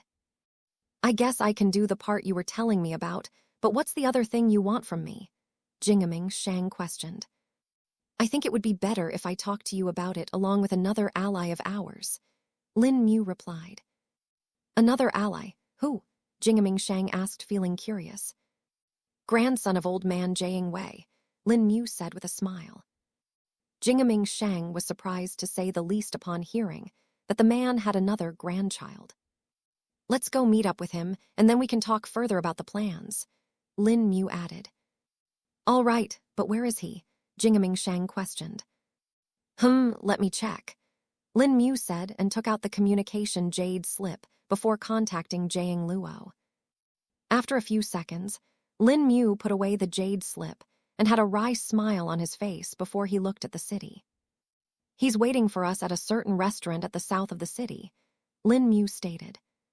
Why do you look like that? Did something happen? Jingming Shang asked.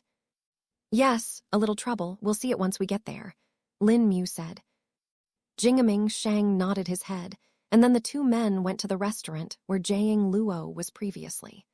Since the two of them were already out of the city, they could directly fly around the outer area of the city and speed their way to the southern part. Having reached there, Lin Mu and Jingming Shang got down at one of the smaller hills and then walked to the city gate. Upon seeing Jingming Shang, the guards simply cupped their hands and let the two men in. They didn't even question who they were, which showed that Jingming Shang was quite a bit influential and famous in the city. Just some perks of being in the merchant council, Jingming Shang chuckled. The two of them then went to the street where the restaurant was located and spotted it rather easily. It was the biggest building on that street and seemed to be far more luxurious than the other restaurants Lin Mu had seen. Lin Mu spread his spirit sense and soon spotted Jiang Luo inside the restaurant. He was at the top floor of the building and was currently standing over 5 men and a collapsed table. There were empty plates laying around in fragments and food platters bent. What did he do? Lin Mu muttered to himself. The two of them climbed to the top floor, and saw Jiang Luo arguing with a man. "You dare make trouble in my restaurant," the man who seemed to be the owner of the place shouted. "You are the ones who offended me first. How dare you say the spirit stones I have are fake?" Jiang Luo shouted back. As soon as Lin Mu heard this, he instantly understood what must have happened. "Is that him?" Jingming Shang asked. "Yup, that's him all right," Lin Mu replied. Currently, there were barely any spirit chi fluctuations coming from the body of Jiang Luo, and it was evident that he was hiding his cultivation base. This was decided by Lin Mu and him beforehand so as to hide their identities and avoid trouble. "I'll take care of this. Best we leave this place soon," Jingming Shang whispered to Lin Mu. "What's going on here?" he then asked out loud. Jingming Shang's voice attracted the attention of everyone in the room, and they looked at him. The owner of the restaurant who spotted him felt like he had found a companion, and his eyes lit up. Jiang Luo saw Lin Mu as well, and kept his expression intact. "Senior Shang, you came at the right time. This person is a fraud that dares to cheat me. He first ate a lot of food, all of them being the most expensive dishes of my place. Then when it came time to pay the bill, he didn't have any coins. He did say that he had spirit stones instead, and then I got suspicious. You know there have been accounts of stammers using fake spirit stones to cheat people, and he is the same. Look at this." The owner shot out a series of sentences without stopping. The owner held out a spirit stone that was the size of an index finger in front of him. "Look at the size, it's not even close to that of a spirit stone. Does he really believe that he can fool us by showing such a big spirit stones? Everyone knows spirit stones are the size of fingernails, despite their grade," the owner said smugly. Lin Mu and Jingming Shang couldn't help but face palm upon hearing this. "You hearing this, man? Look how ridiculous he sounds. Can't one just probe a spirit stone and check if it's real?" Jiang Luo stated. "Humph, you think I don't know the fraudsters' tricks? You guys make fake stones and inject a certain amount of spirit chi into them to make them seem authentic. But then they deteriorate automatically after a while. You don't even know how to cheat people correctly and made a wrong-sized spirit stone," the owner accused. The other customers in the room looked on in interest. To them, this was free entertainment that was a lot more interesting than what they got to see at the drama houses. Lin Mu didn't know what to do and shook his head. He looked at Jiang Luo's face and the anger that was suppressed beneath it. "You better take care of this soon, or this restaurant will be flattened soon," Lin Mu whispered to Jingming Shang. "He is no less powerful than me," he added. Tilda gulp tilde. Jingming Shang instantly straightened his back upon hearing this and walked to the owner. "You fool," Jingming Shang yelled at the man. The owner, who didn't have a good cultivation base being at the mid-stage of the chi refining realm, was knocked all the way to the wall. Chapter 641. A foolish owner. The customers who had been watching the entire show all this time were shocked by this development. They were sure that it would be Jiang Luo being beaten up rather than the owner. In fact, they had not expected the owner to be hurt at all. But seeing that a member of the merchant council himself had done this, they could not question it. All they could do now was to wait and see what else happened. "The owner is out of his luck," one of the customers said. "I didn't think that this man would be so influential that even council members Shang would give him face," another customer said. "You don't understand. What if the man was not lying at all?" a customer who was old said. "What do you mean?" the previous customers questioned. "Don't you all know that the spirit stones aren't actually the same size? It is the sex and the mine owners that cut it into that size to make it standardized. An uncut stone that is as big as this is quite rare," the old man spoke. "Why would it be rare, Grandpa?" a young teenage girl questioned. "Simply because they are usually not let out into the market, and the ones who can have them are usually the mine owners themselves. This means that either this man is an owner of a spirit stone mine himself, or that he belongs to some powerful sect." The old man spoke in a wizened tone. "Whoa, can he really be from a sect?" The people were now really surprised. "I can't sense his cultivation base. He's definitely stronger than me, a young man who had a sword on his back said. The other customers of the shop also heard the conversation that happened on these few tables and had a face of realization. To them, the restaurant owner had simply kicked a steel plate today. The owner, who had been knocked into the wall, managed to sit up while coughing blood. Pain filled his body as he realized he had probably broken several bones and had internal injuries. His mouth also seemed to be far lighter than before to him. "My teeth, they are gone," the owner said in a sorrowful tone. When he spoke, one could see the missing teeth in the front and the fragmented teeth in the back. The fragments that had been broken could be seen lying around the place where he had coughed. The white teeth, stained with blood and lying in the splattered pools, looked rather gross. "Why Council Member Jingaming Shang?" the owner questioned. "You just offended a person I know, and you are in the wrong as well. This is truly a spirit stone, an uncut one," Jingaming Shang stated. I. The owner tried to justify himself but simply fainted after a few tries. Perhaps it was the pain of his body that made him faint, or it could even be the loss of face that knocked him out, but the owner no longer replied. "Come on, let's go," Lin Mu spoke while shaking his head. "Humph," Jiang Luo harumphed while looking at the unconscious owner and turned around to follow Lin Mu. Jingaming Shang gave no more attention to others and hurried behind Lin Mu and Jiang Luo. To him, he had done a favor to the restaurant owner by slapping him. If the owner truly had managed to piss of Jiang Luo, there was a great chance he would lose his life and the business as well. At least this way, he had only gotten some injuries and lost face. He still had his life and business. "You held back quite a bit there," Lin Mu said to Jiang Luo. "Why would I attack weaklings without a reason?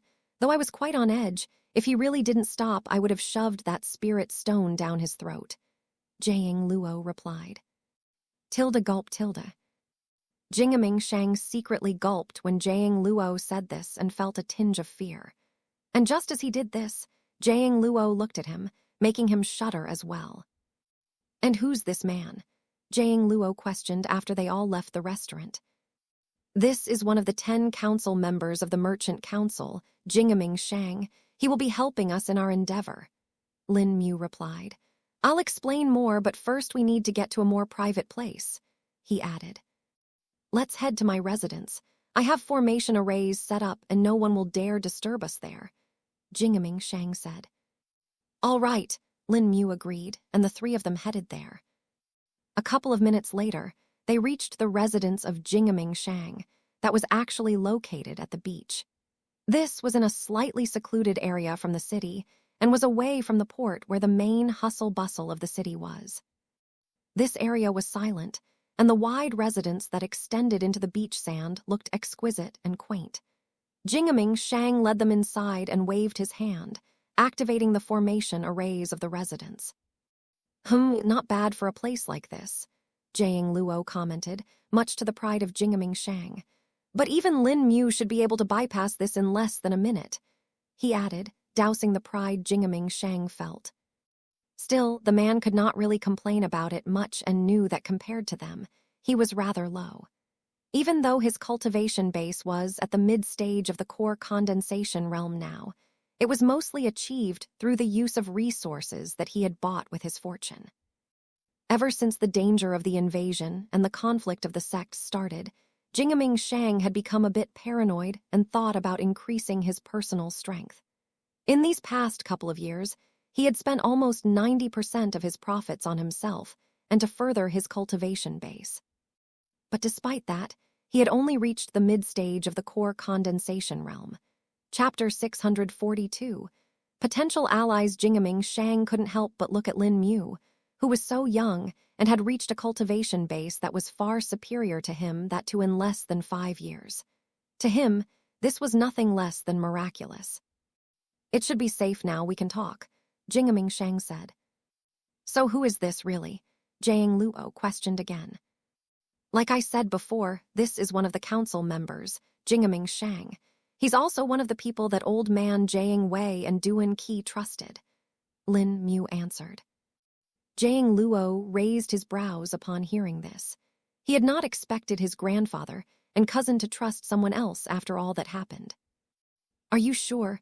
There were many of our friends and so-called allies that betrayed us back then. Jiang Luo questioned in an apprehensive tone. I know, Lin Mu said in a calm tone. Jingming Shang owes them, though, and thus will not betray them. They simply have far too many things that can cause trouble to him. Lin Mu added, making a wry smile appear on Jingming Shang's face. That's true. Old man Jiang Wei and Duan Qi saved my life many years ago, and thus I owe them for that. Even when I helped them, it was mostly equal trades of items and gold, so there wasn't really a way that I was paying for that debt. At most, I was keeping their location a secret, but that didn't really count because as a merchant I do that for a lot of my clients when they need the source of a product hidden. But now, since you are here, I can finally fulfill my debt. Jingming Shang explained. Jiang Luo stayed silent for a minute and gauged the man before finally nodding his head. All right, if grandfather and Duan Qi trust you and Lin Mu approves of it, I'll trust you too, Jiang Luo stated. Jingming Shang took a breath of relief and felt like he had avoided a great calamity.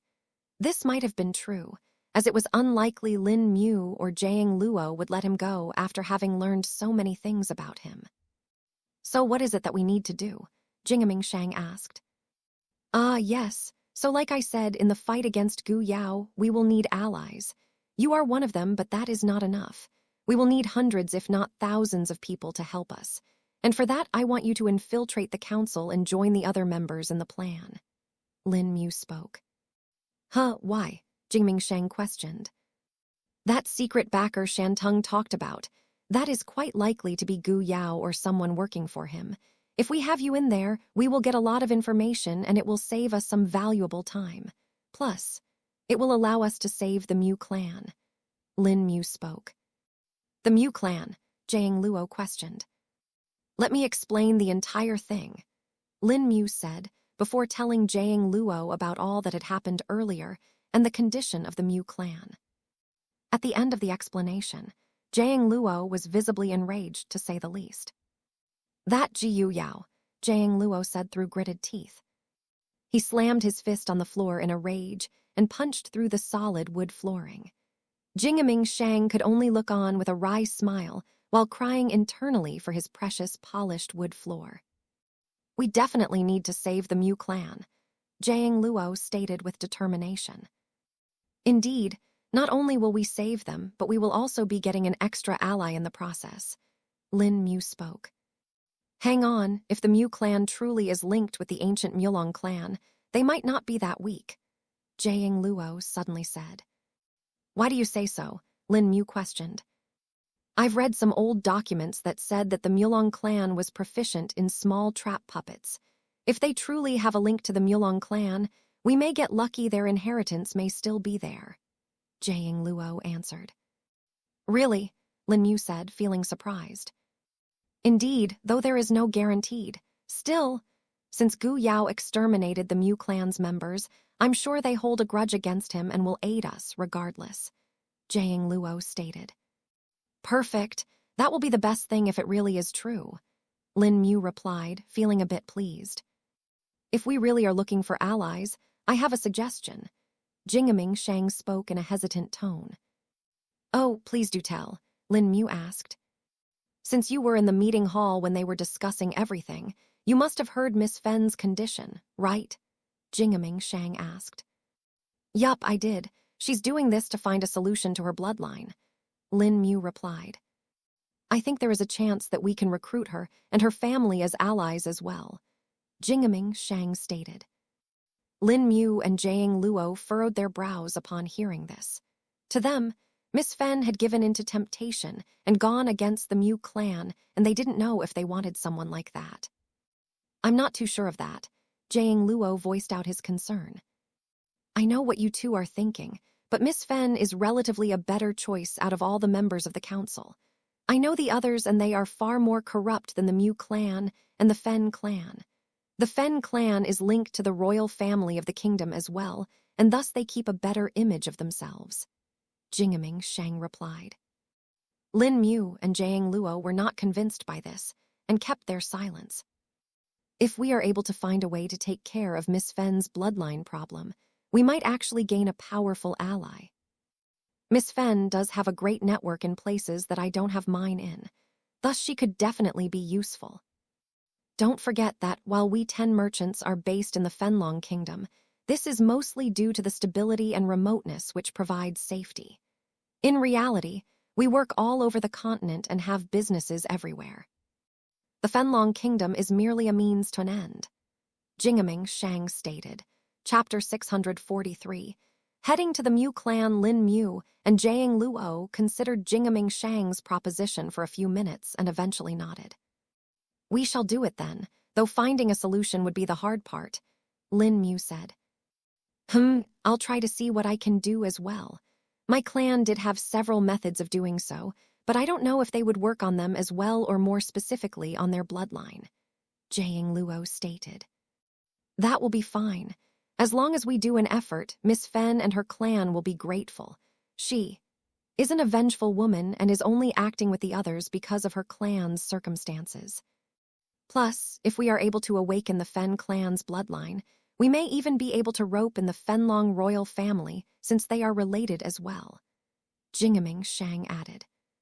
All right then, I guess we should start from here. Lin Mu spoke, looking at the city. What will you be doing first? Jiang Luo asked. I'll go talk to the Mu clan and see how their situation is. I'll monitor them for a bit before actually talking to them, though. As for Jingaming Shang, you should go and talk with Shantung and join up in their plan. Jiang Luo can go and monitor the other members of the council and see if he can find any more clues or information, Lin Mu directed. I shall take my leave then. If you want to rest, feel free to come back here to my residence, Jingaming Shang said before leaving the residence. Once Jingaming Shang was gone, Jiang Luo looked at Lin Mu with a serious expression on his face. You think these people will be worth it? Jiang Luo questioned. If there is one thing I've learned in these past years, is that underestimating people can be the biggest mistake one can make. There is a great cultivator who I read about, he said. The potential of humans is endless, and there are 1,000,000 Tao hidden in one's body. No one knows when one will gain enlightenment and ascend to the heavens, Lin Mu said, reciting the words of the lost immortal that he had read. Hearing Lin Mu, Jiang Luo was lost in thought.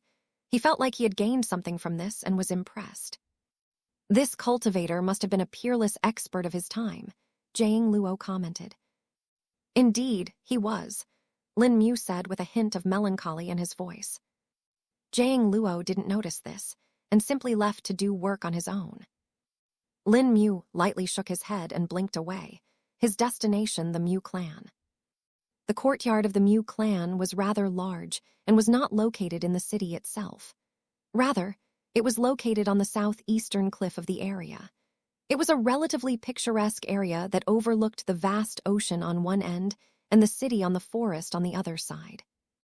It was a good location for defending against attackers, as well as they would only need to defend on side. Though this also meant that they would have a hard time escaping themselves if they got overwhelmed. Lin Mu floated up in the sky while looking down at the courtyard, his spirit sense sweeping across the area, letting him observe each and every person there. They really do have very few people for a courtyard this large, Lin Mu muttered. The courtyard was a large community courtyard with multiple smaller courtyards located within it. There was enough space to accommodate over 500 people comfortably, but currently, there were only 87 people in the entire courtyard. The Mu clan certainly suffered a lot, Lin Mu muttered. His spirit sense checked the identity of the people, and he soon had a result. Only 10 people in the entire courtyard were those of the Mu clan. All the remaining people were the servants of the clan. This was supposed to be an aristocratic clan, and now there are barely any people left, Lin Mu said as he tried to find the current head of the Mu clan, Mu Tao. After a few seconds of search, Lin Mu found him in a place that was located beneath the courtyard. It was an underground area that seemed to function as the secret area of the clan, where they had their vault and stored precious items. There were formation arrays to defend against spying here, but to Lin Mu could still sense the presence of the 3 people inside there. "Let's take a look," Lin Mu said as he disappeared. A few seconds later, he appeared on the ground and sank into it, directly heading to the hidden underground area. Once he reached the barrier that blocked him from going further, Lin Mu created an opening using the formation manipulation skills that he had improved in the past year in Sleepscape. Lin Mu's skill in modifying already made formations was far better than making them from scratch, and thus it didn't take him even a minute before he was able to enter it without alerting the owners of the formation array. There we go, though it feels a bit wrong entering like this. But if I don't know the true situation of the Mu clan, it will be hard to judge.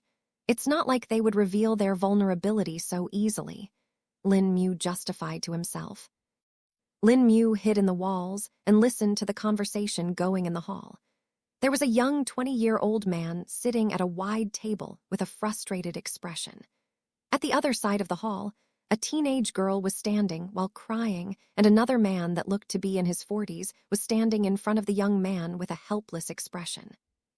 It was evident that they had been having some kind of an argument for a while now, though Lin Mu's attention was on the young man at the table. That must be Mu Tao. Chapter 644, Bloodline Trinity Formation. A few seconds later, the 3 of them started talking. "Uncle Niu, no matter what we do, there is no chance we can let the heirlooms of our ancestors be given to outsiders," Mu Tao stated firmly. "Nephew, but we don't have any chance. Our coffers are dried up and even the servants have started leaving. Only the ones who have been serving the clan for a long time and are loyal are here. Our businesses are gone and only a few small ones are left, but even they are likely to be gone soon. We need a solution or our clan will be forever gone," Mu Niu replied. "Cousin, I'm willing. I'm willing to marry the heir of the Fei clan. If we do that, we will be able to resolve some of our debt, right?" the teenage girl said in between her sobs. Hearing the words of the girl, Mu Tao got enraged and slammed his fist on the table. "No, I'll never let that piece of shit, Fei Teng, marry you. I'd rather let the Mu clan perishes than be disgraced like this," Mu Tao said in a stern tone. Lin Mu narrowed his brows upon hearing this and tried to remember if he knew any Fei clan and Fei Teng. "Isn't one of the council members surnamed Fei?" Lin Mu recalled that it was one of the old men that had sided with Shantung from the start. "But council," girl wanted to say more but was interrupted. "Enough, this matter is final," Mu Tao declared. "I fear soon we may not have the choice. I suspect the other council members have been planning something. There have been unusual activities on their end, and what they are planning we do not know. We no longer have enough people to look out and spy for us, and we are in the blind. If we do not take a concrete decision soon, we might not be able to last long," Mu Niu said after seeing it all. "The Mu clan still has several trump cards we can use. I'd those greedy and dishonorable bastards try it, I won't hesitate in using them," Mu Tao replied, rage fuming from his eyes. Upon hearing this, the eyes of Mu Niu and the teenage girl went wide. "Cousin, you do mean," the teenage girl muttered. "That vault cannot be opened carelessly. The last time we did it, your junior uncles had to sacrifice their lives. And now, there is only you of the direct bloodline left that can open it. We can't afford to lose you," Mu Niu said, feeling uneasy. The teenage girl sobbed even more and slumped down onto the floor, while the middle-aged man tried to persuade Mu Tao further. But the young man was like a 100-year-old oak, firm and unyielding. "What is this vault they are talking about? Could it be the inheritance?" Lin Mu wondered and checked the interior more thoroughly with his spirit sense. After 2 minutes of search, he finally found a small clue to where the vault was. He headed there and ended up another 2 floors below the one he was on before. The vault was made out of a solid black stone, and many formations could be felt beneath it. "What is this, these formations? They are not normal," Lin Mu muttered as he assessed the vault. He placed his hand on the black stone and found it to be a bit familiar. "Wait a minute, isn't this? Earthen Depths obsidian, Lin Mu recognized. Looks like the Mu clan truly has a decent inheritance. The formations and the vault are not something a clan of their current stature can make. I doubt even the top sex will find it easy to make something like this. Plus, using Earthen Depths obsidian that can isolate spirit chi is very difficult and needs a formation grandmaster to operate on it. I doubt even the people in higher realms would find this easy. Whoever made this vault was certainly not weak, Zukong commented. Hearing the high praise from Senior Zukong, Lin Mu knew that this was far more complex than he thought. He tried to see if he could do anything to the formations and found it to be impossible for him as of now. I can't do this, we'll need Jiang Luo for this, Lin Mu said. One of the key formations used for this vault is the Bloodline Trinity formation. This will be hard even for Jiang Luo, Zukong replied. What is the Bloodline Trinity formation, Senior? Lin Mu questioned. One of the strongest key formations in the world, but its strength is varied depending on the bloodline that is entered into the formation. It is a formation you will encounter in nearly every world that has cultivators in them. Resolving it is hard, and the solutions are sparse. You can still ask and see if Jiang Luo can open it. If he can, then we will be lucky. If not, then we may need a more crude method, Zukong answered. I see, but first we need to talk to them, Lin Mu said as he looked up. Let's get to it, Lin Mu thought to himself and ascended directly to the hall where the three people were still conversing. Mu Tao and Mu Niu suddenly felt a strong spirit sense scan over them, and their eyes went wide. Who's there? Mu Tao shouted and got into a defensive pose, taking out a spirit sword. Mu Niu, on the other hand, rushed to the teenage girl and pulled him to his back. Mu Bing, stay behind my back and get ready to run. If they manage to come here, then they are stronger than the enemies that came before, Mu Niu warned. He then took out a small triangular pendant from his neck and handed it to Mu Bing. Take this, it will take you far from here, Mu Niu said with a heavy heart. Uncle, you, but before Mu Bing could say more, she was stunned. A handsome, long-haired man dressed in black robes appeared from the ground. Chapter 645. Calming the Mu clan trio Mu Tao, Mu Bing, and Mu Niu had fully expected the one appearing right now to be the same attackers that had killed a majority of their family 2 years ago. They had been ready to fight to the death, ready to perish with the enemy. But the one that appeared was something completely different. Handsome, Mu Bing muttered to herself. But while Mu Bing was appreciating the appearance of Lin Mu, Mu Niu and Mu Tao were terrified of the spirit chi fluctuations that were coming from his body. Mu Tao couldn't even estimate what Lin Mu's cultivation base was at due to him being far weaker than him. Mu Tao was only at the peak stage of the chi refining realm and thus could not sense Lin Mu's actual cultivation base. All he could feel was that it was overwhelming to him. Mu Niu, on the other hand, was at the early stage of the core condensation realm and was barely able to tell Lin Mu's cultivation base. Mu Niu was the only person in the entire courtyard that was at the core condensation realm. All the others that were not servants were at the chi refining realm. Still, even among the servants, there were about 30 that were at the chi refining realm, which was a bit surprising. Nascent soul, it's a nascent soul realm expert, Mu Niu said out loud. Mu Tao and Mu Bing's eyes went wide upon hearing this, and they became even more terrified. Quick, Mu Bing, use the talisman, leave this place, Mu Niu ordered. Mu Bing reacted almost instantly and activated the talisman, which was made into a pendant. It was still in her hands, and thus she didn't need any time to do so. In the next second, spatial fluctuations appeared around her as the fabric of space started to bend. Her body became blurry and half of it disappeared into air. But just as the talisman was about to fully teleport her away, Lin Mu extended his hand. It was as if the space around them had solidified, and the talisman, which was about to teleport Mu Bing away, stopped. Mu Bing's body returned and became corporeal again. Tilde crack tilde. The teleportation talisman in her hand cracked and shattered, shocking Mu Niu and Mu Tao. How can this be possible? Mu said in fear.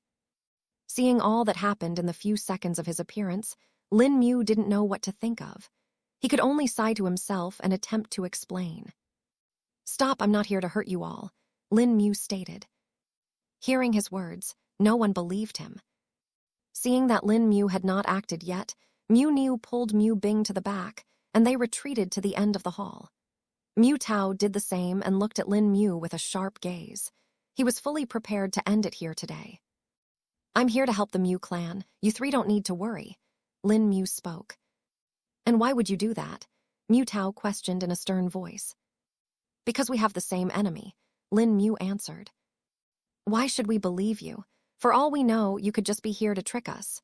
Mu was the one who shouted this time. You have to believe me. I'm here to help you all. I also bring you some news. The other members of the Merchant Council are going to kick the Mu clan off the council. They are also planning to exterminate you according to the wishes of their backer, Lin Mu replied. Hearing his words, they were surprised. Mu Tao was still in doubt, but Mu was not. Can't be. How did they start to act so fast? Mu spoke, his voice stuttering. Hearing this, Mu Tao remembered what his uncle had said about the council members wishing ill on the Mu clan. Seems like you can already guess. This backer of theirs is none other than the ones who had attacked you before, Lin Mu added. Mu Tao and the rest couldn't help but slump to the ground, feeling helpless. They didn't know that things had progressed to this level without them knowing. They had thought that while the Merchant Council wasn't necessarily friends, they wouldn't at least kill each other. But that was proved to be wrong by hearing Lin Mu's words. There was no reason for them to doubt him anymore, as his words aligned with their earlier assumptions. It was just that they were unwilling to believe those assumptions with the hope that it would not happen. Seeing their expressions and turmoil in their eyes, Lin Mu knew that they would be deeply traumatized if this was not taken care of quickly. He thus closed his eyes for a second, before starting to chant. Esoteric chants came out of his lips as they spread in the hall. These chants entered the ears of the three people sitting here and shook their minds. It was as if a massive fan blew in their minds, blowing away the fog of uncertainty and fear. Once the fog was swept away, they felt a unique sense of calmness and peace. The turmoil within the eyes of the trio faded away, and a serene expression appeared on their faces. About 30 seconds later, when Lin Mu felt that it was enough, he stopped chanting. With the disappearance of the chants, the three people felt a bit uncomfortable, but this was enough to snap them out of their daze. They could now think clearly and consider all things properly. Who are you? Mu Tao was the first to stand up and question. An ally. My name is Lin Mu, Lin Mu said with a smile. Lin Mu, Mu Bing repeated under her breath. Are you really here to help us? Mu finally asked. Indeed, I believe we have the same enemy. An enemy who has taken families and loved ones from both of us, Lin Mu said, a hint of fury flashing in his eyes. Chapter 646. Pulling in the Mu clan, Mu Tao and Mu could very well see the anger in Lin Mu's eyes and knew that it was true. Emotions such as those could not be faked, and they would know the best, since they had once felt the same. How will you help us, senior? We have nothing to compensate you with, Mu Tao said respectfully. Now that it was established that Lin Mu was not here to harm them and only wanted to help them, he wondered at what cost help like that came. Even if Lin Mu had said that they had the same enemies, it did not mean help like they could be free. Rather than just helping, I would say this would be an alliance. The person targeting you is far more powerful than you think. In fact, the one that previously attacked you was merely just a subordinate of that man. Right now, I'll help you stabilize the Mu clan and exterminate the enemies that are close. Once that is done, we will be able to progress further, Lin Mu replied, before explaining the entire situation to them. Having learned that such machinations were happening in the world, the trio were shocked, to say the least. They were even more surprised when they learned that Lin Mu was the Lin Mu, who all the sects were searching for. So that's why they targeted us, Mu Bing muttered. I'm sorry that all this happened to your clan. Perhaps if I had chosen some other name at that time, your family may have still been safe. Lin Mu replied. Upon hearing his words, Mu Tao and Mu Niu shook their heads. No, senior. Regardless of you using our name, they would have still attacked us, Mu Tao said. Why's that so? Lin Mu questioned, wanting to know the entire situation. We managed to suppress this matter with great difficulty by doing some misdirection, but the truth behind the attack is that they wanted the secret inheritance of our clan, Mu Tao answered. That bloodline vault below this hall, Lin Mu replied. Mu Niu's eyes went wide for a moment, but he then understood it. So you've already seen it. Doesn't matter now. Not like we can make use of that vault anyway, Mu Niu stated. Tell me about this vault. What is inside it exactly? I know that the Mu clan is descended from the Mulong clan of the Western continent and that they were experts in puppets, Lin Mu said in a calm tone, putting his cards on the table. Mu Tao felt even more shocked after hearing that their ancestry was known by Lin Mu already. You know this too. Senior's scope of knowledge is profound, Mu Tao said in a stunned voice. It didn't know it myself. A friend of mine told me about it, Lin Mu spoke. As Senior said, the Mu clan is an offshoot of the Mulong clan of the Western continent that no longer exists. Even I didn't know about my ancestors until my father, the former patriarch, died and I was given the access to the ancient records of our clan. There I learned the truth of my clan and why we were really attacked. The attacker, Gu Yao or whoever came at that time, wanted our inheritance. Thankfully, our ancestors were wise and made it so that the vault could only be opened by the direct members of our bloodline. My father's younger brothers. My uncles sacrificed their lives by opening the vault and unsealed the power of the ancestors to repel the attackers. But even then, it was not enough to kill them all, and we merely managed to push them back. Ever since then, they had not attacked us, but we knew that they would come one day. And now we have confirmation that they are indeed targeting us. It's just their method that has now changed, Mu Tao explained. Lin Mu narrowed his eyes upon hearing this from Mu Tao. So you're saying that only the people who have the direct bloodline of the family can open it, right? Lin Mu asked. Yes, senior, Mu Tao replied. Then why has the vault closed, and you needed so many people to open it? That too needing them to sacrifice their lives, Lin Mu questioned. The truth is, senior. Our bloodline has gotten thinner over the generations, and thus the vault does not recognize us easily. Those that are from the branch of Uncle Niu aren't even considered to be from the same family as us by the vault, Mu Tao said. Indeed, if it were possible, I would have already sacrificed myself to open that vault, Mu Niu said. I see. No matter what, we need to open that vault if we are to make you stronger. Your current strength is far from enough to go against them right now, Lin Mu said without sugar-coating it. We know, senior. But how will we open the vault? In our records, it was mentioned that even a Tao-treading realm cultivator would be unable to open it, and neither would their attacks would do anything to it. And if someone forcefully tried to manipulate the formations, the vault would just self-destruct, destroying all the contents, Mu Tao replied. Don't worry, we'll figure it out. But before that, we need to take care of the other council members, Lin Mu said, before telling them about the plan they had made. Lin Mu also told them about the Fen clan and taking them in as potential allies. Miss Fen, she has indeed been genial to the Mu clan till now. We've had some good deals before, and I think she is the only council member that has been cooperative with our clan even now, Mu Niu spoke. Lin Mu nodded his head and thought that if even the Mu clan had this kind of an impression of the Fen clan, and in turn Miss Fen, she might really be a worthy ally to recruit to their cause. Chapter 647. Mu clan's Flaw Mu Tao rubbed his chin for a bit before speaking. I would be grateful for Miss Fen's support. If she wants those records that would help her awaken her bloodline, I would gladly give her that. But the problem is, all such records are stored in the vault and can't be accessed by us. Even I only know about it because my great-grandfather was the last person who was able to open the vault without having to sacrifice his life. But even then, he only did it twice in his life, and it was to take out the cultivation techniques we use today, Mu Tao said. I see. No, wait. You said you all use the cultivation techniques from the vault. Then they must belong to the inheritance, right? Lin Mu replied. Yes, they should, Mu Tao replied. Hearing this, Lin Mu furrowed his brows.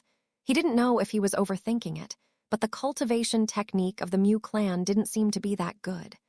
Lin Mu had seen many cultivators by now, and had even seen the elders of the top sects. He had felt their spirit chi signatures, and they all had a unique rhythm to them.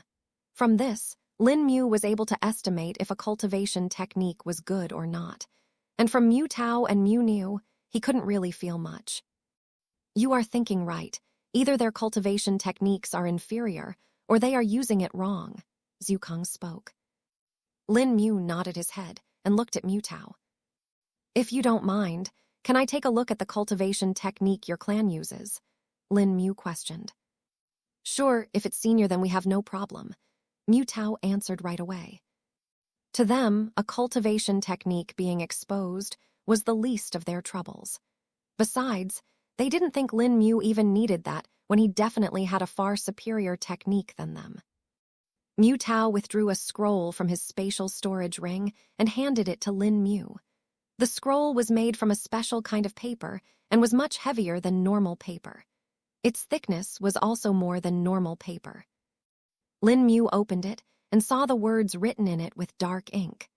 The strokes were smooth and flowing, which showed that whoever wrote this was very confident and proficient in this cultivation technique. The 1,000-thread spirit breath technique. Lin Mu read the title. The cultivation technique was quite different from the conventional ones Lin Mu had seen until now. Lin Mu had a rather large store of cultivation techniques in his ring now, since he had raided the vault of the Tri-Cauldron Peony Pill and had also killed the elders of the Ripple Mist sect. Lin Mu had taken the spatial storage tools of all those that were killed by him and had been scanned by him. He had read almost all the cultivation technique and chi skills that were contained in them. But despite that, he had not practiced any of them as they were either not compatible with him or were of no use to him.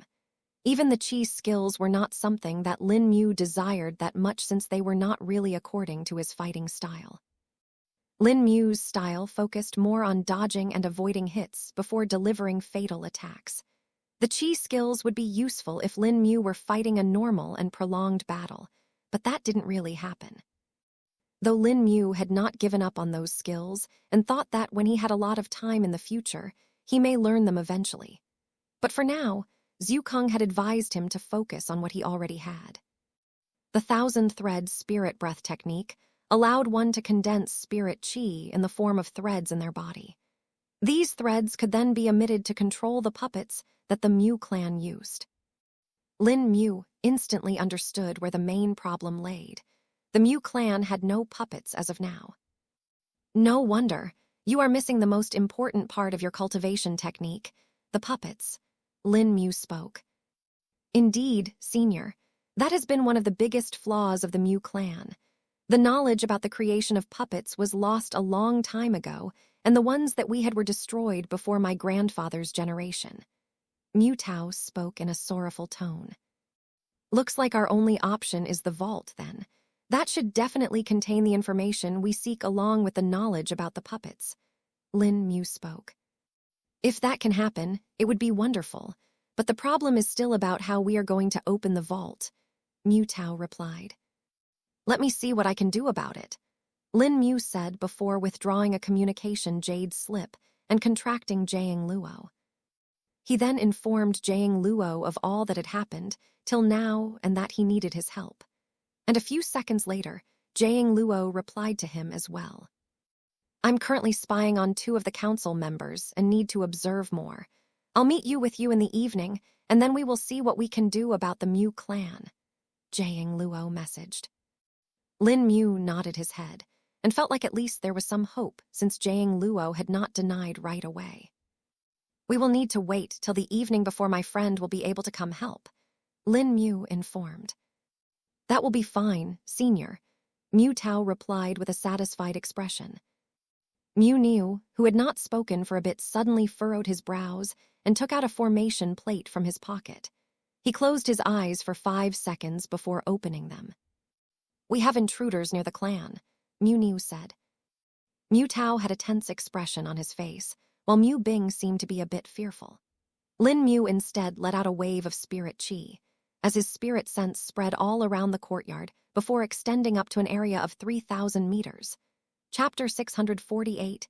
Intruders at the Mu clan. Mu Tao and Mu Niu were a bit overwhelmed by the pressure of Lin Mu's spirit sense and wondered just how strong was Lin Mu. If just the spirit sense is this strong, that what will his cultivation be like?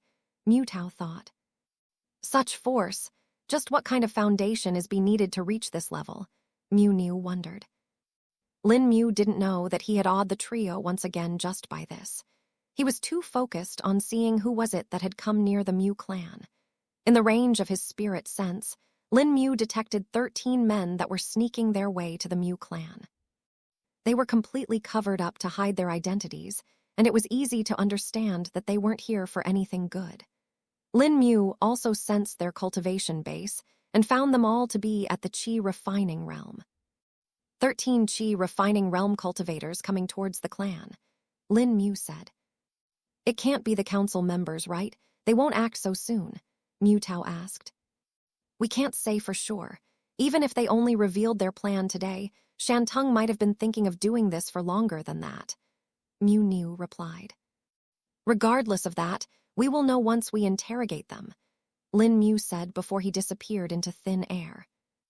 Mu Tao and Mu Niu were stunned by seeing this. "He really can use spatial skills," Mu Niu, who knew a bit more, guessed. Lin Mu appeared in the sky above the Mu clan and looked at the places where the intruders were located at.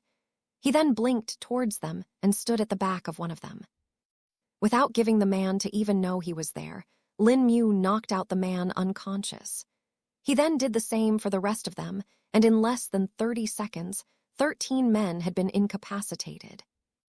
Lin Mu then tied all of them up with a rope into a large bundle and carried them to the clan. The few clansmen and servants were shocked upon seeing a man descending from the sky in the middle of the clan.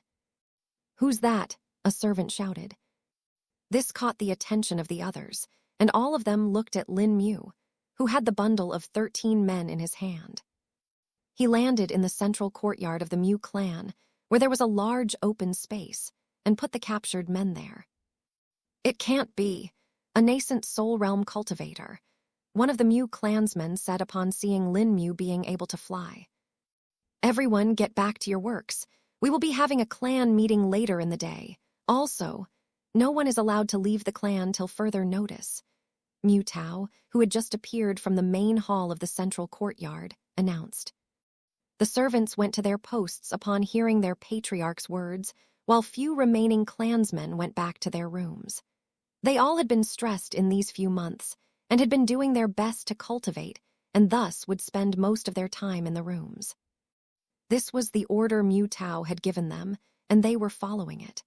They all had seen the condition of the clan when they were attacked, and thus they no longer wanted to be in the same helpless state. "There are the intruders," Lin Mu informed. "Let's see who they are," Mu Niu said as he pulled off the face coverings of the men.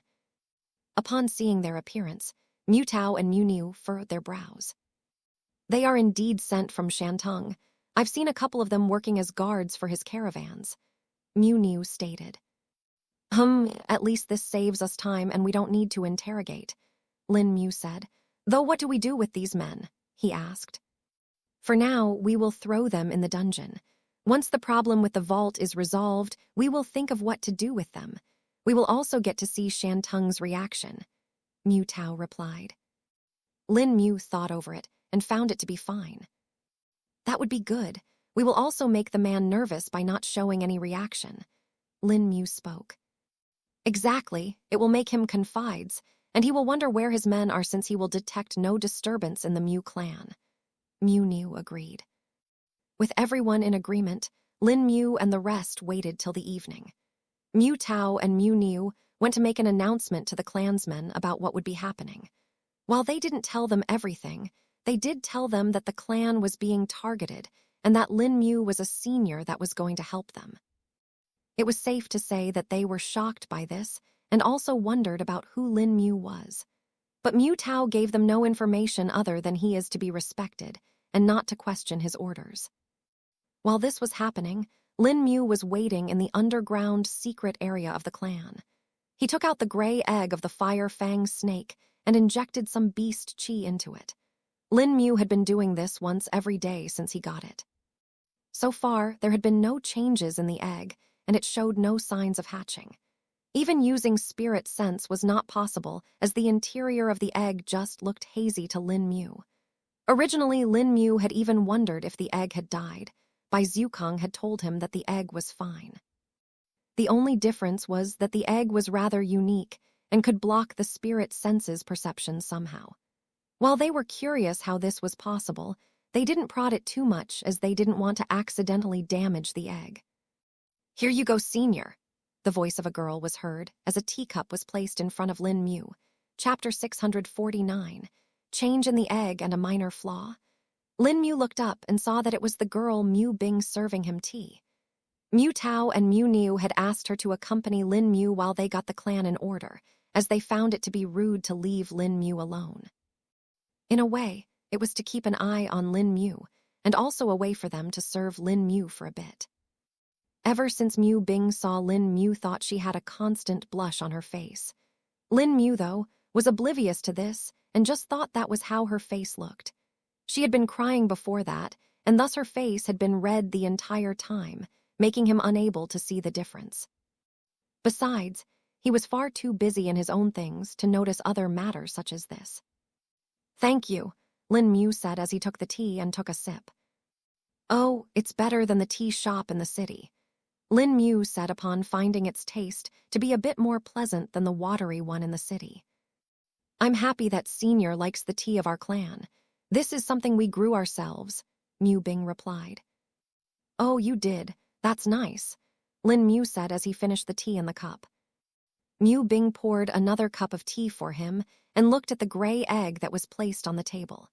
She had noticed it from the start and wondered what it was, but she didn't want to disturb Lin Mu at that time. Lin Mu had been injecting the beast chi into the egg, and thus Mu Bing had felt there to be a strange pressure exuding from Lin Mu that prevented her from interfering back then. But now that it was gone, she felt like Lin Mu was pleasant again. "What egg is this, Senior? Is it a beast egg?" Mu Bing questioned. "Yes, it is a beast egg, but I don't know what kind of a beast it will hatch," Lin Mu answered. "I see. Did Senior found it in the wild?" Mu Bing asked further. "You can say that, I guess," Lin Mu replied. Mu Bing then extended her hand to touch the egg carefully. She watched if Lin Mu was in disagreement, but did not see any response from him. "Whoa, it's so warm," Mu Bing spoke. "It is," Lin Mu said as he placed his hand on it as well.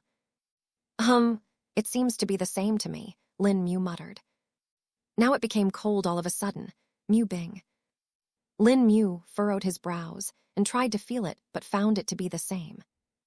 "Are you sure of what you're saying?" Lin Mu questioned. "I swear, Senior," Mu Bing said hurriedly. "This is strange. Why can only she feel the changes? It doesn't seem like she's lying either," Lin Mu thought. Lin Mu was then reminded that he had not felt any change in the egg since he had gotten it and was worried about it. But now that someone was telling him that there was a change, he could not sense it. "Wait a minute. Can it be?" Lin Mu suddenly had an idea. He closed his eyes, and a wave of spirit chi came from his body. "Eek!" Mu Bing got startled and took a step back. She was merely at the late stage of the chi refining realm, and even a little fluctuation of spirit chi from Lin Mu's body was strong for her. If he exerted a bit too much force, there was a chance she might be directly knocked away. But then Mu Bing saw something change in Lin Mu.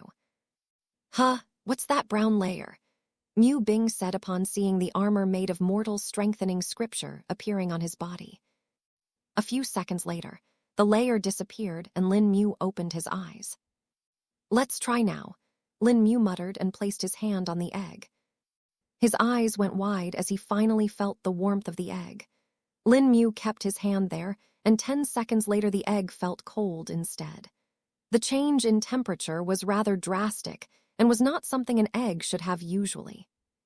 So it really was mortal strengthening scripture that was preventing me from feeling the temperature difference. Lin Mu realized. While it does make sense, it shouldn't have happened before. When you had it at a lower stage, did you ever have difficulty sensing temperature before? Zhukang suddenly questioned. I don't think so, Senior. Before I was able to sense everything normally. Lin Mu answered. Seems like you need better control over it then. The mortal strengthening scripture is probably working at its full potential at all times.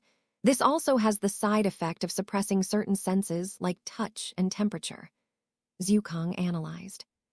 At least we were able to find out about it now, rather than sometime later when a major problem could have popped up. Plus, we now know that the egg is at least showing some changes. Lin Mu replied. Lin Mu then looked at Mu Bing and smiled. Thank you for telling me about this. I was mistaken earlier and couldn't feel it because of something I was unaware of. Lin Mu stated. Mu Bing got a bit startled. It's nothing, Senior. I didn't do anything praiseworthy, I just said what was true, she added. Lin Mu chuckled upon seeing her reaction and felt like he should do something. He flipped his hand and took out a small bottle filled with pills. Here you go. Lin Mu handed the bottle to Mu Bing. My, you're already taking the persona of a senior and gifting resources to junior. Zhukang laughed upon seeing this. While Lin Mu felt embarrassed internally, he didn't show it on his face, as that would only make him far more embarrassed. Mu Bing, on the other hand, was overwhelmed upon seeing the pills. Chapter 653 Clans to eliminate Mu Bing could tell that these were mid-grade basic chi pills. She had only used these a couple of times before when her clan was still surviving with all its members. Back then, the clan still had plenty of resources to give to the members. But now they had to be frugal with their resources and sold off all those that could be liquidated to pay off their debts. Senior Yu, thank you, Mu Bing said, her eyes red. Lin Mu was a bit taken aback and had not expected such a strong reaction from the girl.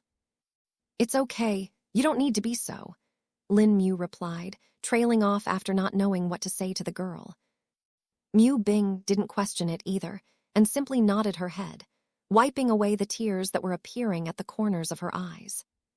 I'm really grateful for this, Senior, Mu Bing said as she put the pills away into her pocket.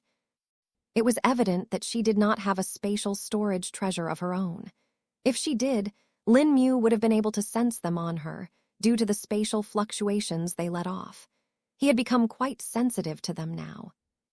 Lin Mu wondered how the condition of the clan would change if they had the right resources and their cultivation technique was full. If that was done, he reckoned they would not be any inferior to the top sex perhaps. Tilda creak Tilda. The door of the hall opened, and in walked Mu Tao with another man in tow. Ah, you're here finally, Jiang Luo, Lin Mu said upon noticing the wild man. Jiang Luo still had long hair that was tied in multiple parts with ribbons, each of which was a spirit tool.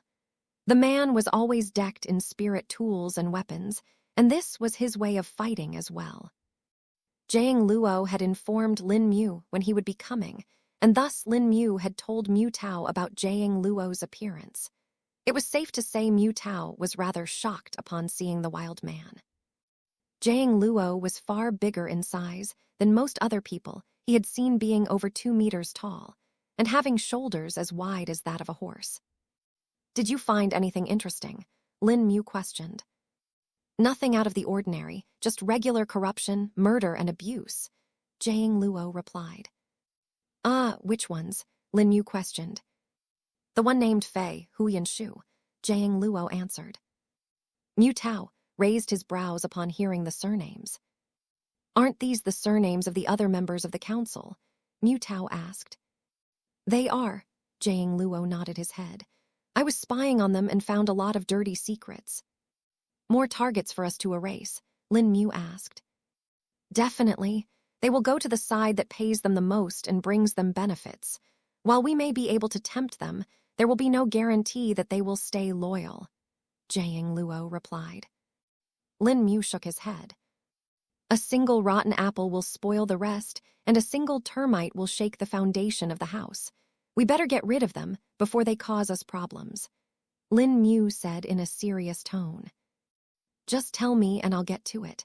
Their formation arrays aren't really that strong, and I can break through them whenever needed.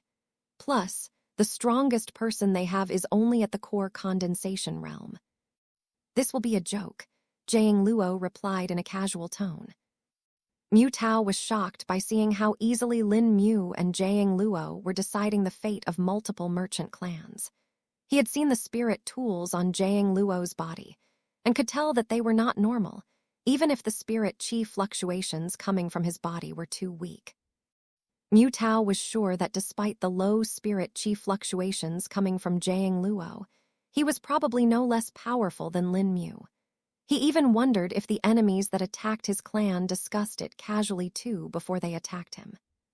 Except at that time, they didn't send any nascent soul realm cultivators, only core condensation realm cultivators, and several peak stage chi refining realm cultivators. But despite that, over 90% of his clan ended up dying to them. Well, since we are in agreement, should we go get rid of them? Jiang Luo questioned. Not so fast. First, I want you to take a look at the vault below and tell me your opinion, Lin Mu replied. Of course. I want to see what it could be like as well, Jiang Luo said. Lin Mu gestured to the man, and he followed him to the bottom part where the vault was located. Mu Tao accompanied them as well and observed them without disturbing them. Jiang Luo furrowed his brows as his spirit sense analyzed the formation. A bloodline trinity formation, huh? This is gonna be a tough one to resolve, Jiang Luo stated. Tough? Senior, you have a solution to it, Mu Tao set out in surprise. Even if Jiang Luo said there was a solution, it was a difficult thing. Mu Tao knew there was at least a solution, unlike before when there was no chance. Even if Mu Tao used himself as a sacrifice, it would still not be enough to open the door. As for the other members of his clan, they were no longer related to the clan's original bloodline close enough for the vault to recognize them, and thus they had no chance of becoming sacrifices either. I do have a solution. Actually, I have 3 of them, Jiang Luo answered, catching Lin Mu's interest. And what are they? Lin Mu questioned, feeling a bit excited. The first is getting the actual bloodline to unlock this, but it is not possible as of now. The second would be for me to unravel the formations one by one till I get to the core. This is the most difficult situation and may take a very long time, Jiang Luo replied. And what's the third?